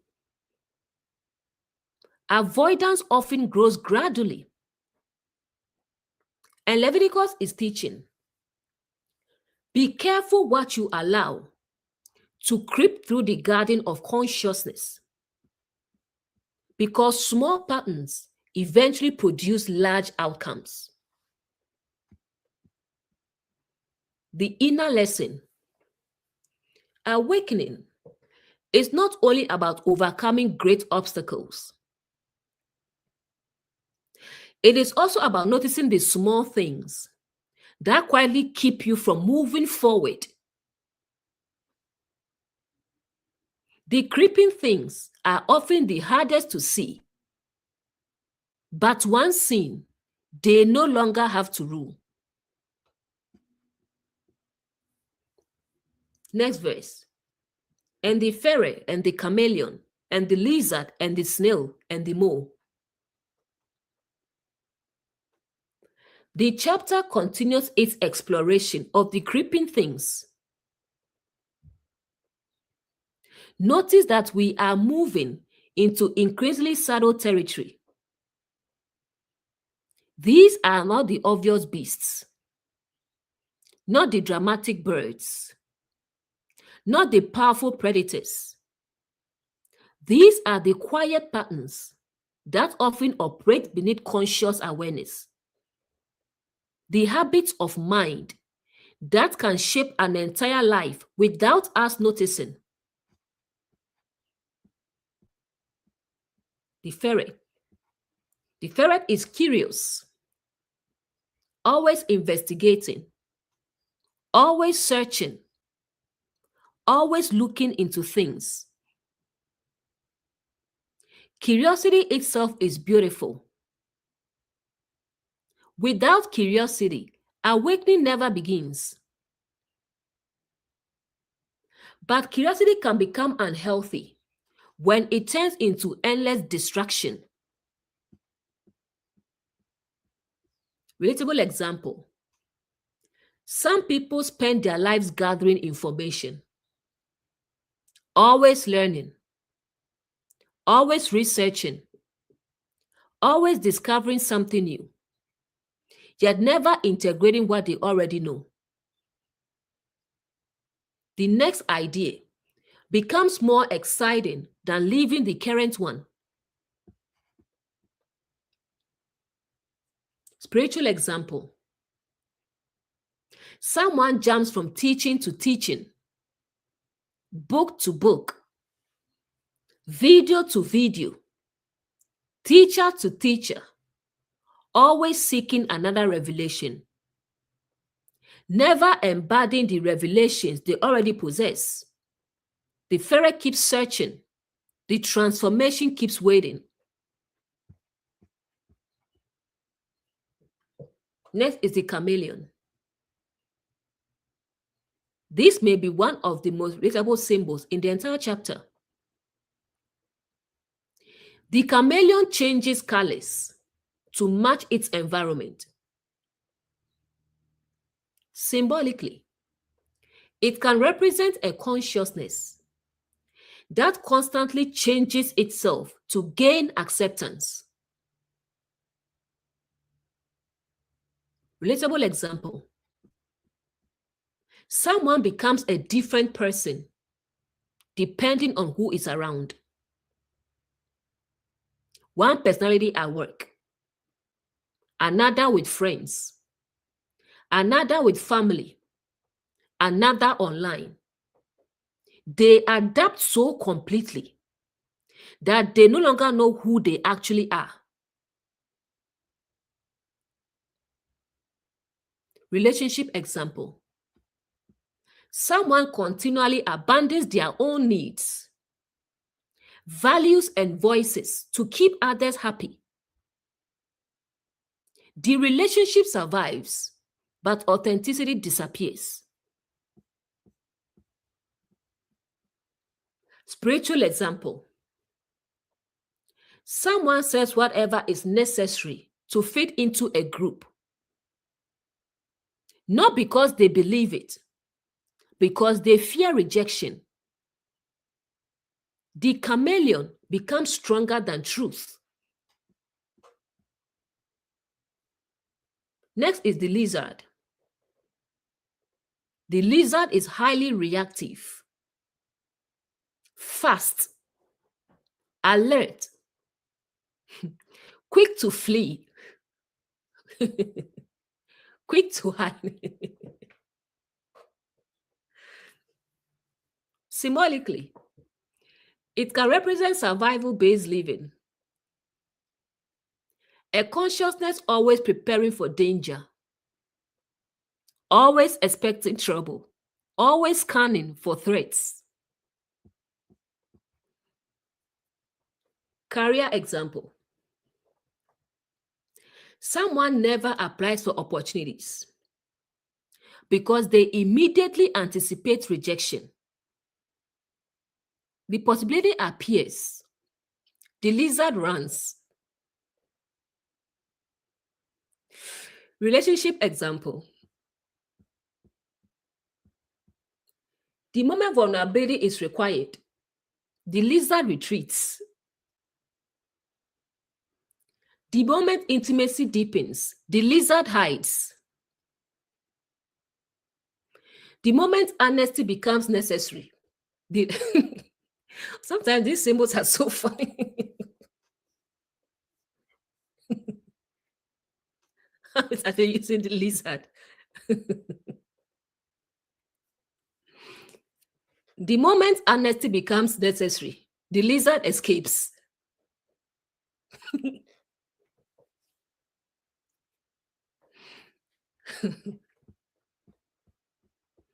Next is the snail. The snail is interesting because it carries its house everywhere. Symbolically, this can represent carrying old identities and old protective structures into every situation. Example. Some people carry childhood experiences into adulthood, old wounds into new relationships, old fears into new opportunities, old identities into new seasons. Like the snail, they never put the house down. This connects beautifully to the earlier carcass verses. The carcass was something being carried. The snail teaches the same lesson in a different form.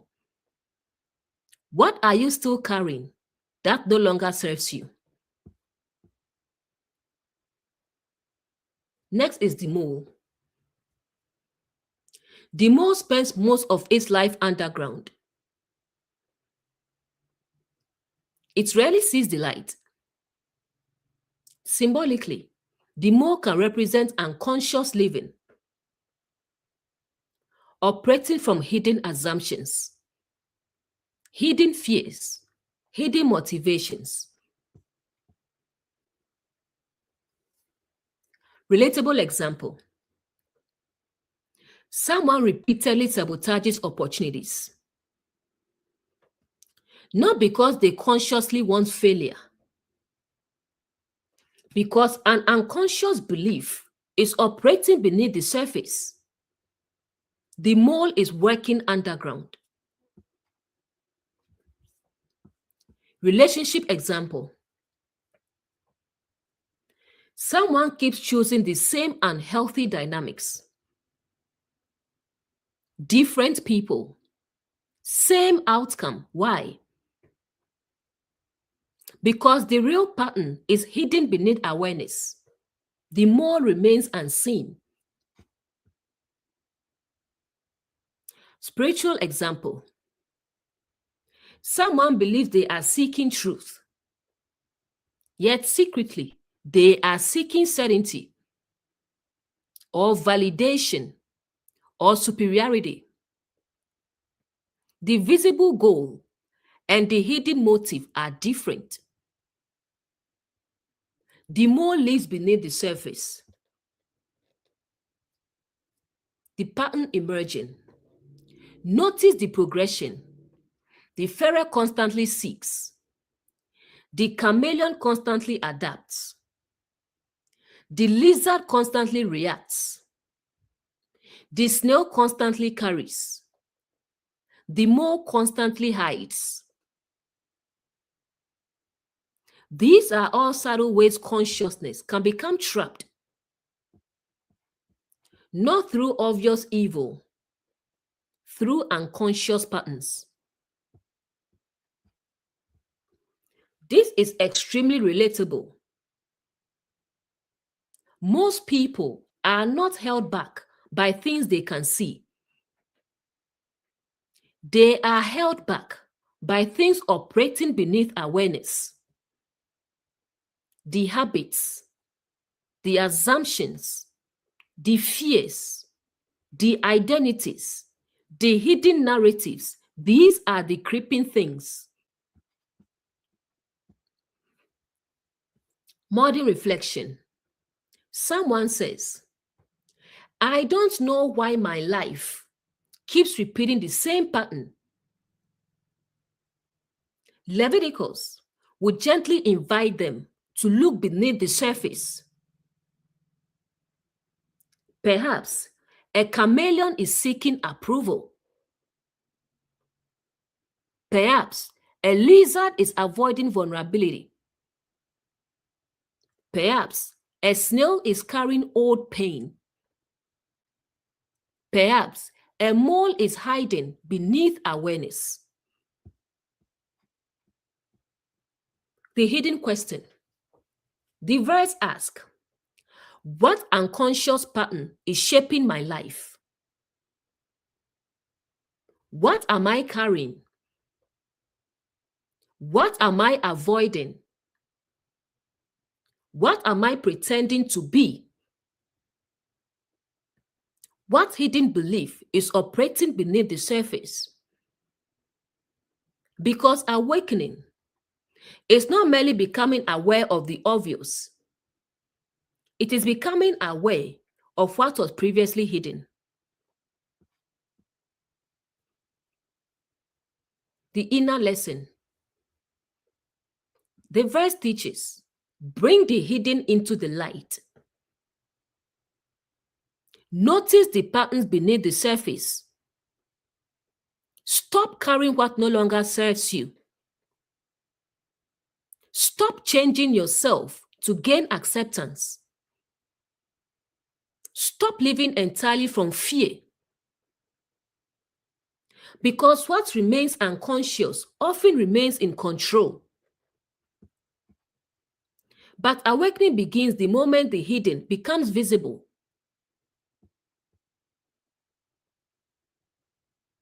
Next verse. These are unclean to you, among all that creep. Whosoever that touch them, when they be dead, shall be unclean until the even. Notice something important. The verse does not simply say the creatures are unclean. It returns again to a theme we have seen repeatedly: when they be dead. The focus is on the carcass, the dead form, the lifeless pattern, the old identity, the outdated way of being. This repetition suggests that Leviticus is deeply concerned with what happens when consciousness continues relating to patterns that have already served their purpose. Why keep returning to dead things? Because many people are not controlled by living problems. They are controlled by dead ones. Not by what is happening now, but by what happened years ago. Not by present reality, but by old stories, old fears, old identities, old conclusions. The carcass has died, yet consciousness keeps visiting it.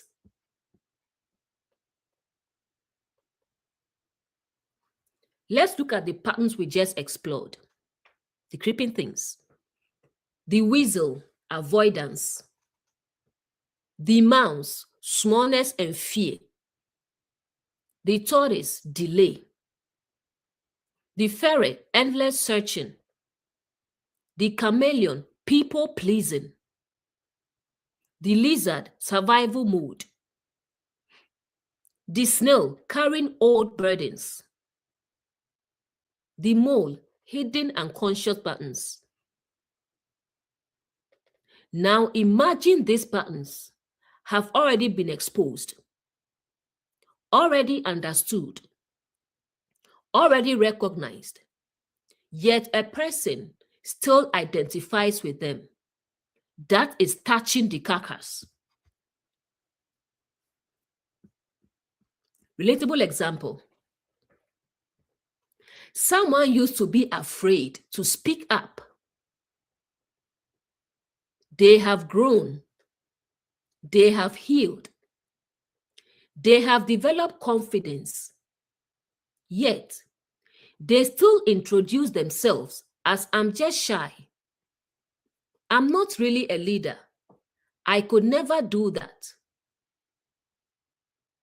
The old pattern has already died, but they continue touching its carcass. Career example. Someone once lacked experience. That was true, maybe 10 years ago. Today, they have skills, knowledge, results, and experience. Yet, they still see themselves through the lens of the old version of themselves. The lack of experience died long ago. The carcass remains. This is very powerful. Many people are living from an identity that is no longer true. They are responding to today's opportunities using yesterday's self-concept. Relationship example. Someone was once rejected. The rejection hurt. The rejection shaped them. But now, every relationship is still interpreted through that old experience. The rejection happened once. The touching happens every day. Spiritual example. Someone once believed they were unworthy. Perhaps they were taught that. Perhaps they internalized it. Years later, they discover the kingdom is within.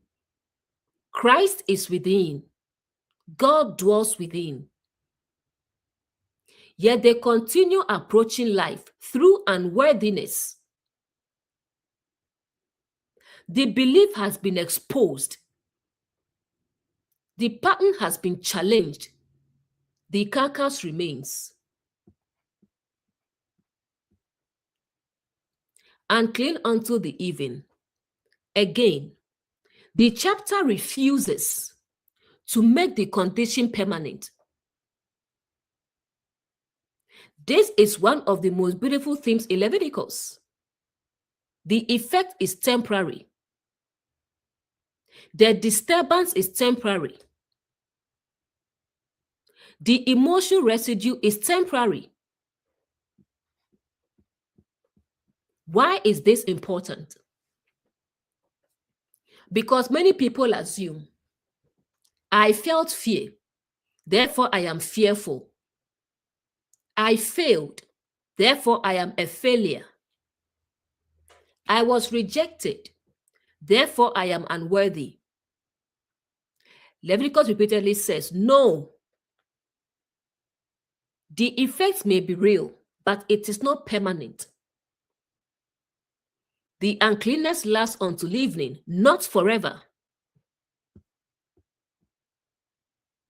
This mirrors Peter beautifully. Peter denied Jesus, a profound failure. Yet that moment was not allowed to become his identity. The event occurred. The lesson was learned. The evening came. Life continued. The hidden question. The verse asks, what part of my identity is already dead? What fear am I still carrying that no longer belongs to me? What story am I still telling about myself that is no longer true? What old version of myself am I still touching? Because awakening often requires allowing old identities to die. Not just intellectually, emotionally, practically, existentially. There is a difference between I used to struggle with fear and I am fear. Between I experienced rejection and I am rejected. Between I was once lost and I am still lost. The first acknowledges history. The second turns history into identity. Leviticus is warning against the second. The inner lesson, the verse teaches, stop identifying with what has already died. Stop wearing old versions of yourself. Stop treating temporary states as permanent truth. Stop touching carcasses that no longer belong to your present life. Because awakening is not only about discovering who you are, it is also about releasing who you are no longer. And sometimes the greatest freedom comes when we realize the thing I keep carrying is already dead. The person I keep defending no longer exists. The consciousness I have become is free to move forward.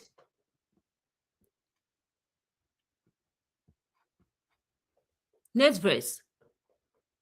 And upon whatsoever any of them, when they are dead, doth fall, it shall be unclean, whether it be any vessel of wood, or raiment, or skin, or sack, whatsoever vessel it be, wherein any work is done, it must be put into water, and it shall be unclean unto the even, so it shall be cleansed.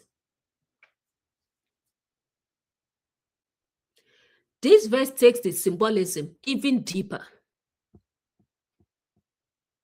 Up to this point, we have seen that touching or carrying a carcass affects the person. Now we discover something else. The dead pattern can affect whatever it falls upon. This is profound because unhealthy patterns rarely affect only one area of life. They spread. They influence everything they touch. Upon whatsoever it doth fall. Notice the language. The carcass falls upon something. Symbolically, an old wound, an old belief, an old identity, an old fear, an old pattern begins affecting other parts of life.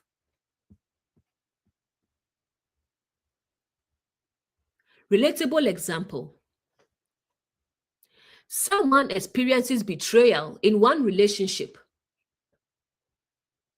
The relationship ends, but now mistrust appears everywhere. Friendships, dating, business, family. The carcass fell upon multiple vessels.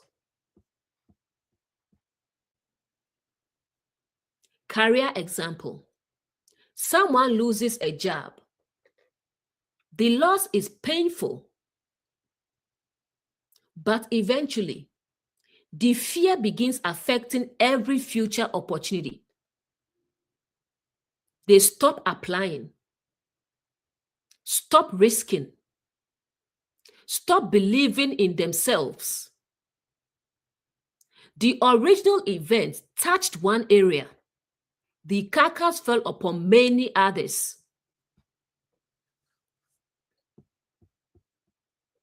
Spiritual example. Someone has one negative experience with religion.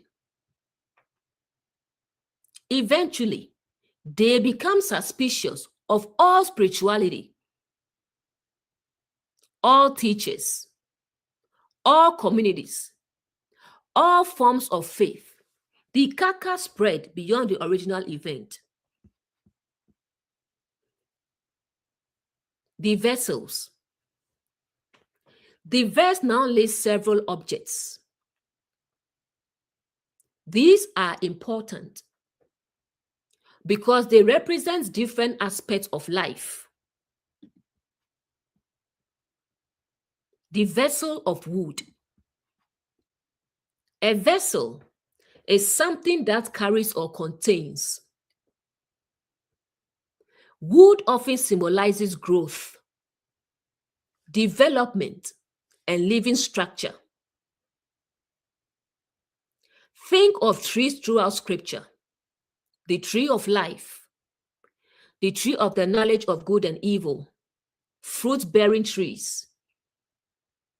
A wooden vessel can symbolize the structures through which we grow. Example, an old fear may begin affecting career growth, personal growth, spiritual growth. The vessel of growth becomes contaminated.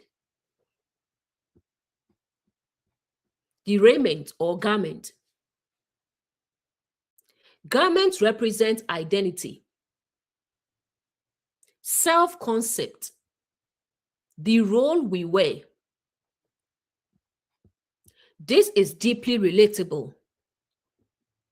Someone experiences failure. Soon, they stop saying, "I failed," and begins saying, I am a failure, the carcass has fallen upon the garment. The identity becomes contaminated. Next is the skin. Skin creates boundaries. It separates the inner world from the outer world. Symbolically, skin can represent personal boundaries. Relationship example. Someone experiences repeated hurt. Eventually, they stop trusting everyone, or they stop trusting anyone. The wound affects how they relate to the world. The carcass has fallen upon the skin. Next is the sack. A sack carries burdens, responsibilities, possessions, things we transport through life. Many people carry burdens that were never meant to travel so far. An old rejection, an old insult, an old disappointment, an old mistake. The sack becomes heavier and heavier. The carcass has fallen upon it. Wherein any work is done. This may be one of the deepest lines in the verse. The contamination affects whatsoever vessel it be, wherein any work is done. In other words, the dead pattern begins affecting your productivity, your creativity, your purpose, your calling, or your work. Career example. Someone receives harsh criticism early in life. Years later, they avoid opportunities because they fear judgment. The carcass is now affecting their work. Spiritual example. Someone was told their voice doesn't matter. Years later, they refuse to share insights. The carcass is affecting their contribution to the world. It must be put into water. Now comes the solution. Water appears again. Water consistently represents reflection, emotion, cleansing, awareness, inner examination. The vessel must be immersed, not hidden, not ignored, not denied, immersed. This is beautiful. Healing does not come from pretending the wound never happened. Healing comes from bringing it into awareness, examining it, feeling it, understanding it, processing it. This mirrors many stories. Think of Naaman washing in the Jordan. Think of baptism. Think of the flood. Think of crossing the Red Sea. Again and again, water symbolizes transformation through cleansing and renewal. Until the even. Again, the process is temporary. The contamination is not permanent. The wound is not permanent. The distortion is not permanent. The influence is not permanent. This is one of the most hopeful themes in Leviticus. Nothing here says forever. Instead, it says process it, cleanse it, let the cycle complete. Many people spend years trying to avoid old wounds. Leviticus suggests a different approach. The vessel is not cleansed by avoidance. The vessel is cleansed by immersion, by awareness, by honest examination, by allowing the healing process to occur. The hidden question.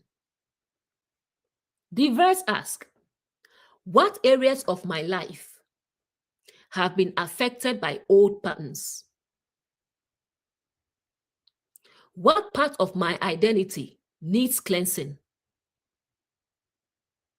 What boundary has been shaped by past wounds? What burden am I still carrying? What vessel needs to be placed in the water? Because sometimes the issue is not the original wound. The issue is all the places the wound spread. The inner lesson. The verse teaches, old patterns affect whatever they touch, but they do not have to remain. They can be cleansed. They can be processed. They can be transformed. And what was once contaminated can become useful again. Because awakening is not the absence of wounds. It is the restoration of the vessel. Next verse. And every earthen vessel, whereinto any of them falleth, whatsoever is in it shall be unclean, and ye shall break it. This verse introduces something different. Up until now, the vessels could be washed. The wooden vessel, the garment, the skin, the sack, they were placed in water and cleansed. But now we encounter the earthen vessel, and the instruction changes dramatically. Ye shall break it. Why? Let's explore the symbolism. The earthen vessel.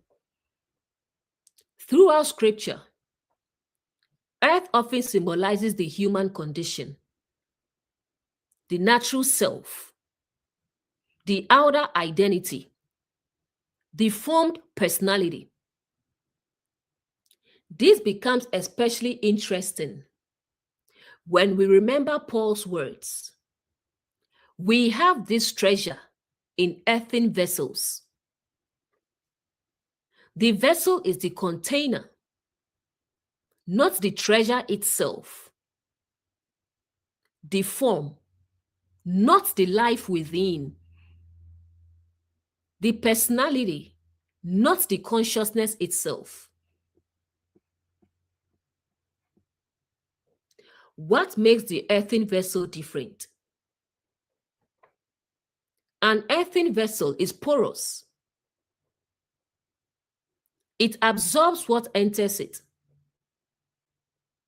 Unlike stone or metal, clay takes things in. Symbolically, this can represent deeply rooted identities, deeply rooted assumptions, core beliefs about who we think we are. Example: suppose someone carries the belief, I am not worthy. That belief may not simply affect a relationship or a career or a situation. It becomes part of the vessel itself, part of how reality is interpreted. Everything passes through that filter. Why break it? Notice the text does not say, wash it. It says, break it. Because some patterns cannot merely be cleaned. Some identities must be surrendered. Some self-concept must die. This is deeply relatable. Imagine someone whose entire identity is built around being a victim. Every event, every relationship, every opportunity, every conversation gets filtered through that identity. At some point, the issue is no longer the wound. The issue is the vessel. The container itself has become distorted.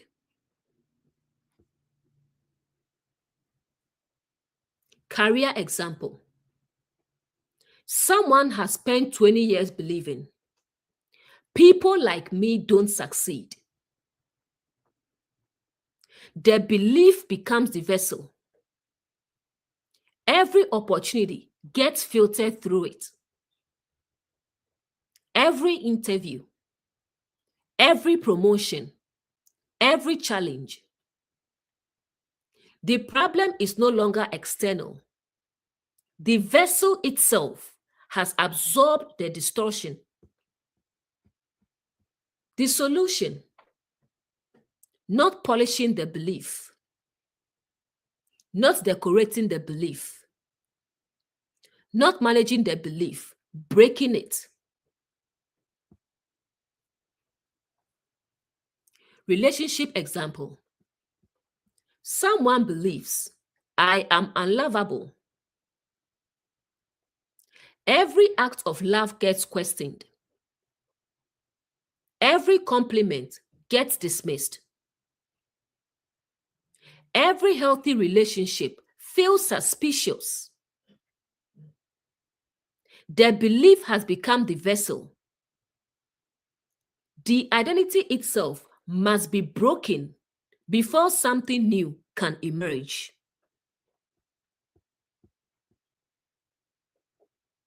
Spiritual example. Someone's entire identity is built around separation from the divine, unworthiness, fear, condemnation, and distance. Yet they encounter the kingdom is within. Christ in you. You are the temple. I will dwell in them. Those truths cannot merely be added to the old vessel. The old vessel itself begins cracking. This mirrors Paul's conversion. Saul did not simply receive new information. His entire framework shattered. His identity broke. His understanding broke. His vessel broke. Only then could a new way of seeing emerge. Then he became Paul. Whatsoever is in it shall be unclean. This is profound, because whatever is inside the vessel gets interpreted through the vessel. Modern example. Two people hear the exact same message. One hears possibility.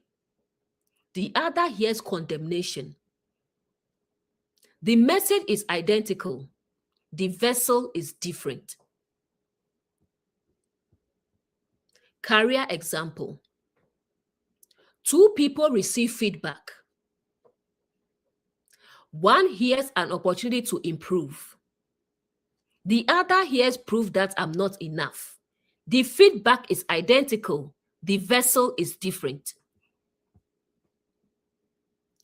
This mirrors Jesus' teaching about new wine. Jesus says, new wine cannot be put into old wineskins. Why? Because the container matters. The vessel matters.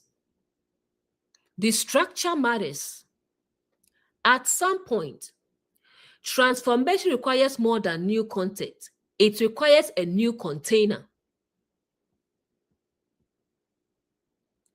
This is exactly what Leviticus is pointing toward. Some patterns can be washed. Some identities must be broken. Many people pray for a new life, but want to keep the same vessel, the same assumptions, the same fears, the same identity, the same story. Yet the very thing preventing the transformation may be the container itself. This is what Jesus means by born again. The old structures must be broken down, and everything must be started from the scratch. That's what born again is about. The field must be plowed. The old structure must be dismantled. Only then can something new emerge, born again. A new life, a new beginning.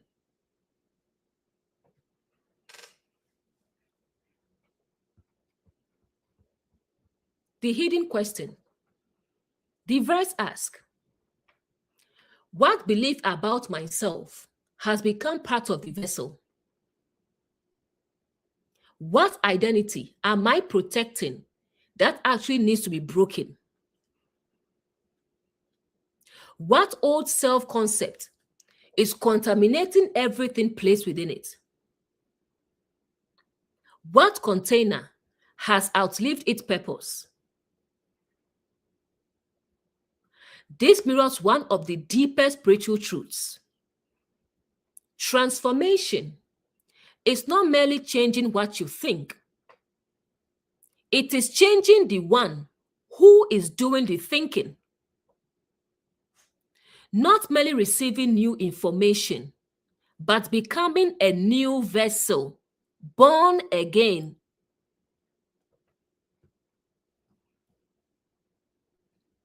The inner lesson. The verse teaches, some wounds can be healed. Some habits can be corrected. Some perspectives can be adjusted. But some identities must be shattered, because the treasure is more important than the vessel. The life is more important than the container.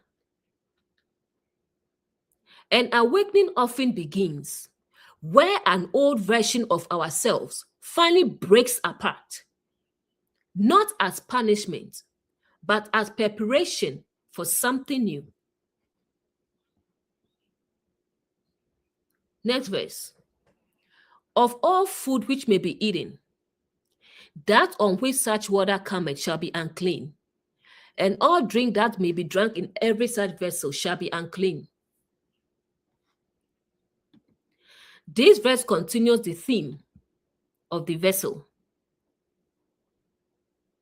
The previous verse showed us that when the earthen vessel becomes contaminated, the problem is no longer just the thing entering it. The problem is the container itself. Now the text says, whatever food or drink is in that vessel becomes affected. This is a profound psychological and spiritual principle. The food and the drink. Food symbolizes what we internalize. What nourishes consciousness? What becomes part of us? Drink often symbolizes what refreshes us, what we absorb, and what flows into consciousness. So the question becomes, what happens when good things enter a distorted vessel? Example, imagine someone deeply believes, I am not worthy. Now suppose they receive praise, encouragement, love, opportunity, support. Because the vessel is distorted, even good things become contaminated. What happens? Someone says, you did a great job. They think they are just being nice. Someone says, you deserve this opportunity. They think they must not know the real me. Someone offers love. They suspect manipulation. The food entered. The vessel changed its meaning. Career example. A person receives a promotion. Objectively, it is good news. Yet, because the vessel is contaminated, they immediately think they are going to discover I'm not qualified. I don't belong here. This was a mistake. The promotion is nourishment, but the vessel contaminates it.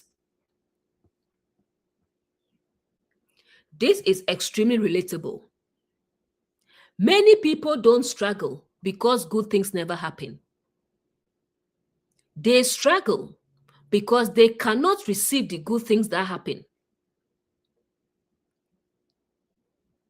Relationship example. Someone enters a healthy relationship.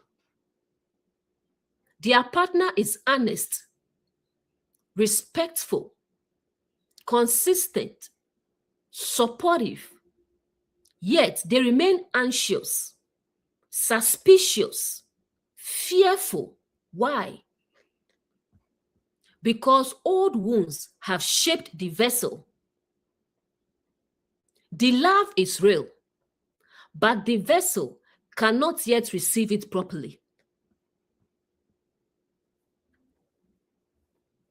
Spiritual example.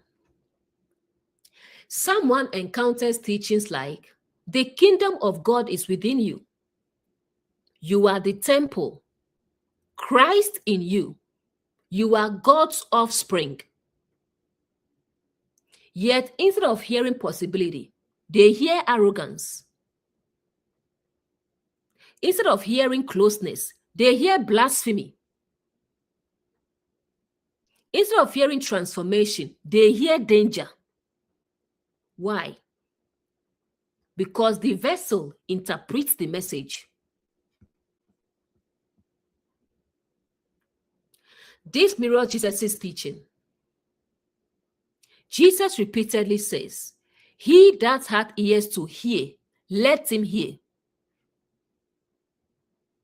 Notice, the issue is not merely the message.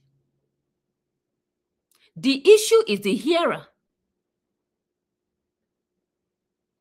Two people hear the same words.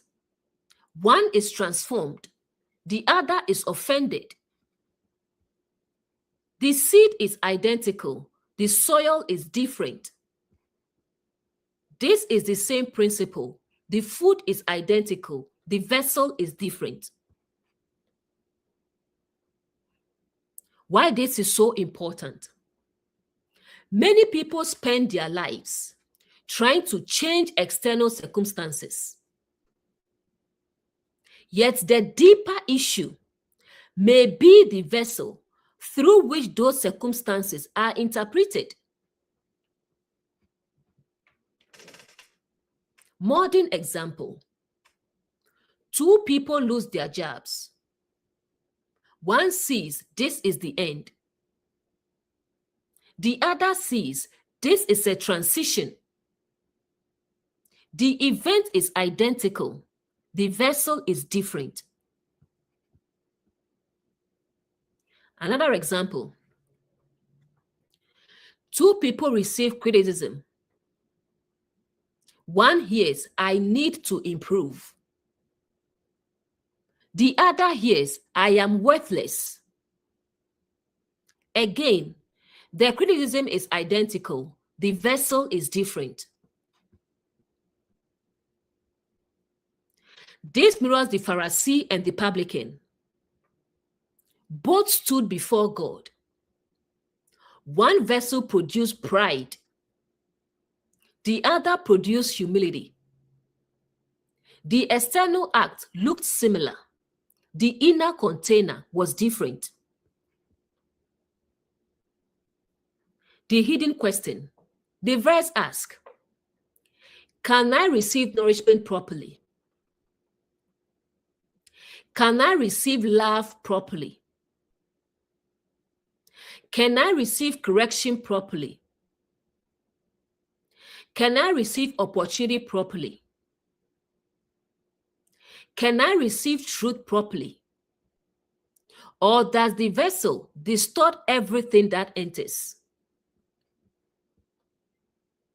Many people think they need more encouragement, more opportunities, more love, more blessings. Sometimes what they need is a healed vessel, because no amount of nourishment can satisfy a container that continually transforms nourishment into poison.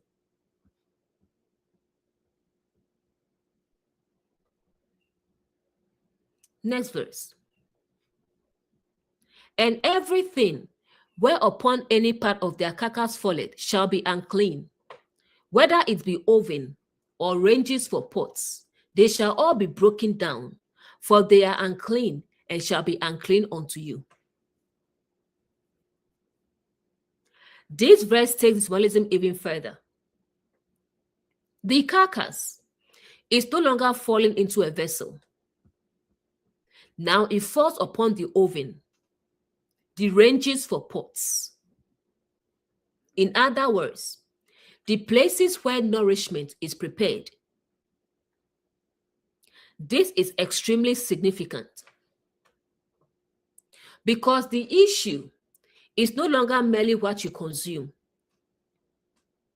The issue is now, how do you prepare what you consume?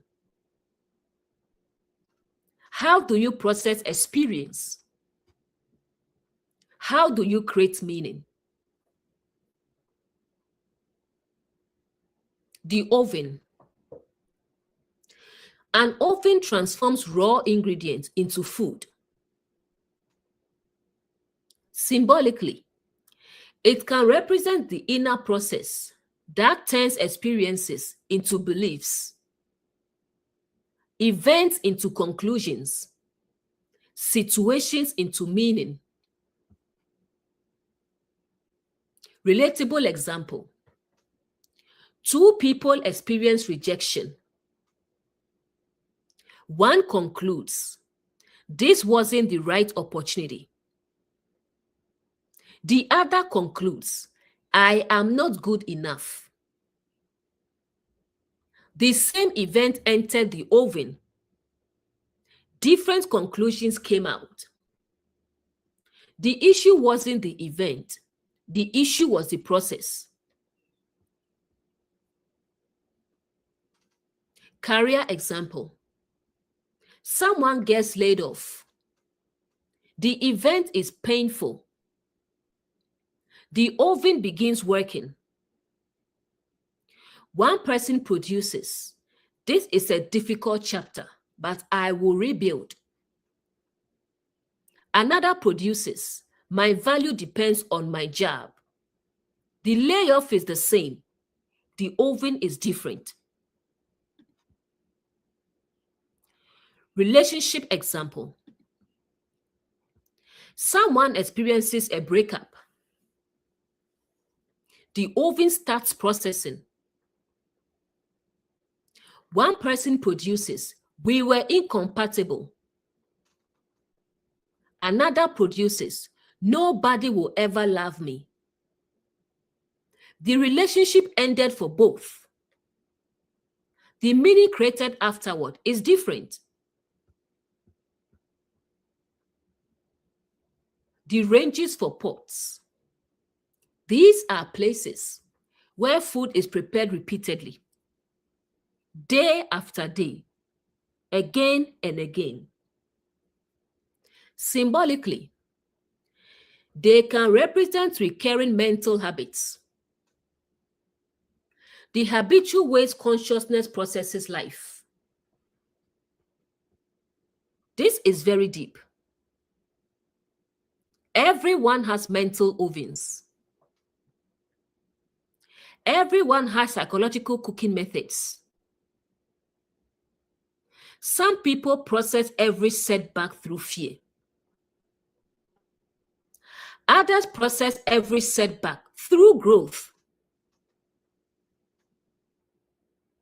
Some process criticism through shame. Others process criticism through learning. The event matters, but the process often matters more. Why must they be broken down? Notice the language. The text does not say wash them. It says break them down. Why? Because the contamination has reached the process itself, the mechanism itself, the structure itself. This is profound. Sometimes the problem isn't the event. Sometimes the problem isn't even the belief. Sometimes the problem is the system producing the belief. Career example. Suppose someone has a habit of interpreting every challenge as proof of inadequacy. A promotion, "I got lucky." A compliment, "They are just being nice." A setback, "I knew I wasn't good enough." The problem is no longer individual events. The problem is the oven.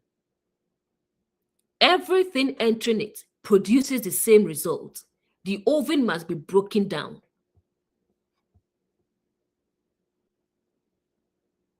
Relationship example. Someone receives affection. They become suspicious. Someone receives honesty. They become defensive. Someone receives commitment. They become fearful. The issue is not the partner. The issue is the interpretation system. The oven is contaminated.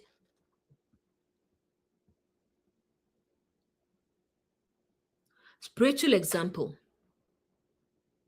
Someone encounters every teaching through a lens of fear. Every verse becomes condemnation. Every correction becomes rejection. Every challenge becomes danger. The issue is not the teaching. The issue is the processing system. The oven must be broken down. This mirrors Paul's transformation. Paul did not merely learn new information. His entire framework changed. The oven changed. The way he interpreted reality changed. The same scriptures that once justified persecution later inspired compassion and transformation. The scriptures didn't change. The oven changed.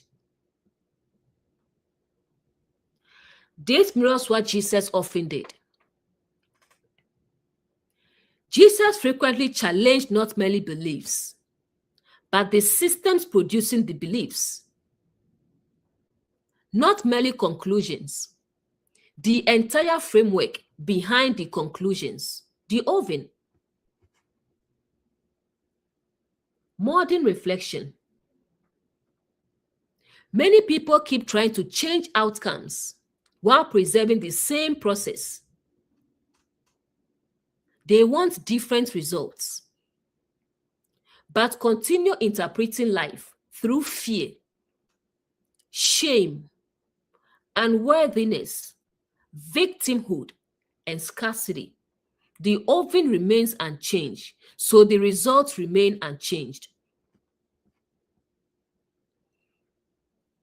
The hidden question. The verse asks, how do I process experience? What conclusions do I repeatedly produce? What meaning-making system is operating within me? Does my inner oven transform experiences into wisdom or into suffering? Because whatever enters the oven eventually becomes food, and food eventually becomes identity. This mirrors the earlier earthen vessel. Some containers must be broken. Now we discover some processing systems must be broken too. Not because they are evil, because they can no longer support growth. The inner lesson. The verse teaches, sometimes healing requires more than changing what you think. Sometimes it requires changing how you think. Not merely replacing one belief with another, but transforming the entire process that creates beliefs. Because if the oven remains unchanged, the same distortion will continue appearing in every meal it prepares. An awakening often begins when an old way of interpreting life finally breaks apart. We are almost through. Let's take a 10-minute break again. Let's do a little stretch, okay? So let's take 10 minutes break. Let me see the time. It's 2:07. So 2:17. We'll be back 2:17, okay? Let's take some stretch.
Okay, we're back.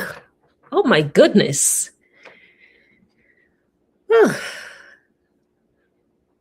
We are almost done. Let's continue. Verse 36. Nevertheless, a fountain or pit, wherein there is plenty of water, shall be clean. But that which toucheth their carcass shall be unclean. This is one of the most beautiful verses in the chapter. After verse after verse, discussing contamination, carcasses, uncleanness, broken vessels, and broken ovens, sadly, we encounter an exception. Nevertheless, in other words, despite everything we have discussed, there is something that remains clean. The fountain. A fountain is not stagnant. It flows. Fresh water continually emerges from it.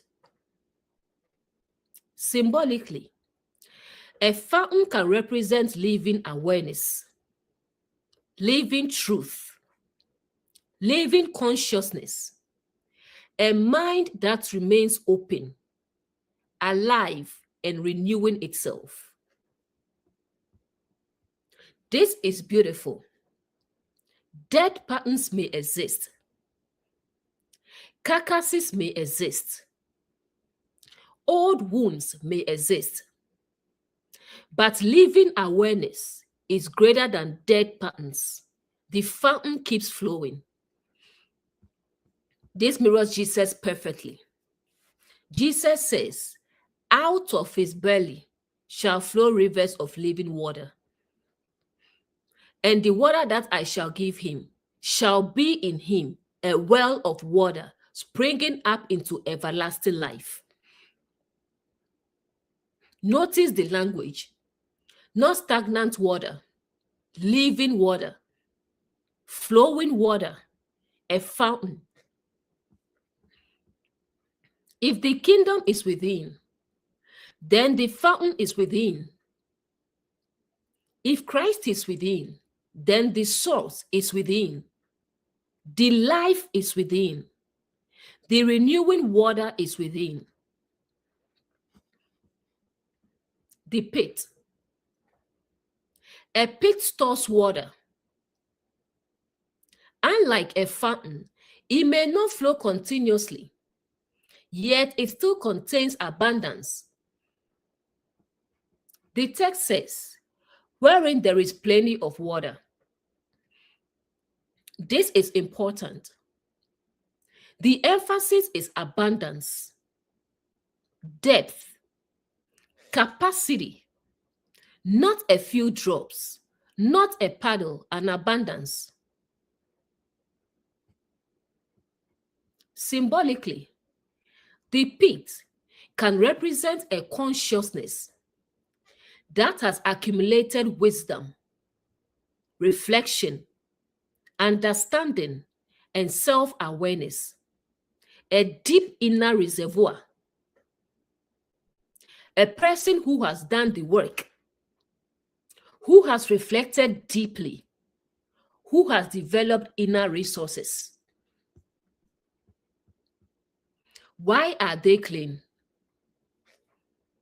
Because living water has a cleansing quality. The carcass cannot permanently contaminate the source. This is profound. Relatable example. Someone experiences rejection. The rejection hurts. But because they possess a deep inner reservoir of self-worth, they recover. The event touches them. It does not define them.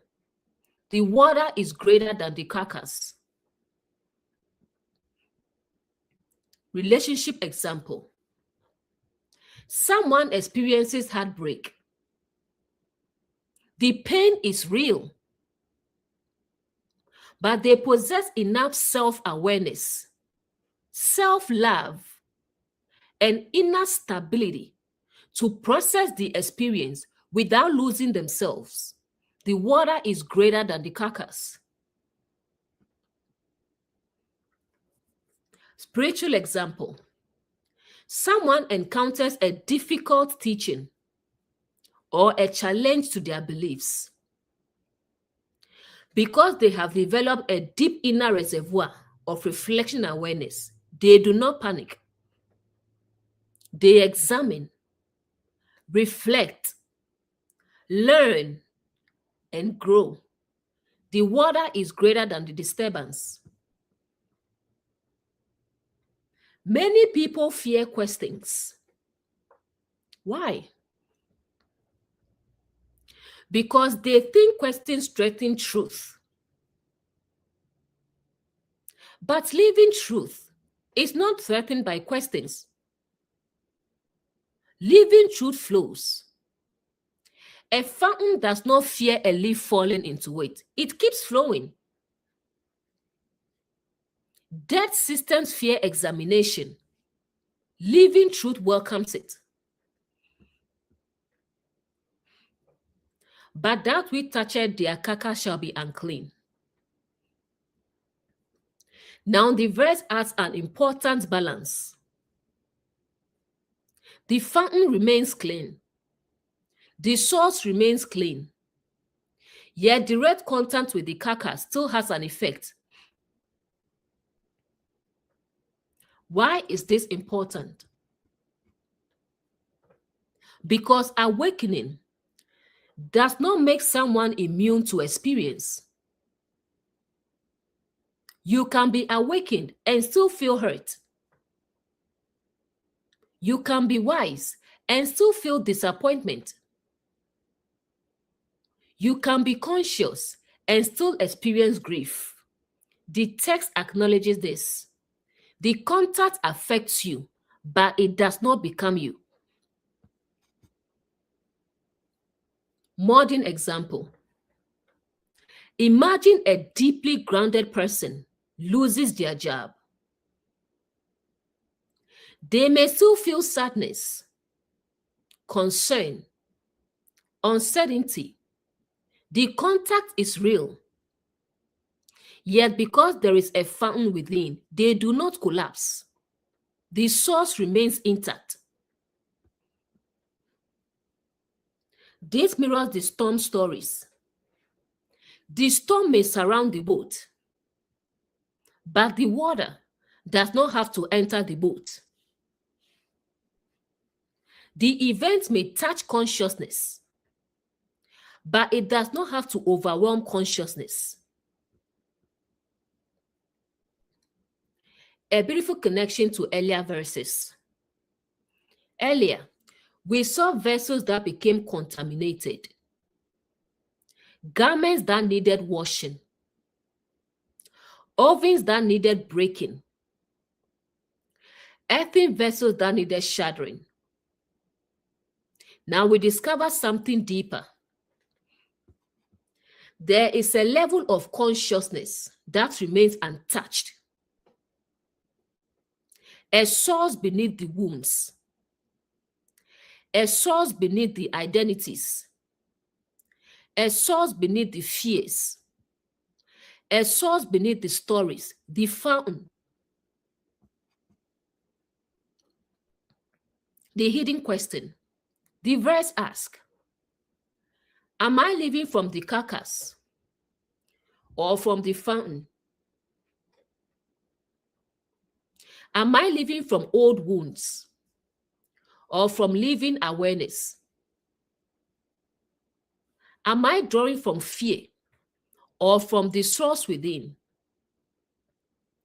Because where you draw your water determines how you experience life. A powerful reflection. Many people spend years trying to remove every carcass from their life. Leviticus offers another perspective. develop the fountain, strengthen the source, deepen the reservoir. Because when living water becomes abundant, dead things lose much of their power. The inner lesson. The verse teaches there is something within you deeper than your wounds, deeper than your failures, deeper than your fears, deeper than your old identities. The carcass may touch the surface, but it cannot destroy the fountain. And awakening is often the discovery that the source of life within you is far more powerful than anything that has happened to you. Next verse. And if any part of their carcass fall upon any sowing seed, which is to be sown, it shall be clean. This verse is absolutely fascinating. Because after repeatedly hearing that carcasses make things unclean, suddenly we encounter another exception. The carcass falls upon the seed, yet the seed remains clean. Why? That question is where the symbolism comes alive. The seed. Throughout scripture, seed is one of the most important symbols. A seed represents potential, possibility, future growth, new beginnings, the next stage of life. Jesus repeatedly uses seed symbol. He speaks of the sower, the mustard seed, seed falling on different soils. Paul speaks of sowing and reaping. Genesis begins with seed-bearing plants. Seed consistently represents what is capable of becoming something greater, which is to be sown. This detail matters.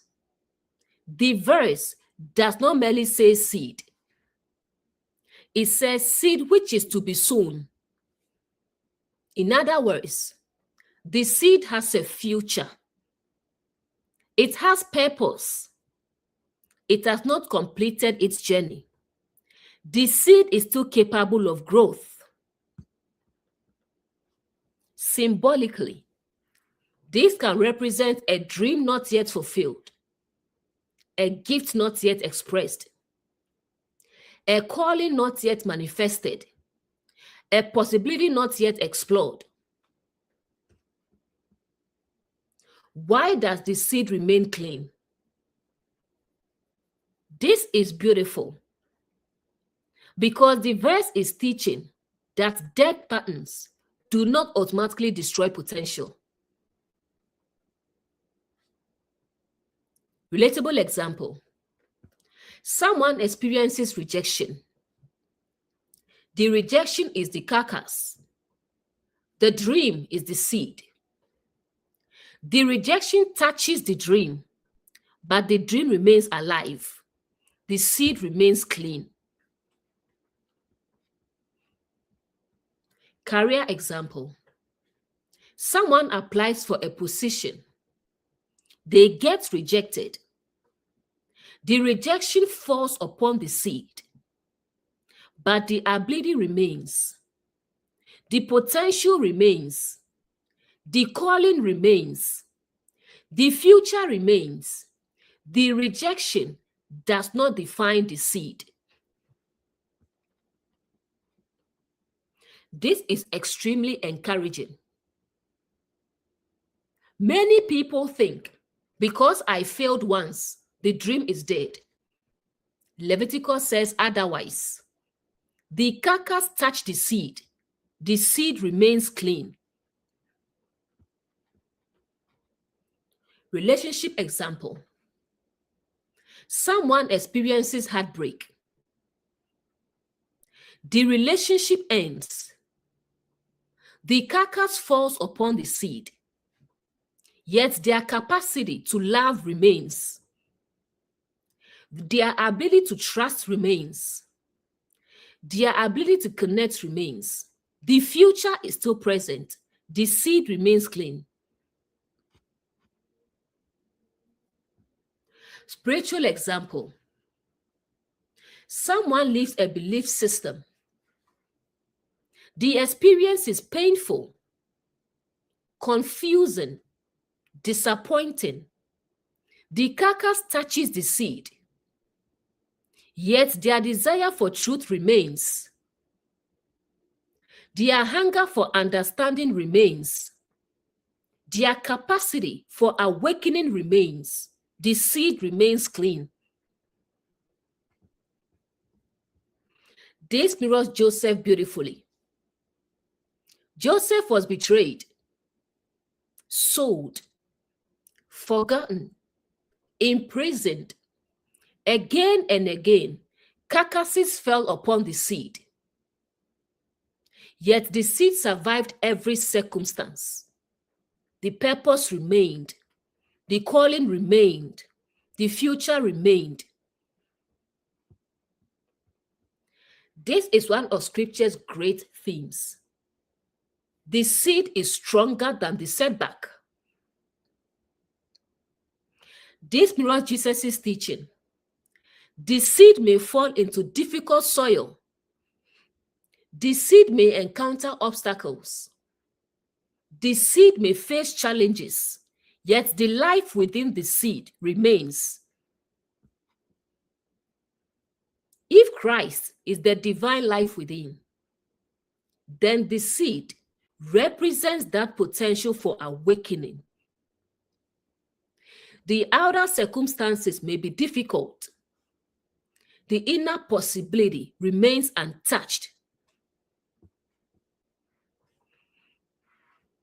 Modern reflection. Think about how many people abandon dreams because a carcass touched the seed. A rejection letter, a criticism, a failed attempt, a betrayal, a disappointment, and they conclude the seed is dead. Leviticus quietly says, no. The carcass touched the seed. The seed remains clean. Why is this so different from the vessels? Earlier, the carcass contaminated vessels. Why? Because the vessel was holding something, containing something, interpreting something. The seed is different. The seed contains life. The seed contains future growth. The seed contains possibility. The verse is suggesting that potential possesses a resilience that old patterns cannot easily destroy. Imagine someone spends years in a draining job. The disappointment, the exhaustion, the frustration, the discouragement, all of these are carcasses. Yet one day they update their resume. Why? Because the seed was still alive. The dream survived. The potential survived. The possibility survived. The hidden question. The verse asks, what seed have I assumed was dead? What dream still contains life? What possibility have I abandoned because a carcass touched it? What future remains available despite past disappointment? This may be one of the most hopeful verses in the chapter. because it teaches a wound is not the same as destiny. A setback is not the same as purpose. A disappointment is not the same as potential. A carcass is not stronger than a seed. The inner lesson. The verse teaches your future is not defined by your past. Your potential is not destroyed by your disappointments. Your calling is not cancelled by your mistakes. The carcass may touch the seed, but the seed remains clean. An awakening often begins when we stop focusing on what touched the seed and start nurturing the life still hidden within it.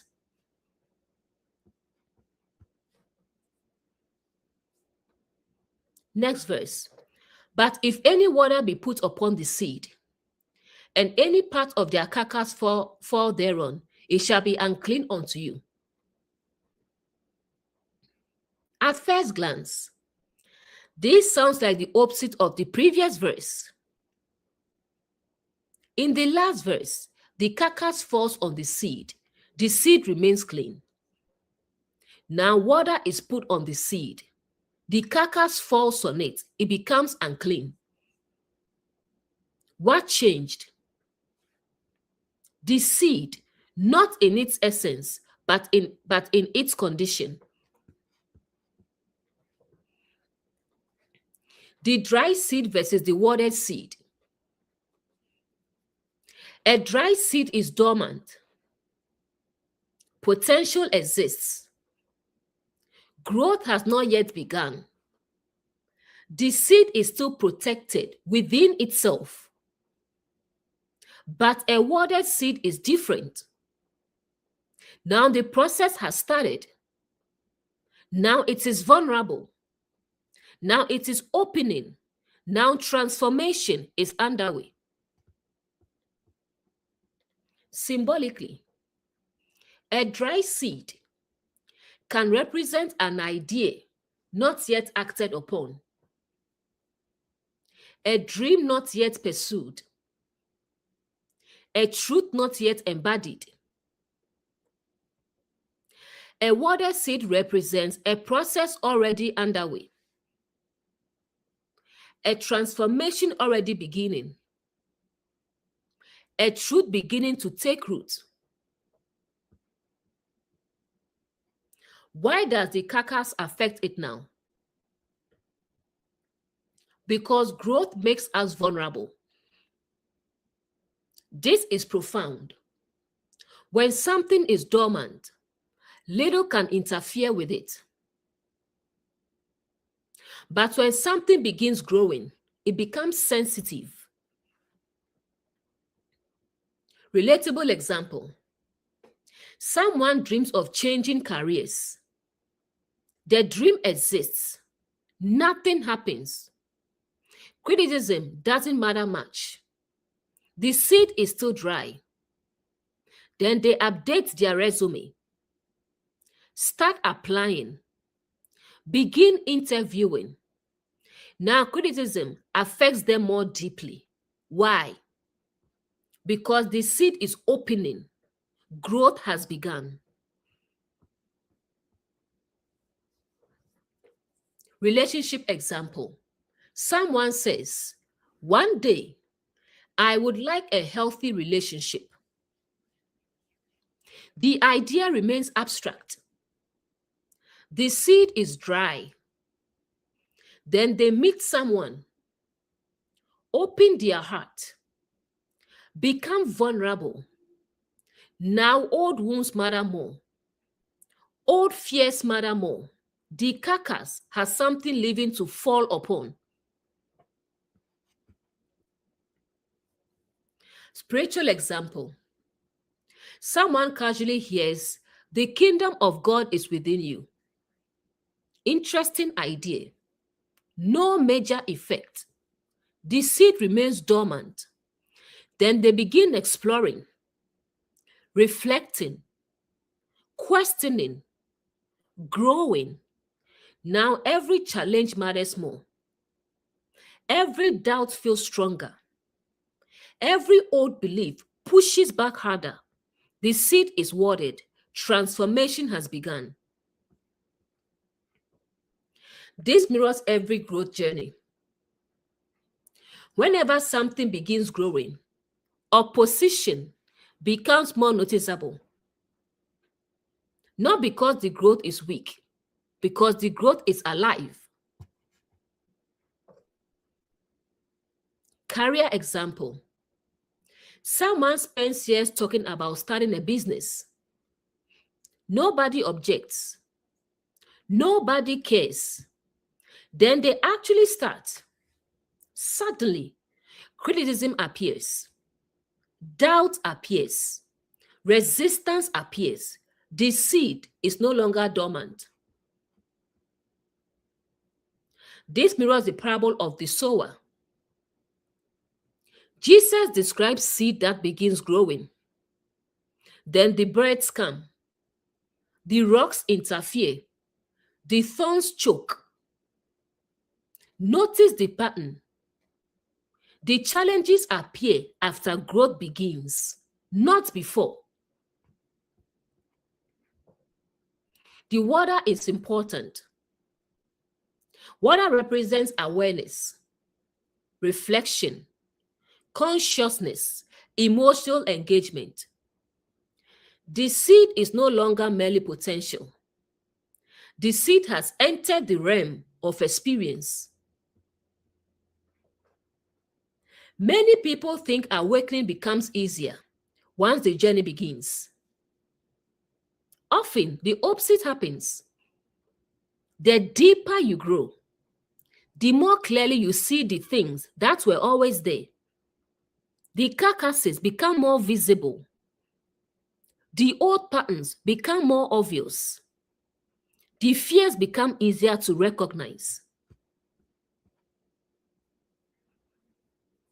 Modern reflection.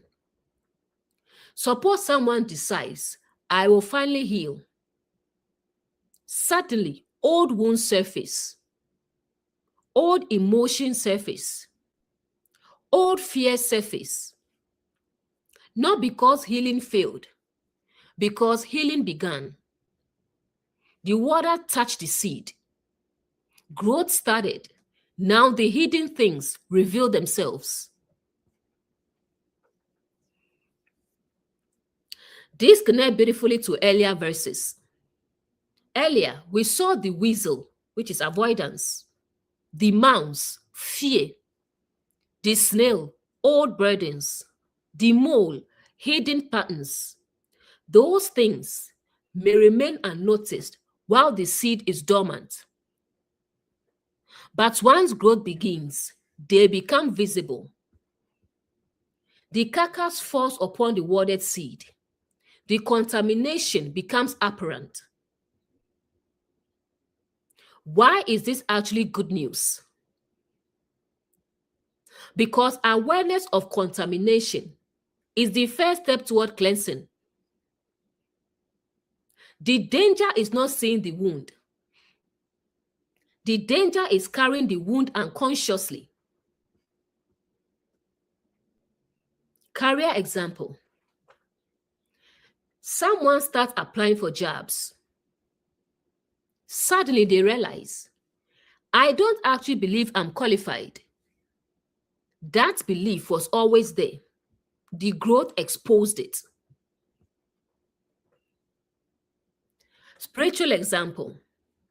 Someone begins awakening. Suddenly they realize, I am still carrying fear. The fear was always there. The water revealed it.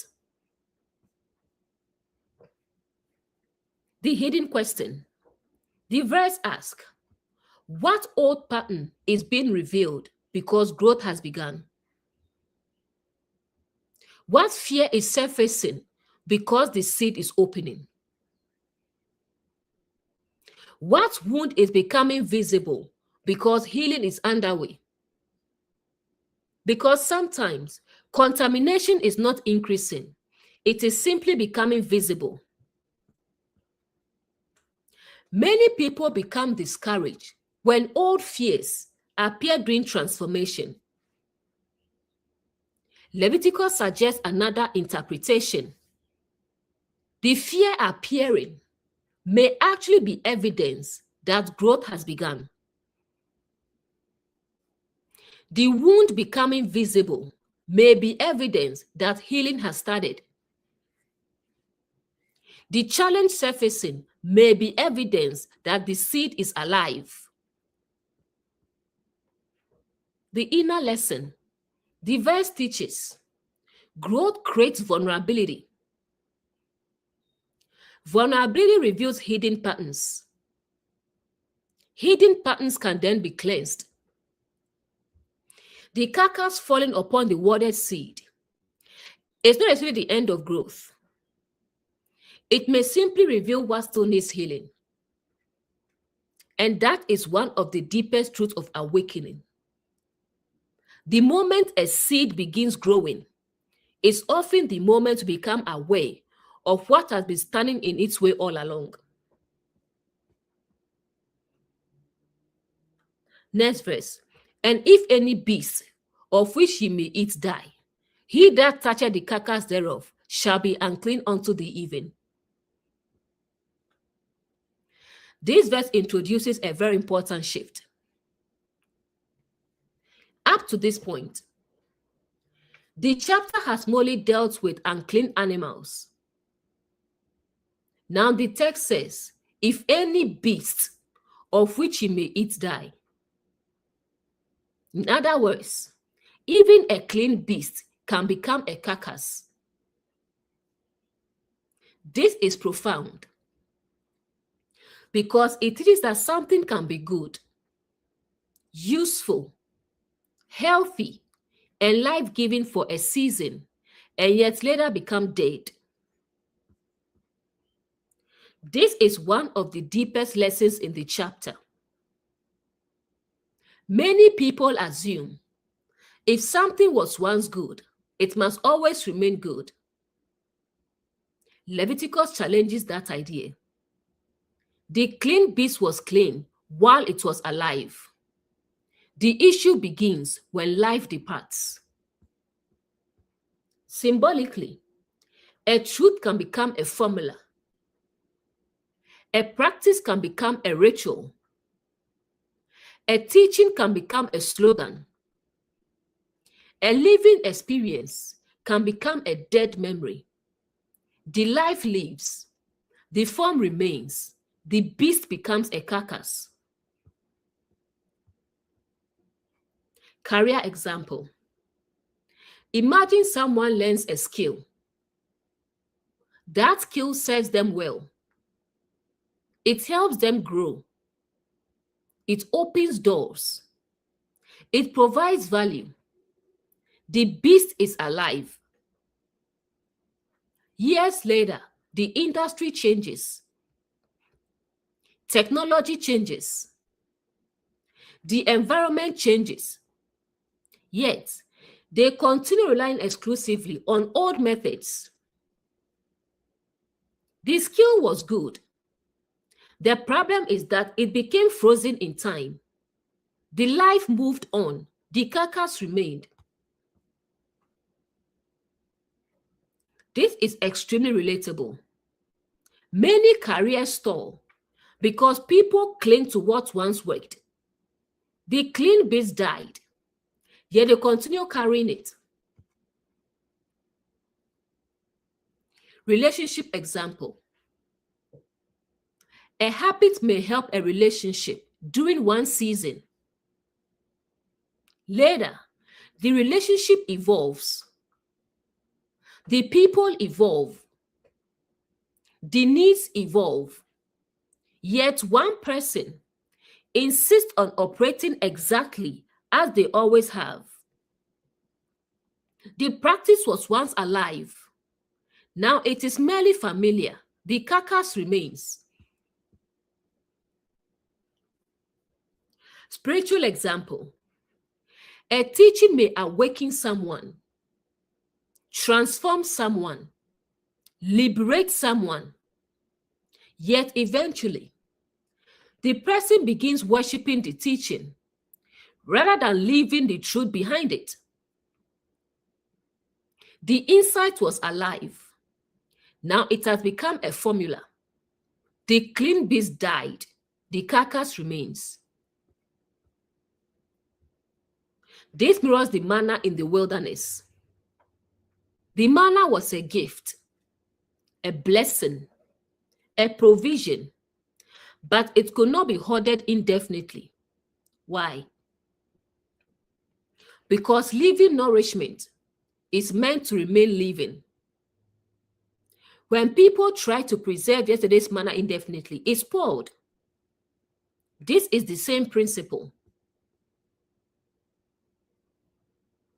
This mirrors what Jesus often challenged. Many religious forms were originally attempts to connect with truth. The problem was not their origin.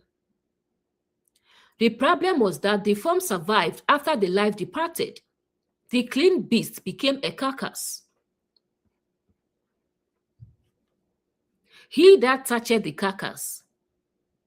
Notice that touching the carcass still affects consciousness, even though the beast was originally clean.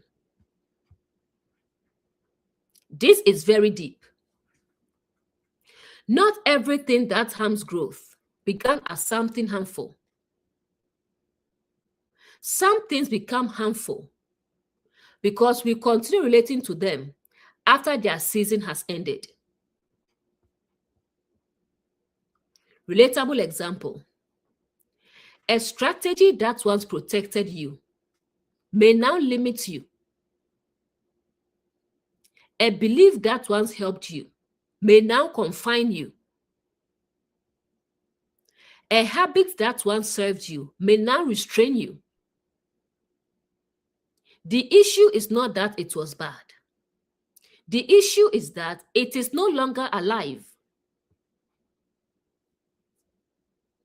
This is extremely relevant to awakening. Many awakenings begin with a truth, but eventually that truth becomes another identity, another label, another system, another attachment. The life moves on. The person remains attached to the form. The carcass appears. Modern reflection. Think about childhood.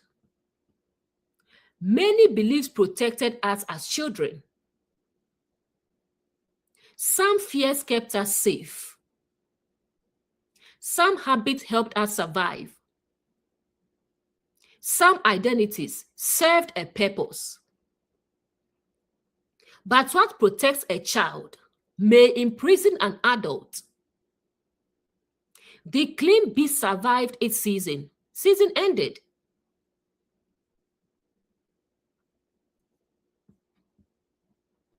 The hidden question. The verse asks, what once helped me, but no longer serves me? What once brought life, but has become routine? What truth have I turned into a formula?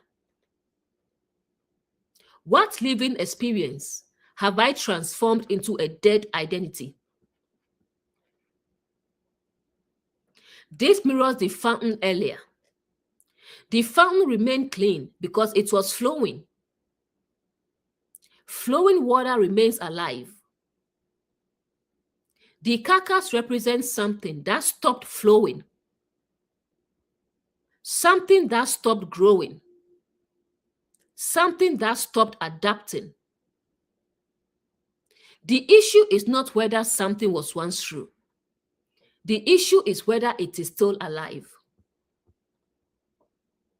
Many people fear letting go because they think letting go means rejecting the past. Leviticus suggests something different.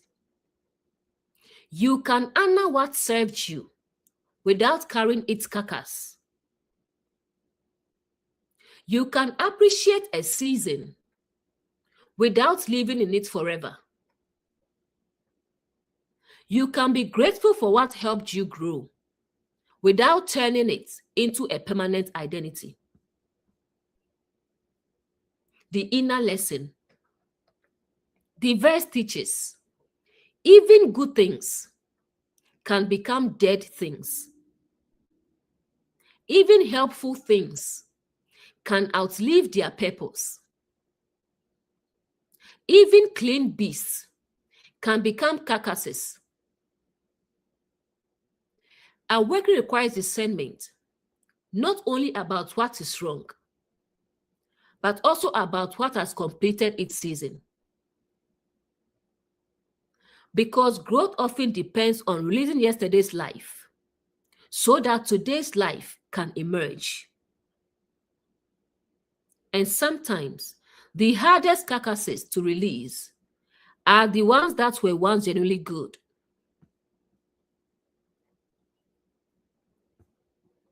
Next verse. And he that eateth of the carcass of it shall wash his clothes, and be unclean until the even. He also that bear the carcass of it shall wash his clothes, and be unclean until the even.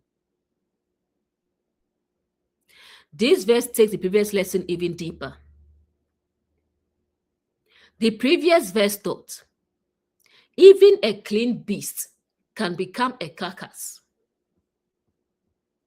Now the question becomes, what happens when we continue feeding on something after its life has departed? This is one of the most practical and relatable teachings in the entire chapter.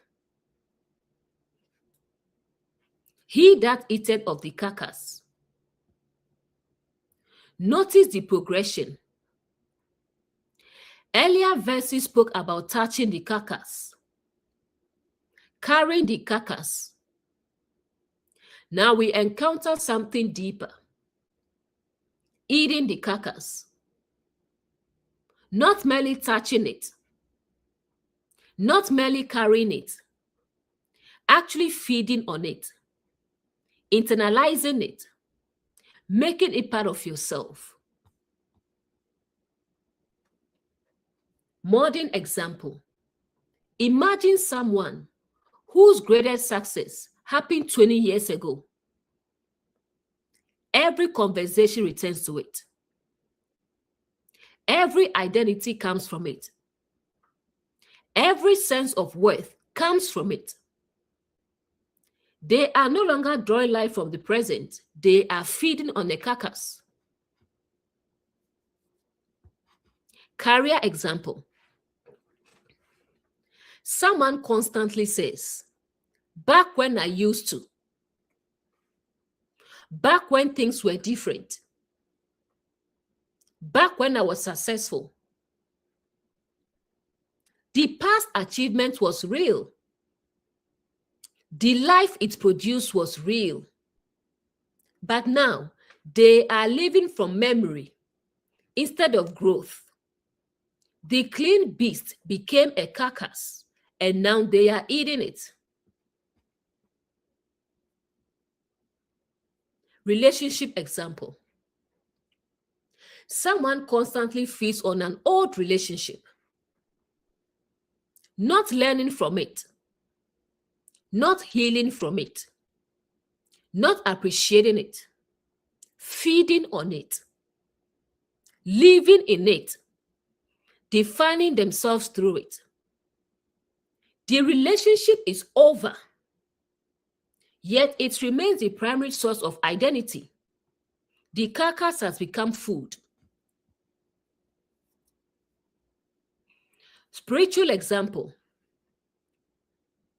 Someone had a genuine spiritual experience, a real awakening, a real revelation, a real encounter with truth. That's wonderful. But 20 years later, they are still feeding on that one experience. No new growth, no new discovery, no new insight, only the memory. The revelation was alive. Now it has become a carcass. This mirrors the manna beautifully. Yesterday's manna could not fit today's journey. Why? Because living nourishment must remain living. A memory of nourishment is not nourishment. A story about food is not food. A photograph of food is not food. Life requires fresh nourishment. He that buried the carcass. Notice the verse includes both eating and bearing. This is profound. Some people feed on old things. Others simply carry them. Both affect consciousness. Eating the carcass is making it part of identity. Bearing the carcass is refusing to put it down. This is extremely relatable. Many people are carrying old versions of themselves. The successful version, the wounded version, the rejected version, the victimized version, the admired version, the spiritual version, the religious version, the fearful version, the old version, the carcass remains. Shall wash his clothes. Again, we return to garments, identity, self-concept, the way we see ourselves, the way we present ourselves. Why wash the clothes? Because feeding on dead things leaves residue. It affects identity. Career example. Someone's entire identity becomes I used to be. Leviticus says, wash the garment. You are not merely who you used to be. Relationship example. Someone's identity becomes, I am the person who was betrayed. Leviticus says, wash the garment. You are not merely what happened to you. This mirrors Paul's language. Paul repeatedly says, forgetting those things which are behind. Not because the past is worthless, but because living consciousness must remain alive. Notice the difference. Paul does not deny the past. He refuses to live in it. That is exactly what Leviticus is teaching here. Many people are not starving because life offers no nourishment. They are starving because they keep eating old food, old stories, old identities, old successes, old failures, old wounds, old fears, old versions of themselves. This connects beautifully to the fountain. Earlier, we saw the fountain, living water, flowing water, fresh water. Now we encounter the opposite. Dead nourishment, old nourishment, stagnant nourishment, the carcass. The contrast is beautiful. The fountain says life is still flowing. The carcass says life used to flow. Awakening chooses the fountain. The hidden question. The verse asks, what am I still feeding on that no longer contains life? What memory has become my identity? What past version of myself am I carrying? What season ended long ago, but still governs my consciousness? One of the deepest forms of spiritual maturity is recognizing when something has completed its purpose,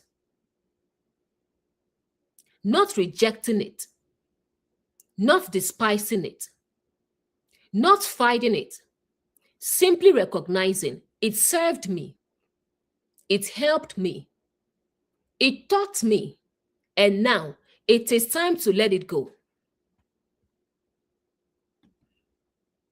The inner lesson. The verse teaches, do not feed on dead things. Do not carry dead things. Do not build identity around dead things. Because life is always moving. Truth is always living. Awareness is always expanding. And awakening often requires the courage to stop feeding on yesterday so that you can receive what is available today. With this verse, the chapter is steadily moving from external categories of animals into increasingly profound lessons about identity, attachment, growth, and renewal. The recurring theme remains, what are you internalizing? And perhaps, even more importantly, is this still alive? Next verse. And every creeping thing that creepeth upon the earth shall be an abomination. It shall not be eaten. This verse now gives a broad summary. After listing many specific creeping creatures, the text steps back and gives the principle behind them all. Notice the repeated emphasis, it shall not be eaten. Again, the issue is not merely observation. The issue is internalization. The issue is becoming one with the pattern, making it part of your consciousness, making it part of your identity. What is a creeping thing? Throughout the chapter, the creeping things have represented subtle patterns, not dramatic sins, not obvious problems, small things, quiet things, hidden things, gradual things, the patterns that slowly move through consciousness unnoticed. This is extremely relatable. Most lives are not transformed overnight. Most lives are transformed gradually. Likewise, most lives are not destroyed overnight. They are influenced gradually by small fears, small compromises, small excuses, small resentments, small avoidances. The creeping things work slowly. Why are they called an abomination? An abomination is not merely something God dislikes. It is something fundamentally out of alignment with life, out of alignment with growth, out of alignment with awakening. Why? Because creeping things keep consciousness close to the ground, close to survival, close to habit, close to unconsciousness. They prevent movement, prevent growth, prevent transformation. Give me a second, please.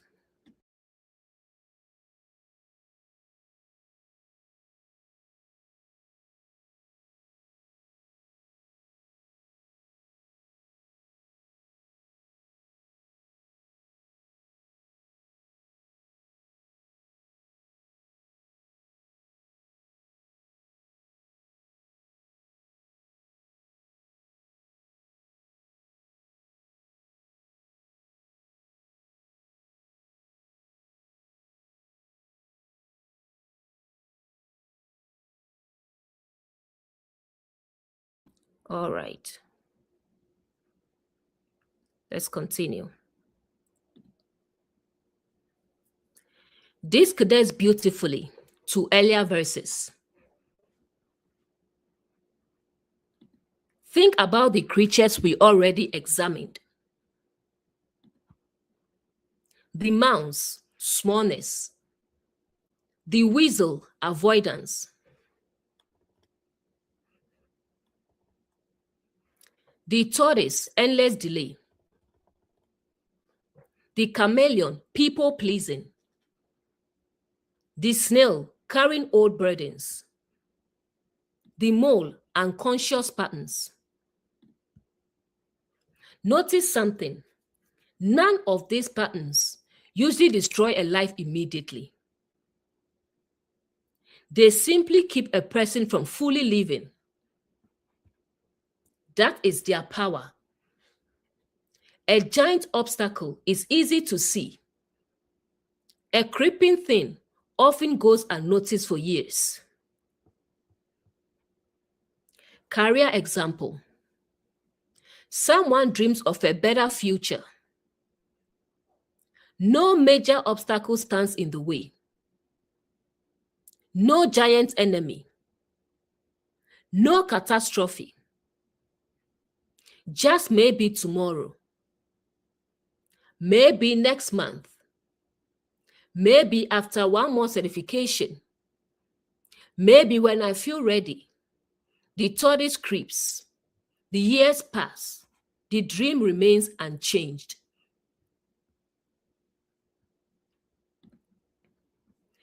This is why creeping things matter. Small delays eventually become decades. Relationship example. A relationship doesn't collapse because of one argument. Sometimes it collapses because of years of avoidance, unspoken resentment, fear of communication, small emotional withdrawals. The creeping things quietly accumulate. Spiritual example. Someone experiences awakening. Then slowly, pride enters. Fear enters. Superiority enters. Certainty enters. Not all at once, gradually. The creeping things return. It shall not be eaten. This phrase is the key. Notice the text does not say they do not exist. The chapter acknowledges that these patterns exist. The instruction is, do not make them part of yourself. Relatable example. Fear may appear. The issue is not the appearance of fear. The issue is feeding on fear, living from fear, building identity around fear. The same applies to resentment, bitterness, shame, inferiority, and pride. The appearance is not the problem. The internalization is. Modern reflection. Most people are very careful about what they eat physically. Far few examine what they consume mentally. Yet consciousness is constantly feeding on news, conversations, social media, memories, stories, and beliefs. The chapter repeatedly asks, is this nourishment or is this a creeping thing? The hidden question. The verse asks, what am I feeding on daily? What subtle pattern am I allowing to shape my consciousness? What small habit is quietly directing my life? What creeping thing have I normalized? Because the things we repeatedly consume eventually become part of us. The beautiful insight. Most awakenings do not begin with conquering giant obstacles. They begin with noticing the small things, the hidden things, the creeping things, the subtle patterns operating beneath awareness. Because once they are seen, they lose much of their power. The inner lesson. The verse teaches, not every thought deserves belief. Not every fear deserves obedience. Not every pattern deserves a home within you. Awakening requires discernment, the ability to recognize what nourishes life and what quietly diminishes it. And Leviticus is reminding us, do not become one with patterns that keep you crawling when you were created to grow. Next verse. Whatsoever goeth upon the belly, and whatsoever goeth upon all four, or whatsoever had more feet among all creeping things that creep upon the earth, them you shall not eat, for they are an abomination. This verse summarizes the creeping things by describing how they move. Notice that throughout Leviticus 11, movement has been one of the major themes. The clean fish navigates waters with fins and scales. The clean beasts walk with divided hoofs and chew the cud. The clean insects leap. The unclean creatures crawl. The chapter keeps asking, how does consciousness move? How do you navigate life? Whatsoever goeth upon the belly. This immediately takes us back to Genesis. After the serpent encounter, the serpent is told, upon thy belly shalt thou go. Whether one reads that literally or symbolically, the image is important. The belly is the lowest point, the part closest to the ground, the part in direct contact with the dust. Symbolically, the belly can represent consciousness, completely governed by lower impulses, not reflection, not discernment, not awareness, only instinct, only appetite, only reaction. Relatable example. Someone is ruled entirely by fear, anger, jealousy, lust, greed, and validation. Whatever impulse appears becomes action. The belly leads. Awareness follows behind. This connects beautifully to earlier teachings. Jonah in the belly represents a low state of awareness. Likewise, the prodigal son reaches a low point among the swine. Throughout scripture, the belly frequently symbolizes the lower level of consciousness from which awakening begins. This is deeply relatable. We've all had moments where we acted from impulse rather than wisdom, from reaction rather than reflection, from appetite rather than awareness, The belly was leading. Whatsoever goeth upon all four. We encountered this earlier with the poor walkers. Symbolically, these represent patterns that remain entirely earthbound, entirely governed by external circumstances. Career example. Someone's entire self-worth rises and falls with their job title. A promotion makes them valuable. A setback makes them worthless. Their consciousness remains attached to the ground, attached to circumstances. Relationship example. Someone's identity depends entirely on another person's approval. If approval comes, they feel alive. If approval disappears, they collapse. Again, consciousness is governed externally. Whatsoever hath more feet. This is fascinating. The image is of creatures with many feet, always moving, always busy, always active, yet remaining close to the ground. Modern example.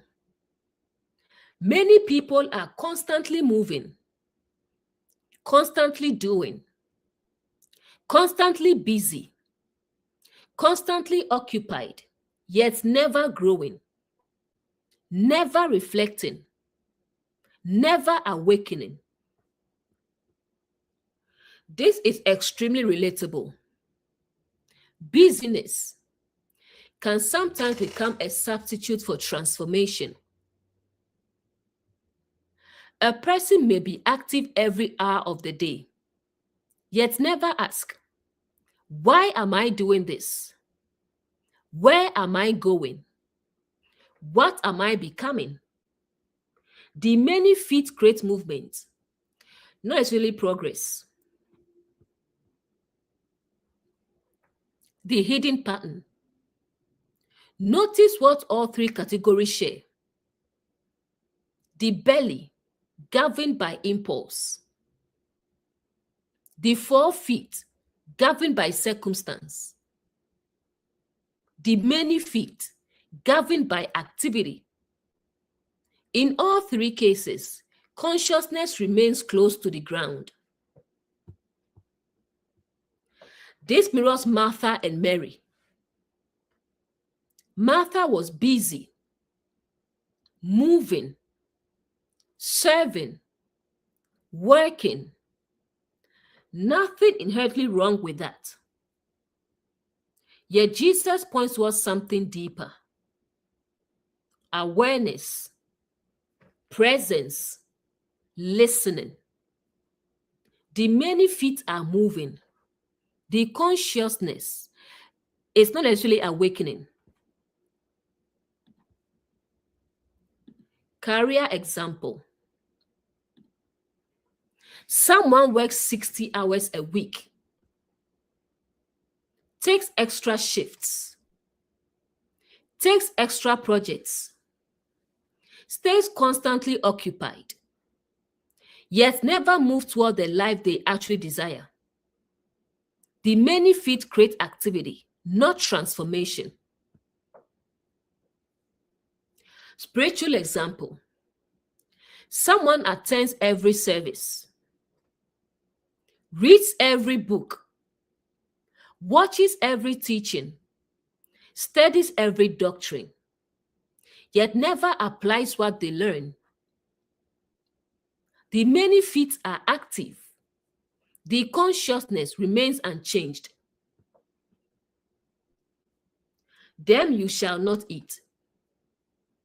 Again, the instruction is not, these patterns do not exist. The instruction is, do not internalize them. Do not build identity around them. Do not make them your operating system. A powerful reflection. Many people think awakening is about doing more. Levitical Berry suggests something different. Awakening is often about becoming more conscious of how you are moving through life. Are you moving from impulse, circumstance, endless activity, or from awareness? If the kingdom is within, then awakening involves becoming aware of what is governing consciousness. Is it the belly, the crowd, fear, habit, busyness, or is there deeper life within? The hidden question. The verse asks, what is driving my life? Am I reacting? Am I merely staying busy? Am I letting circumstances determine my identity? Or am I moving from awareness? Because not all movement is growth, and not all activity is transformation. The inner lesson. The verse teaches, beware of living entirely from impulse. Beware of living entirely from circumstances.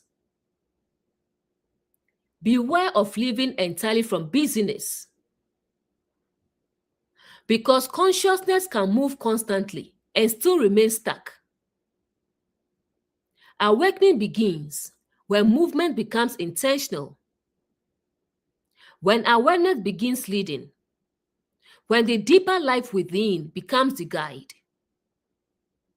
And that may be one of the most practical lessons hidden in Leviticus. Being busy is not the same thing as being awake.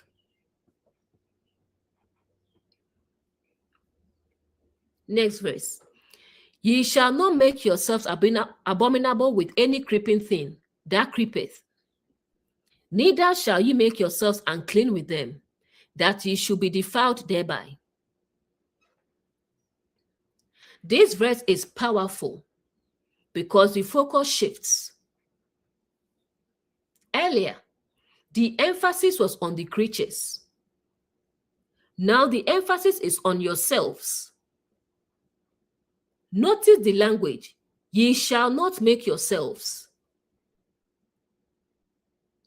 This is important. The verse is suggesting that the creeping thing itself is not the final issue. The issue is what happens when consciousness identifies with it, when it becomes part of who you believe you are. Ye shall not make yourselves. This implies participation, choice, identification, internalization. The chapter has repeatedly said, do not eat, do not carry, do not feed upon, do not internalize. Now the principle is stated directly. Symbolically, fear may appear, but do not become fear. Anger may appear, but do not become anger. Jealousy may appear, but do not become jealousy. A wound may appear, but do not become the wound. This is one of the deepest psychological truths. There is a huge difference between I experience anxiety and I am an anxious person. Between I feel fear and I am fear. Between I made a mistake and I am a mistake. The first recognizes an experience. The second creates an identity. Think about all the creeping things we've encountered: avoidance, delay, fear, people pleasing, hidden patterns, endless searching, carrying old burdens, survival mode. Notice how easily people begin identifying with these. Relatable example. Someone says, "That's just who I am." But is it? Or is it merely a pattern that I repeated long enough to feel like identity? Career example. Someone experiences rejection, then another rejection, then another. Eventually they say, "I'm not the kind of person who gets opportunities." The rejections were events. The identity came later. The creeping thing became the self-concept. Relationship example. Someone experiences heartbreak, then begins saying, "I always choose the wrong people. Nobody stays. I'm not lovable." The relationship ended. The identity remained. The creeping thing entered consciousness. Spiritual example. Someone begins awakening. Then a subtle form of pride appears. Eventually they say, "I see what others don't.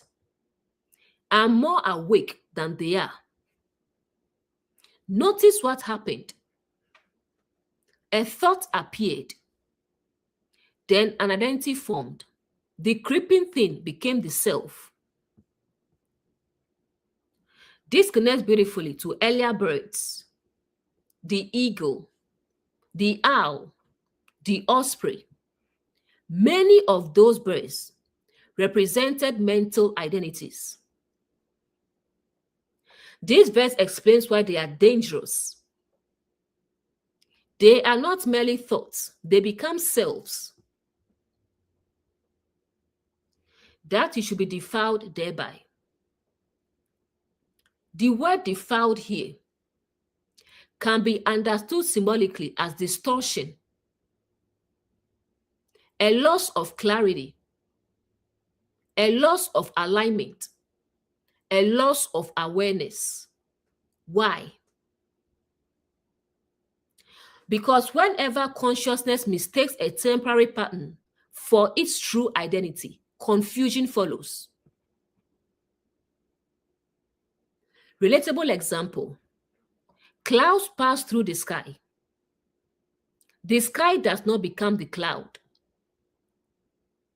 Thoughts pass through awareness. Awareness does not become the thought. Emotions pass through consciousness.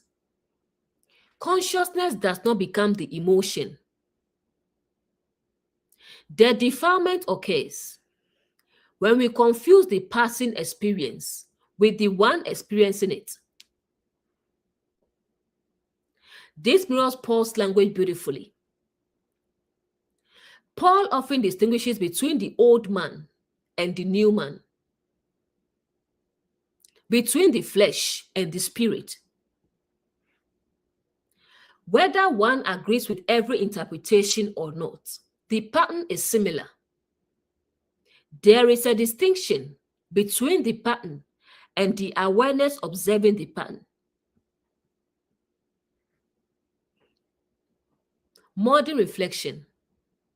Many people spend years trying to fight fear, fight shame, fight insecurity, fight doubt. Leviticus suggests another possibility. Perhaps the first step is realizing fear is something you experience, not something you are. Doubt is something you experience, not something you are. Shame is something you experience, not something you are. The creeping thing loses power the moment it stops being identity. The hidden question. The verse asks, what pattern have I mistaken for myself? What temporary experience have I turned into identity? What fear have I called me? What wound have I called me? What role have I called me? One of the great themes of awakening is learning the difference between what passes through consciousness and what consciousness really is. The chapter has spent dozens of verses describing patterns. Now it reveals something deeper. Do not make yourselves those patterns. The inner lesson. The verse teaches, you are not your fear. You are not your wound. You are not your habit. You are not your reaction. You are not your old story. Because awakening begins when consciousness stops identifying with what merely passes through it. And perhaps that is one of the deepest messages hidden in Leviticus 11. The creeping thing may visit the garden, but it does not have to become the gardener.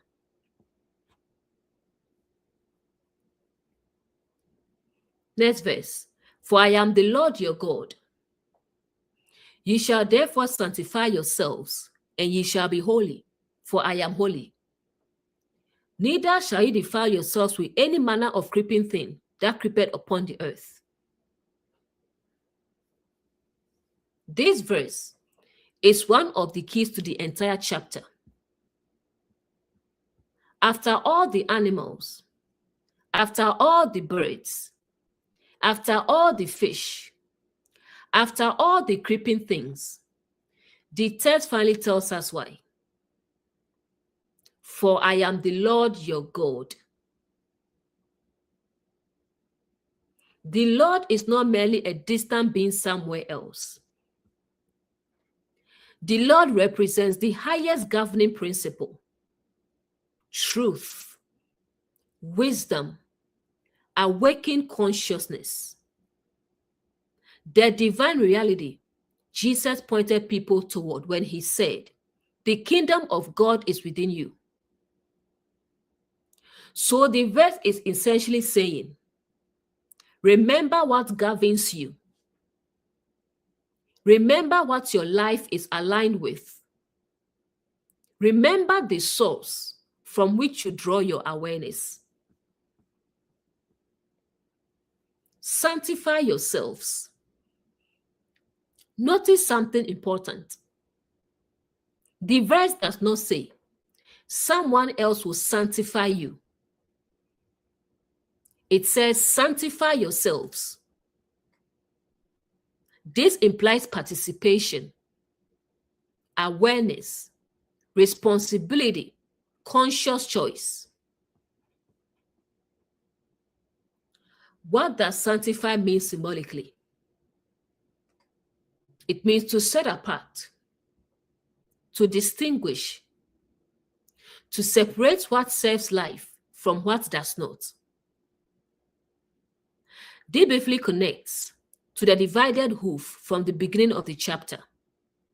Discernment, the ability to distinguish, the ability to separate. Relatable example. Every day we are presented with thoughts. Some produce growth. Some produce fear. Some produce compassion. Some produce bitterness. To sanctify yourself is to become conscious of what you are allowing to shape your inner world. Career example. Someone realizes this job is draining me.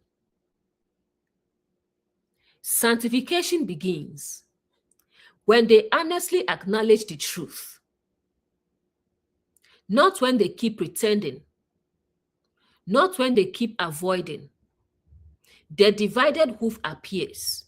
Discernment appears. Many people know the truth. They simply fear acting on it. Sanctification begins when awareness and action start working together, when Moses and Aaron moved together. Ye shall be holy. This word has often been misunderstood.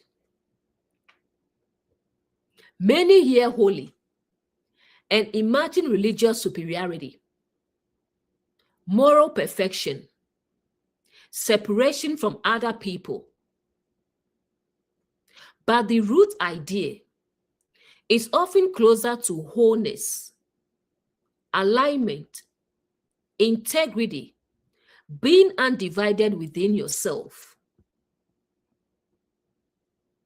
This is deeply relatable. One person says one thing and leaves another. That is fragmentation. A person knows the truth, but continually acts against it. That is fragmentation. A person becomes aware and begins aligning their life with what they know. That is wholeness. That is holiness. This mirrors oneness. One in Christ. Christ in you. The kingdom within. The temple within. All of these point toward integration, union, wholeness, not fragmentation. The holy person is not necessarily the religious person. The holy person is the integrated person, the person whose inner and outer life are becoming one. For I am holy. If the divine reality is whole, then consciousness becomes whole by aligning with that reality. Relatable example. Truth is whole. Love is whole. Wisdom is whole. Compassion is whole. When consciousness aligns with those qualities, it becomes more integrated, more coherent, more alive. Neither shall ye defile yourselves. Notice again yourselves. The emphasis remains on identity. The issue is not merely the existence of creeping things. The issue is identification with them. This connects to the previous verse. Fear may appear. Do not become fear. Shame may appear. Do not become shame. Delay may appear. Do not become delay. Avoidance may appear. Do not become avoidance. The creeping thing may enter awareness. It does not have to become identity. This mirrors Jesus' teaching. Jesus repeatedly emphasized the inner world, not merely external actions. The heart, the mind, the consciousness, the kingdom within. This is exactly what Leviticus has been exploring. Not merely what are you eating, but what are you becoming? Not merely what enters consciousness, but what shapes consciousness. Modern reflection. Many people spend enormous energy trying to control external circumstances. Leviticus keeps directing attention inward to discernment, to awareness, to what is being internalized, to what is becoming identity. Why? Because what governs consciousness eventually governs life. The hidden question. The verse asks, what am I becoming? What am I allowing to shape me? What patterns am I identifying with? What truth am I aligning with? Am I moving toward wholeness or fragmentation? Earlier, we encountered the fountain of living water. Now we see why it matters. The fountain represents the living source within. Holiness is not achieved by pretending the creeping things don't exist. Holiness emerges by continually drawing from the fountain rather than the carcass. The fountain says life is still flowing. The carcass says life used to flow. Awakening chooses the fountain. The inner lesson. This verse reveals the heart of the chapter. All of the animals, birds, fish, and creeping things point toward one question. What kind of consciousness are you cultivating? Because holiness in this symbolic reading is not about becoming superior. It is about becoming whole, not becoming separate from others, but becoming aligned within yourself. And perhaps that is one of the most beautiful insights hidden in the chapter. Do not become the fear. Do not become the wound. Do not become the delay. Do not become the old story. Instead, become aligned with the living source within. Become whole. Become what you truly are beneath all the creeping things. Next verse. For I am the Lord that bringeth you up out of the land of Egypt, to be your God.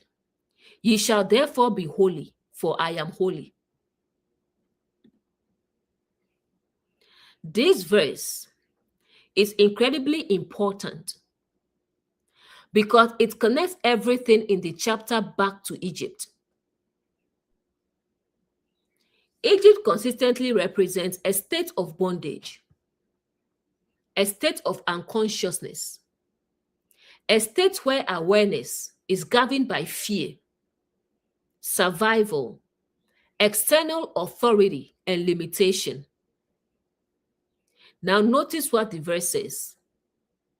I am the Lord that bringeth you up out of the land of Egypt. The movement is upward. This mirrors the entire chapter. The theme of rising. Look back at everything we have seen.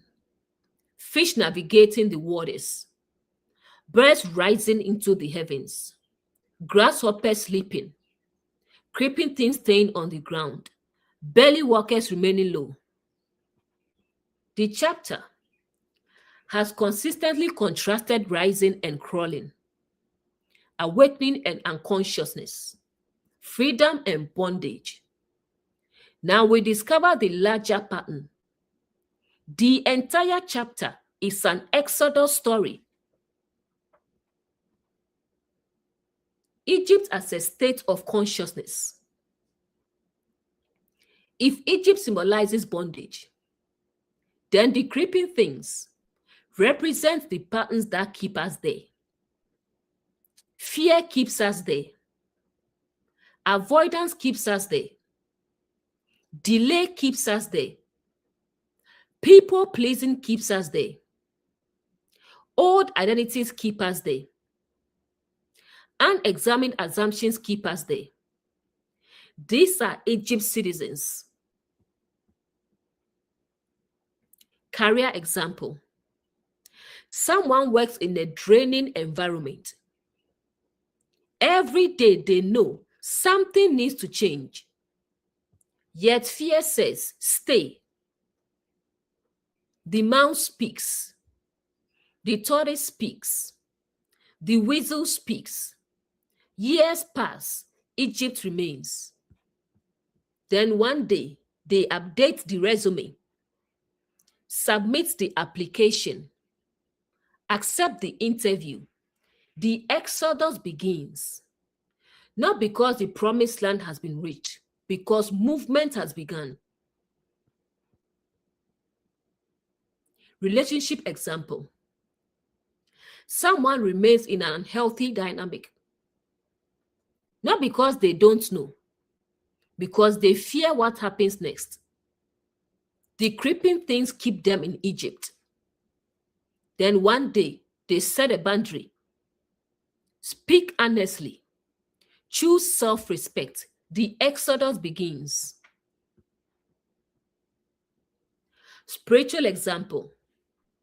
Someone lives entirely through inherited beliefs, inherited fears, inherited assumptions. One day they begin asking, is this true? What does this mean? What do I actually know? The exodus begins.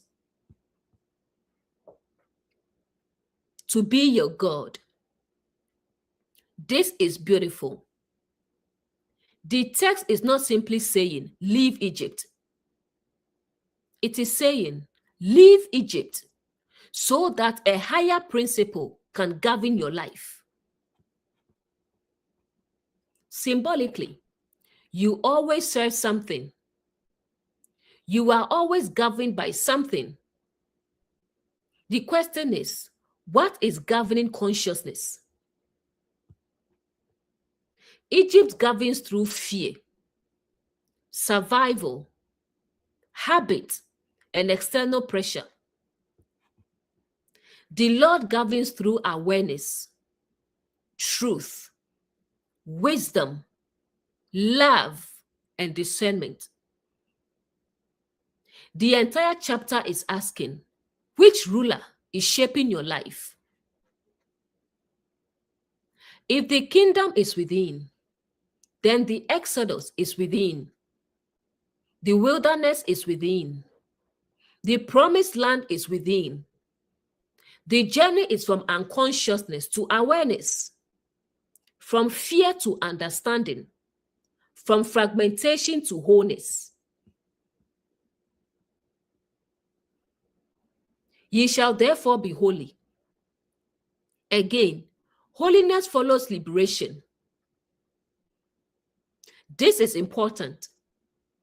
The verse does not say, become holy so I can bring you out of Egypt. It says, I brought you out of Egypt, therefore become holy. This is deep. Awakening comes first. Alignment follows. Freedom comes first. Wholeness follows. The journey begins with seeing, then living. Many people think holiness means becoming someone else. This verse suggests something different. Holiness is becoming free from what keeps you in Egypt. Free from what keeps consciousness trapped. Free from what keeps awareness asleep. This connects beautifully to the entire chapter. The clean animals all represented qualities that support awakening, discernment, reflection, navigation, protection, growth, and movement. The unclean animals represented patterns that keep consciousness trapped: fear, delay, pride, avoidance, reactivity, identification with old wounds. In other words, the chapter is describing two kingdoms: the kingdom of Egypt and the kingdom of awakening. This mirrors the story of Moses. Moses doesn't simply lead people out of a location. He leads them out of a way of being, a way of seeing, a way of thinking, a way of living. The same journey appears throughout Scripture. The hidden question. The verse asks, what is my Egypt? What pattern is keeping me in bondage? What fear keeps me from moving? What old identity keeps me crawling? What part of my life is being invited into freedom? Notice the tenderness of the verse. It does not say, I condemn you for being in Egypt. It says, I bring you out. The emphasis is liberation, not condemnation. Transformation, not shame. Movement, not punishment. The inner lesson. This verse reveals the heart of Leviticus 11. The chapter is not fundamentally about animals. It is about awakening. It is about liberation from patterns that keep consciousness bound. It is about leaving Egypt and becoming aligned with the living source within. Because the purpose of awakening is not to escape bondage. It is to become whole, to become integrated, to become free. And that is the deepest message hidden in this chapter. You were not created to live in Egypt. You were created to journey beyond it. You were created to rise.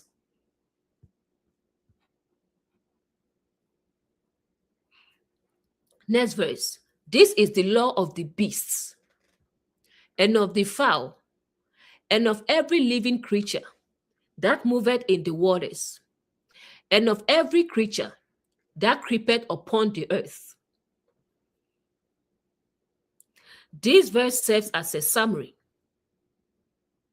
After all the classifications, all the examples, all the symbols, the text pauses and says, this is the law.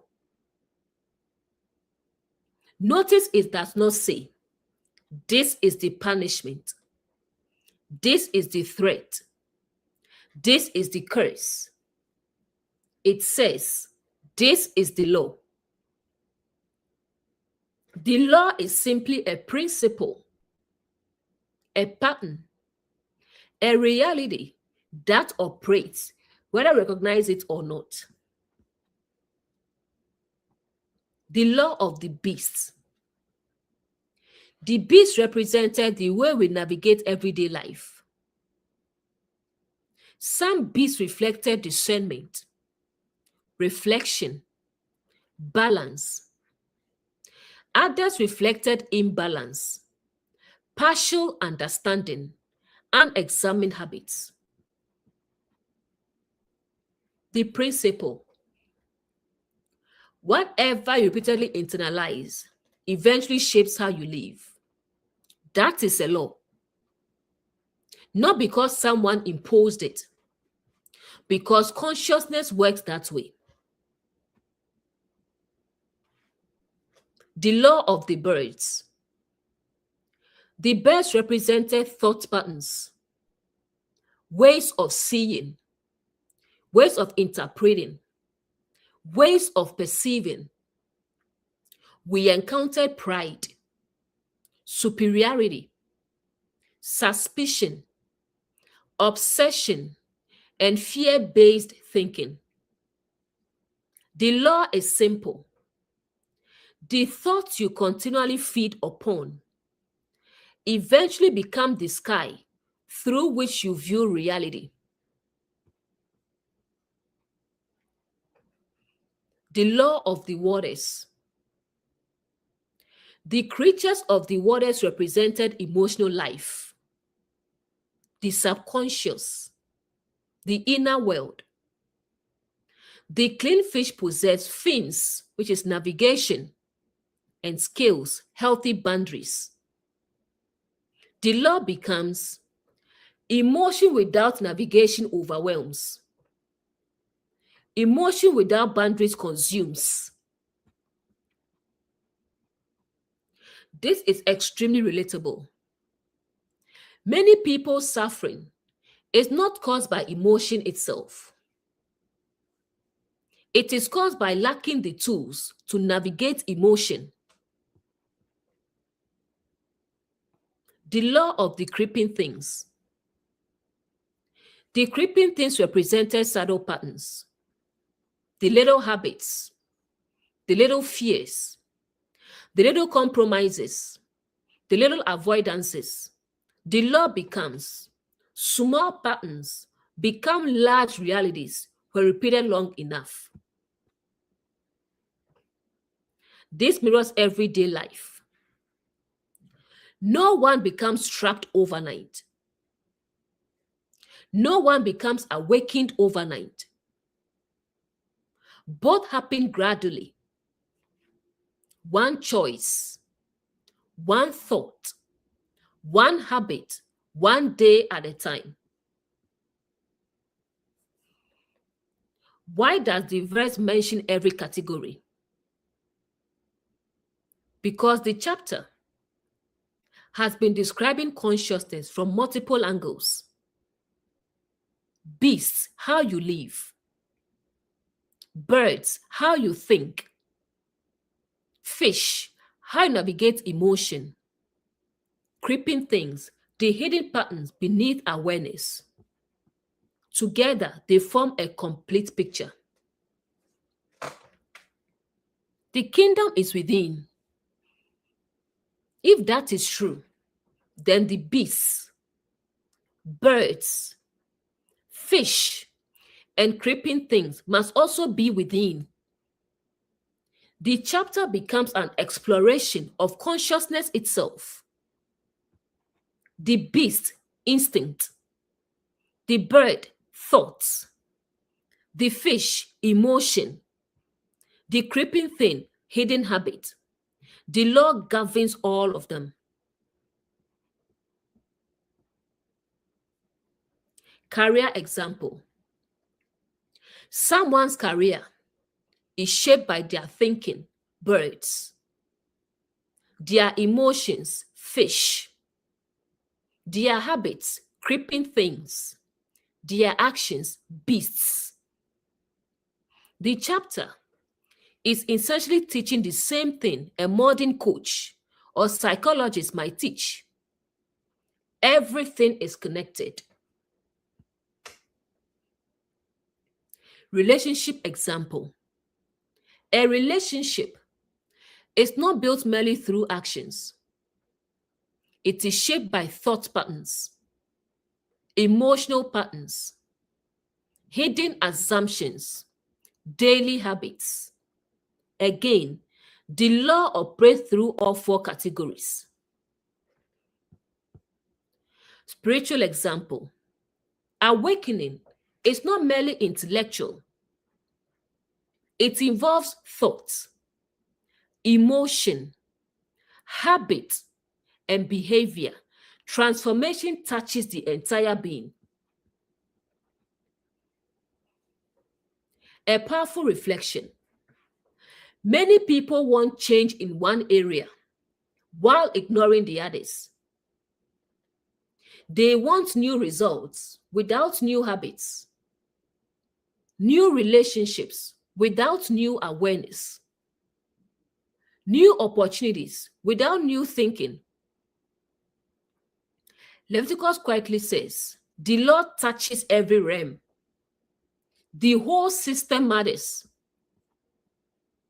This connects beautifully to earlier verses. The chapter began with distinguishing, separating, discernment, and now we see why. Because every area of consciousness influences every other area. A fearful thought affects emotion. An emotional wound affects behavior. A behavior becomes a habit. A habit becomes identity. The law operates throughout the entire system. The hidden question. The verse asks, what patterns govern my life? What thoughts am I feeding? How do I navigate emotion? What hidden habits are shaping me? What law am I living by? Because whether we realize it or not, something is always shaping consciousness. A beautiful insight. The chapter has not merely been giving rules. It has been revealing principles, patterns, laws of consciousness, laws of growth, laws of awakening, laws of bondage. And understanding the law allows us to participate consciously in our own transformation. The inner lesson. The verse teaches life follows patterns. Consciousness follows patterns. Growth follows patterns. Bondage follows patterns. The purpose of discernment is not condemnation. It is awareness. Because once you recognize the pattern, you are no longer unconsciously ruled by it. And that may be one of the deepest truths hidden in the chapter. What you repeatedly think, feel, consume, and practice eventually becomes the life you experience. That is the law.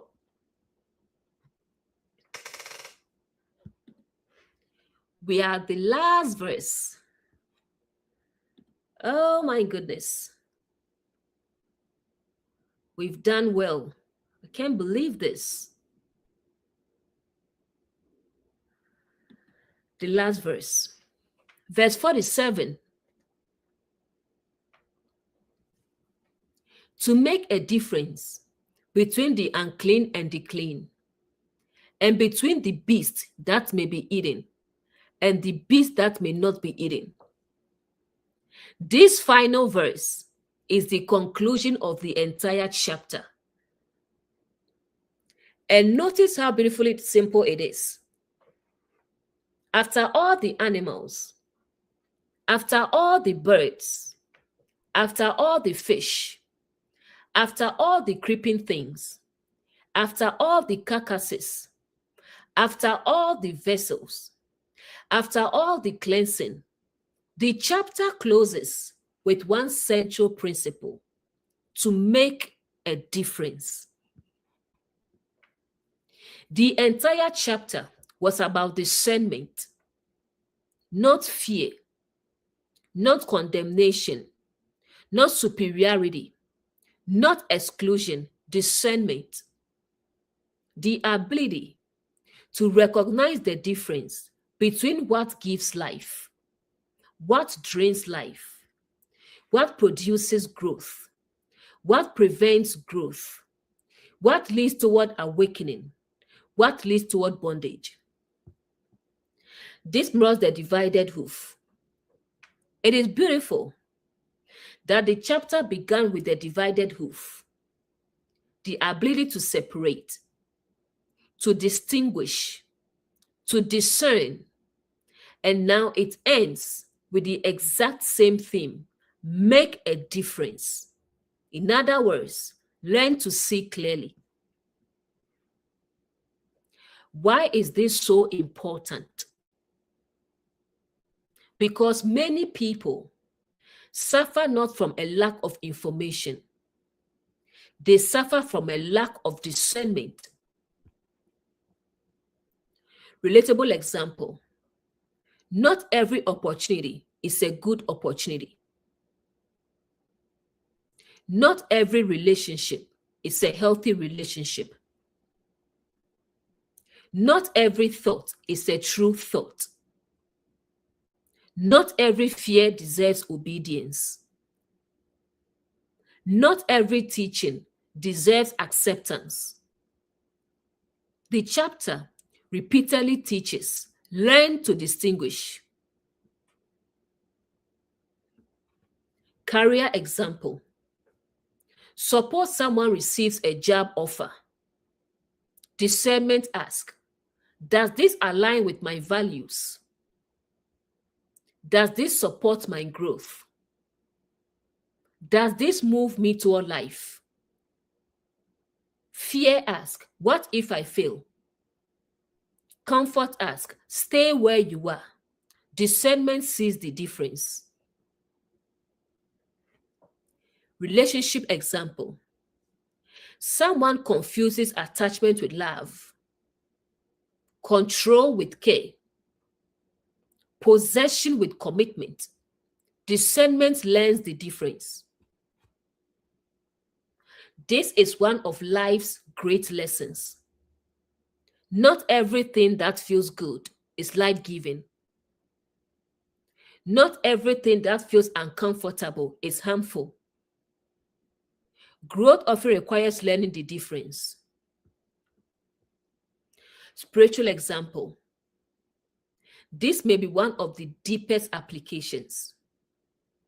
Many people inherit beliefs without examining them. Discernment asks, is this producing fear or freedom? Is this producing compassion or superiority? Is this producing awareness or unconsciousness? The chapter keeps returning to this question. A powerful reflection: many people want rules.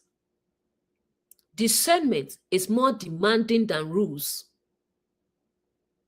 Rules tell you what to do.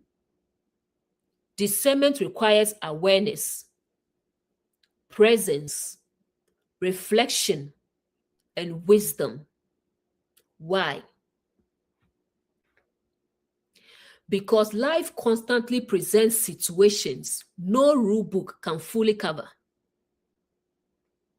Discernment allows consciousness to navigate them. The clean and the unclean. Clean represents patterns that support life, growth, awareness, wholeness, and freedom. Unclean represents patterns that create confusion, bondage, fear, fragmentation, and consciousness.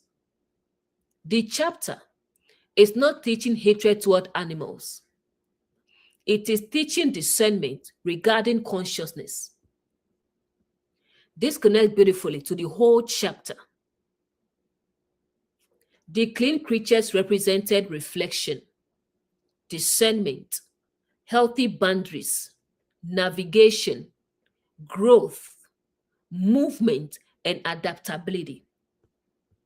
The unclean creatures represented fear, delay, pride, avoidance, reactivity, stagnation, identification with old wounds. The chapter repeatedly asks, which of these are you feeding?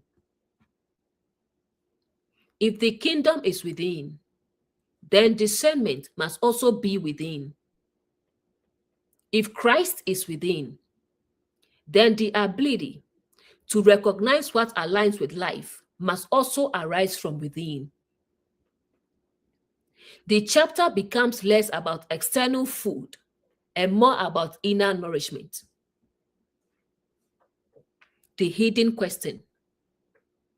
The verse asks, what am I feeding my consciousness? What patterns am I cultivating? What thoughts am I believing? What emotions am I identifying with? What habits am I normalizing? And perhaps most importantly, can I tell the difference? Before we close this chapter, I want to share something personal. As I went through the chapter verse by verse, something unexpected happened. What many people see as a chapter about restrictions, rules, and dietary laws began revealing something completely different. It revealed the heart of the source, the heart of the Father. Because if Jesus says, the kingdom of God is within you, and Paul says, Christ in you, the hope of glory, and Paul also says, we are his offspring, then something becomes very clear. The source is not separate from its creation. The source is not looking down on its expressions with disgust. The source is not looking for reasons to reject its offspring. The source is not saying, look how terrible you are. The source is saying, look how much more you are capable of becoming. Throughout the entire chapter, I never saw condemnation. I saw invitation. I saw encouragement. I saw empowerment. Again and again, the chapter seemed to say, don't live beneath yourself. Don't identify with fear. Don't identify with delay. Don't identify with old wounds. Don't identify with old stories. Don't feed on things that diminish your life. Don't carry things that no longer serve you. Don't crawl when you were created to rise. And honestly, that chapter was emotional for me. Honestly, it showed you the heart of the Father. It showed you how much the Father loves us, how much the Father cares about us, because we are his expressions. We come from him. We are here to reflect him. Because many of us were taught to read these passages as though God was obsessed with rules. Now, what if these laws are actually expressions of love? What if the source is saying, I know what nourishes you. I know what weakens you. I know what helps you grow. I know what keeps you bound. And because I love you, I am showing you the difference. No wonder John will say, behold what manner of love the Father has bestowed on us, that we should be called the sons of God. Because when you look at scripture symbolically, it makes you emotional. It shows you how much the source loves us, how much the Father loves us. It's just incredible. Notice how many times throughout the chapter, the answer was not punishment. It was cleansing. Wash the garment. Clean the vessel. Let the evening come. Begin again. There is so much compassion hidden in this chapter. The emphasis is restoration, not rejection. Healing, not condemnation. Growth, not shame. And then we arrive at one of the most beautiful statements. I am the Lord that bringeth you up out of the land of Egypt. Notice what the source says. Not I condemn you for being in Egypt. Not I abandon you in Egypt. Not I shame you for being in Egypt, but I bring you out. That is the language of love. That is the language of liberation. That is the language of a parent helping a child discover who they truly are. Because the entire chapter seems to be saying, you are more than the fear. You are more than the wound. You are more than the delay. You are more than the old identity. You are more than the story you keep telling yourself. You are more than the creeping things. You are more than the carcasses you have been carrying. You are more than Egypt. And perhaps that is the deepest message hidden in the chapter.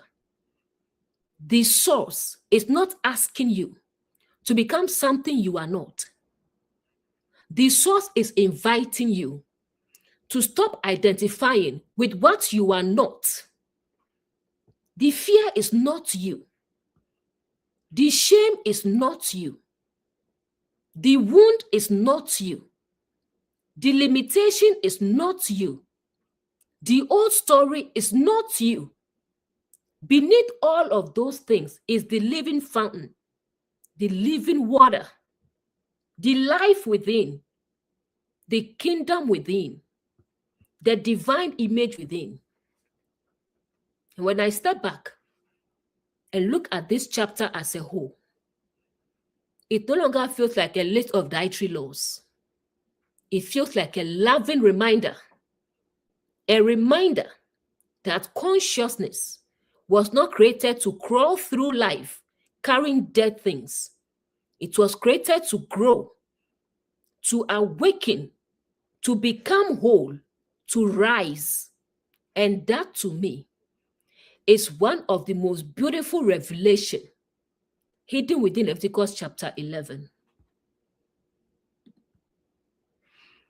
The chapter is complete. Thank you all so much for being here. We sat through 8.5 hours of teaching. Thanks for being here. Enjoy the rest of your day.